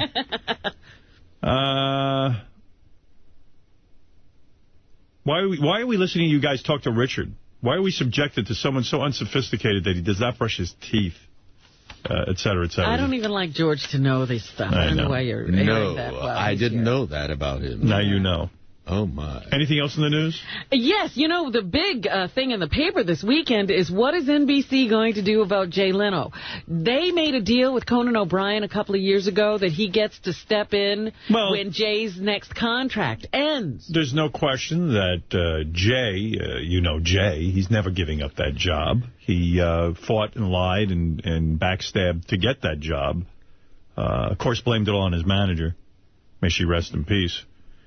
But nevertheless, if Jay Leno wants to stay with The Tonight Show and the ratings continue to be #1...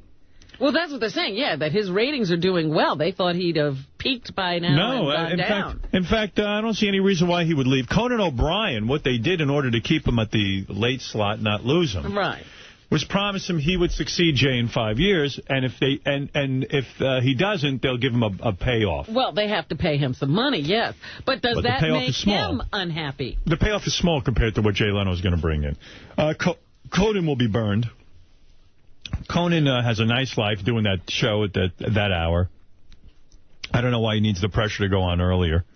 Makes millions of dollars. Oh, I think he wants to see his kids. Like, that's done at a different time. Honestly, Robin, right. It's the same time no matter what. Right. So the fact of the matter is that there's no reason for him to do the Jay Leno show. Do the Conan O'Brien show and be on an hour later. What is this? I guess it's ego. What I was shocked at was looking at this. Well, Jimmy Kimmel has made out in this deal. Have you seen that? Yeah, Jimmy's doing fine. Jimmy, not only is he doing fine, but ABC went and extended his contract a couple of years before his contract was even over, because they were worried about what's going on over at NBC, and they wanted to make sure their late-night situation was all taken care of. So it made Jimmy Kimmel more lucrative to ABC, even though they say his show loses money. When's Leno's contract up? 2009, I think. Yeah, it's 2009. 2009, so 2 more years. Yeah. And Kimmel's goes for how long now? Kimmel just got an extension till 2000, I think like 2009 as well. Right, he goes up or a little bit beyond that. I forget what ABC's always treated Kimmel like shit. They always figured he'd go away or not do well. So now they're finally saying, hey, the guy's doing okay. He's valuable to us. But it says his salary is $8 million a year. Jimmy? Yeah. And he made me pay for dinner. Motherfucker. Hey, I was shocked. Wait a minute. I got to tell you, because Craig Ferguson, now you don't watch that show. Nobody watches that show. No what one does knows. he make? I don't know. $8 million? No. That's what it says here. That's crazy. You mean anyone could host that show? Conan O'Brien, who's supposed to be the big man at that hour, what does he make? I don't know. $9 million. Oh, he gets an extra $1 million. And Carson Daly, who's on later than all of them, what does he get per year? It's got to be $1 million. $3 million a year. Wow. For doing that show no one's ever seen? Yeah. That's something. Yeah. Boy, George, you'd like money like that. Oh, that's impressive. Meanwhile, they say Leno is being courted by ABC and Fox. Well, of course. He's got high ratings. And as long as this show's on there, you'll have plenty of ideas. Hey, the other big TV news, and George will be interested in this, Heroes is doing very well, and George is a star of Heroes. Best character on there. Everyone knows that. But thank you. The big news is Heroes will be off the air for 6 weeks. Starting when? Very soon. April, I think. April. They have a break to record more shows. And then Dancing with the Stars starts, and Heroes is going to go up against Dancing with the Stars, and the producers are very afraid that the Heroes rating will take a big hit. I don't think so. Wait a minute. Heroes and Dancing with the Stars are on the same network. They can't go against each other. No, they're not. Heroes is on NBC. Oh, what am I thinking? I'm thinking they're both ABC. No. Okay. Dancing with the Stars is ABC. Right. And they will be pitted against one another, and the people from here. This is from Adam Buckman's column today. So they're worried about Heroes against Dancing with the Stars? Yeah, because after a big hiatus, it does lose people. Right. Now, Lost has completely lost me. That's why they call it Lost. It's lost most of its audience. It's gotten so bad that I've stopped watching it. I officially put it on the throw in the garbage list. What is it, Johnny? My understanding is Heroes is on tonight. Right. And then it takes its hiatus. That's right. So this is it. George, that improv show you were talking about will be in its place. Thank God. Dancing with the Stars is on ABC, so when it comes back, they will compete, and then 24 is in that mix, too, for people who are still watching it. So Heroes could take a big hit. But Heroes already took one break, and it seemed to have done better since it came back. And it's in that stage right now, like Lost was during the first season, where you just got to see what's going to happen next. So I think it's going to be okay. What they did in the last break was they were playing Heroes on some of their alternate networks, and they grew an audience by showing it over again to people who hadn't yet discovered it. Well, the thought I had is, what if Heroes incorporated dancing? Now, call me crazy, a superhero that dances. They've told me to bone up on my samurai sword fighting. So, there's that. A little choreography maybe in it. And I don't know how they're going to use it, but I'm practicing. Robin, what else is in the news? Did you know that daylight savings time is right around the corner? And this year it's going to be instituted 2 weeks earlier than usual. Why? I'm against that, I think. I know. It just seems like I just got that hour back. Why? Who makes that decision? I guess the government does. President Bush? I don't think. He's going to change the time? Actually do this. That's unbelievable. So, it's going to start on March 11th, 2 weeks earlier than it has for many years. I always liked the way it was. Yeah, because it used to be at the end of March, not at the beginning. Well, if it saves energy, though, I'm for it. That's what they say, that it'll save energy, people will use less heat for some reason or other, and there'll be more daylight hours, so, less electricity. People will be out spending money more, and it's good for the economy. This will completely change the way I farm, too. Well, they say it could set off a mini Y2K. If you remember, a lot of people thought their computers would go crazy if we changed to the year 2000, and it didn't turn out to be that bad, but they say people are scrambling now because I guess the electronic devices that we use, they were set to go 2 hour, or, jump that hour at the usual time at the end of March, and now this new update of 2 weeks is going to cause a lot of havoc. The Anna Nicole Smith funeral was this past weekend, and it is already the #1 tourist attraction. Wow. Her grave in the Bahamas, yes, the #1 tourist attraction. What mental case shows up at the graveside of Anna Nicole? I mean, you should round those people up and put them in a camp. Where's that camp you were in, George? Already... Well, that happened with the Marilyn Monroe funeral, too. I mean, the crypt became a tourist attraction. It's unbelievable. This is Anna Nicole Smith we're talking about. Right. But the point is, what we always talk about, how horrible is a a cruise vacation? That's who's coming. Those people get off those boats, they're loony. And all they want to do is run to the Anna Nicole gravesite. Imagine you're in the Bahamas, one of the most beautiful places in the world, and that's what you're doing. Like a graveside. Yeah. Of Anna Nicole Smith. It's not even like President Kennedy where you get to see that eternal flame. Yeah, Anna's doesn't do anything. Anna had a completely pink funeral, and she is now buried side by side with her son, Daniel. And they say that the way they bury people in the Bahamas is like on top of each other, because she bought 4 burial plots. Mm-hmm. And so anybody else who gets buried in the plot would be on top of either her or Daniel.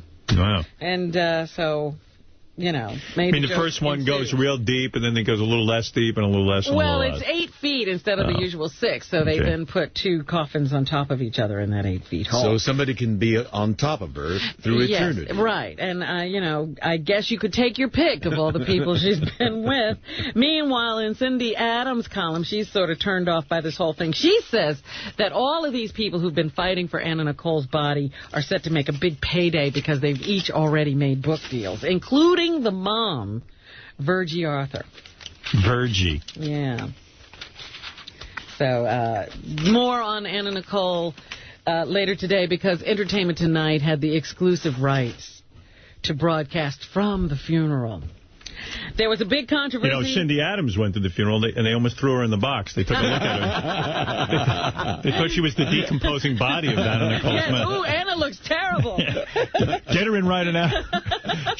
She's souring. They were right. It was too late to have an open coffin. But fortunately, Cindy's hair moved. She's alive. They were talking in Washington, and now there are going to be some investigations. Some commissions are going to be formed to determine exactly what the military is doing to take care of the vets who come back wounded. Apparently, aftercare at Walter Reed Hospital was very poor and wound these guys up in paperwork so that they couldn't get the treatment or the rehabilitation they needed, and they needed to contact lawyers to fight their way through all the red tape. So a couple of people were fired over the end of last week and the weekend, and now the Army is trying to get itself together and start paying more attention to our boys when they come home wounded after this war. Hey, Oliver. Outrageous. You know, they send them over without proper body armor, without armor on their vehicles, and then when they come back, they're treated like that. Yeah. This administration is... And then they want to send more people out there, and what's his name? The Congressman, Murtha, is concerned that, you know, they're going to be sent out without body armor and appropriate vehicles and training. This administration is the most incompetent, most criminally incompetent administration we've ever had. Oliver, you're on the air. Wait a minute. Well, here's Senator Chuck Schumer. Happening? Hold on a second. Wait. Who says conditions at other hospitals may be worse than that at Walter Reed, number 1. Let me play that. Then I'll get to this guy. If it's this bad at the outpatient facilities at Walter Reed, how is it in the rest of the country? Because Walter Reed is our crown jewel. Yeah, you got to wonder what's happening to guys in Kansas. Right. Oliver, go ahead. You're on. Okay. Hey, now. Hey, I don't want to bore you to death, but I got a really interesting and lucrative business idea. What would make you and serious like... Oliver, you're killing me with the accent and the boring conversation. If you have a business idea, what is it? Actually, I would love to meet with Gary off the air. This is a fake accent, I assume. No. I'm from Germany, actually. But... well, you know the Germans are smart. Yep. What is your business idea, pal? I don't want to say it on the air. All right. So somebody steers it. But I have world-breaking news, though. What is the world-breaking news? The world-breaking news is from the Pope. He will release it on Wednesday. He is supporting the use of condoms, birth control, and abortion. And the change of mind came after receiving 2 pictures from Sal and Richard. So I told you it's a fake accent. No, it's not even funny. Why Dude, did you make us wait for that? Come on. cocksucker.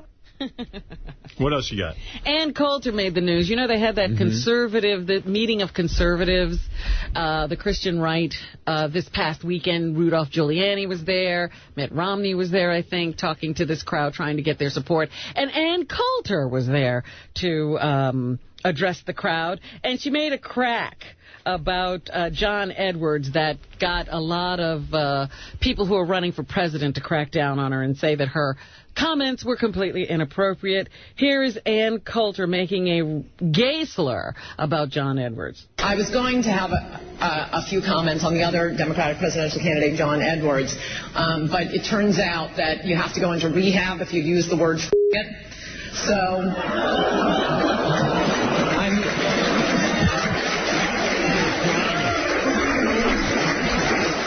They're applauding her use of the word faggot. Conservatives. Yeah, go ahead. I had those unbleeped on the JD page. JD page, you got to unbleep? Let me hear unbleep. Yeah, I didn't realize this. I have another example of her using the word faggot. I mean, the woman should have been hung out. JD page 1? Yes. She should have been hung up from a tree after she said that shit about the 9/11 widows. But, you know, they keep entertaining her. She's the typical right-wing conservative. I mean, they use irrational and faked issues to divide people and get. I was going to have a few comments on the other Democratic presidential candidate, John Edwards, but it turns out that you have to go into rehab if you use the word faggot. So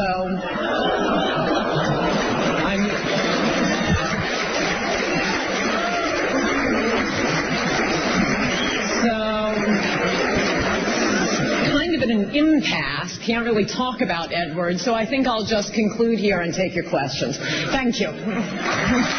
She's so witty. First of all, John Edwards isn't gay, so, you know, that's fabricated. And then she brings up that issue to create more hate. I mean, she's the worst kind, and she's the most ugly woman. Bones all over, you know. Hideous. Hideous. I wouldn't fuck her with your dick. Oh. But she's funny, you know, just because she's white and heterosexual and rich, she looks down on all other people who have what she would consider, I guess, drawbacks. She's not funny at all. Here she is calling Al Gore something. How do you know that Bill Clinton's gay? He may not be gay, but Al Gore, total fag. No, I'm just kidding. She's just not funny. That's based on your private life? No, that's a joke. Okay. That's what we call in the writing business a joke. When did she become a comedian? I thought she was a pundit. You know, those kind of... she just turns you off. I mean, how could she not? She really is the most loathsome woman. You can say it, George. It's all right. Go ahead, Robin. Cunt. She is a cunt. Yeah, you got me to say now you feel better.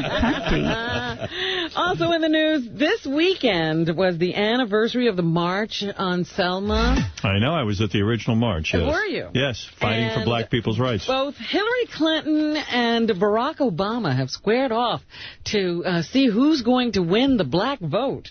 And so they were both there this weekend. Barack Obama was the keynote speaker, I guess, the main speaker at the event down there. And Hillary Clinton decided she should also be there. So here's a little bit of Hillary Clinton speaking to black people in Selma. 2-1. You got to know how to speak to black people. You got to yell a lot. That much I know. We have succeeded against our wildest dreams. How do we refuse to march when we have our young men and women in uniform in harm's way, and when they come back, their government does not take care of them the way they deserve? Yes, sir. And Hillary says there are still some people in our society who are being neglected, too. Over 96,000 of our citizens, the victims of Hurricane Katrina, are still living in trailers and mobile homes, which is a national disgrace to everything we stand for in America. She knows how to play to the black crowd. Yeah. I can't imagine doing better than she's doing right now. Well, let's see what Barack Obama pulled out. 2-3. I'm qualified. Moses told the Joshua generation, don't forget where you came from. And I worry sometimes that the Joshua generation, in its success, forgets where it came from. Thinks it doesn't have to make as many sacrifices. He started putting on the black. I know. What's that all about? He's blackening up. You better be careful. He's still got to get some white votes. Here's more. Don't black it up too much. Obama. If Uncle Jethro would get off the couch and stop watching SportsCenter and go register some folks and go to the polls, we might have a different kind of politics. Yes, sir. That's what the Moses generation teaches us. Hillary, kick off your bedroom slippers. Put on your marching shoes. Go do some politics. He's getting all black. Yeah. You've got to be careful. Really transformed. He's got to be very careful with that. White people see that. They get a little nervous. Well, don't black people see that, too? Wait a minute. He wasn't talking like that last week. He was doing a black impression. Hillary quickly responded and said, yeah, well, your mother was white. Excuse me? And then I see that Hillary is hooked up with Timberland. He's supposed to be backing her campaign. I thought Timberland was hooked up with Nelly Furtado. Well, he is, but he's, like, forgetting about Nelly, and he's going to start producing Hillary. Excellent. Now, again, we talked about Hillary Clinton will be the nominee for the Democrats. Well, I just thought it was very interesting that the two of them are down there fighting specifically for the black vote. Who's going to get it? And they better make sure it's not a foregone conclusion. They better make sure some blacks get out and vote. Well, I'm like Mao. Let 1,000 flowers blossom. Let 1,000 ideas grow. You know, at this point, I think we should listen to all the candidates. Absolutely. John Edwards is still very viable. Oh, I don't want to listen to him. Oh, I think. Yeah, but what's your name says he's a faggot. I know. That's influence. That makes it even more, Maybe you better start listening to him. You know, it's, they got a bunch of actually good people on the Democratic side. On both sides, on the Republican side, too. There's a guy also, Richardson, Hispanic guy. I don't know how. Bill Richardson. He's good. From, what is he from? New Mexico. New Mexico.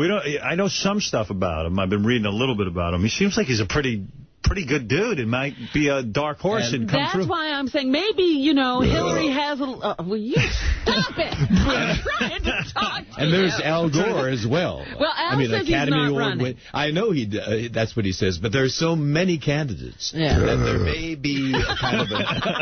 Is that your opinion? Yeah. Anything else, Robin? I say wait for the debates. Yes, I wanted to talk to you about Rudy Giuliani.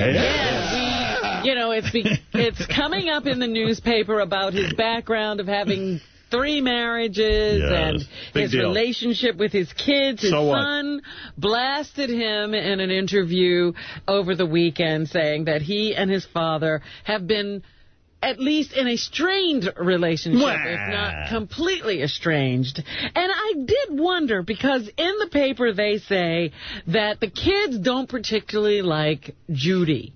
Yes. The new wife. Right. They probably don't even know Judy. And, well, it was tough, the way they got together and the way the parents' marriage ended.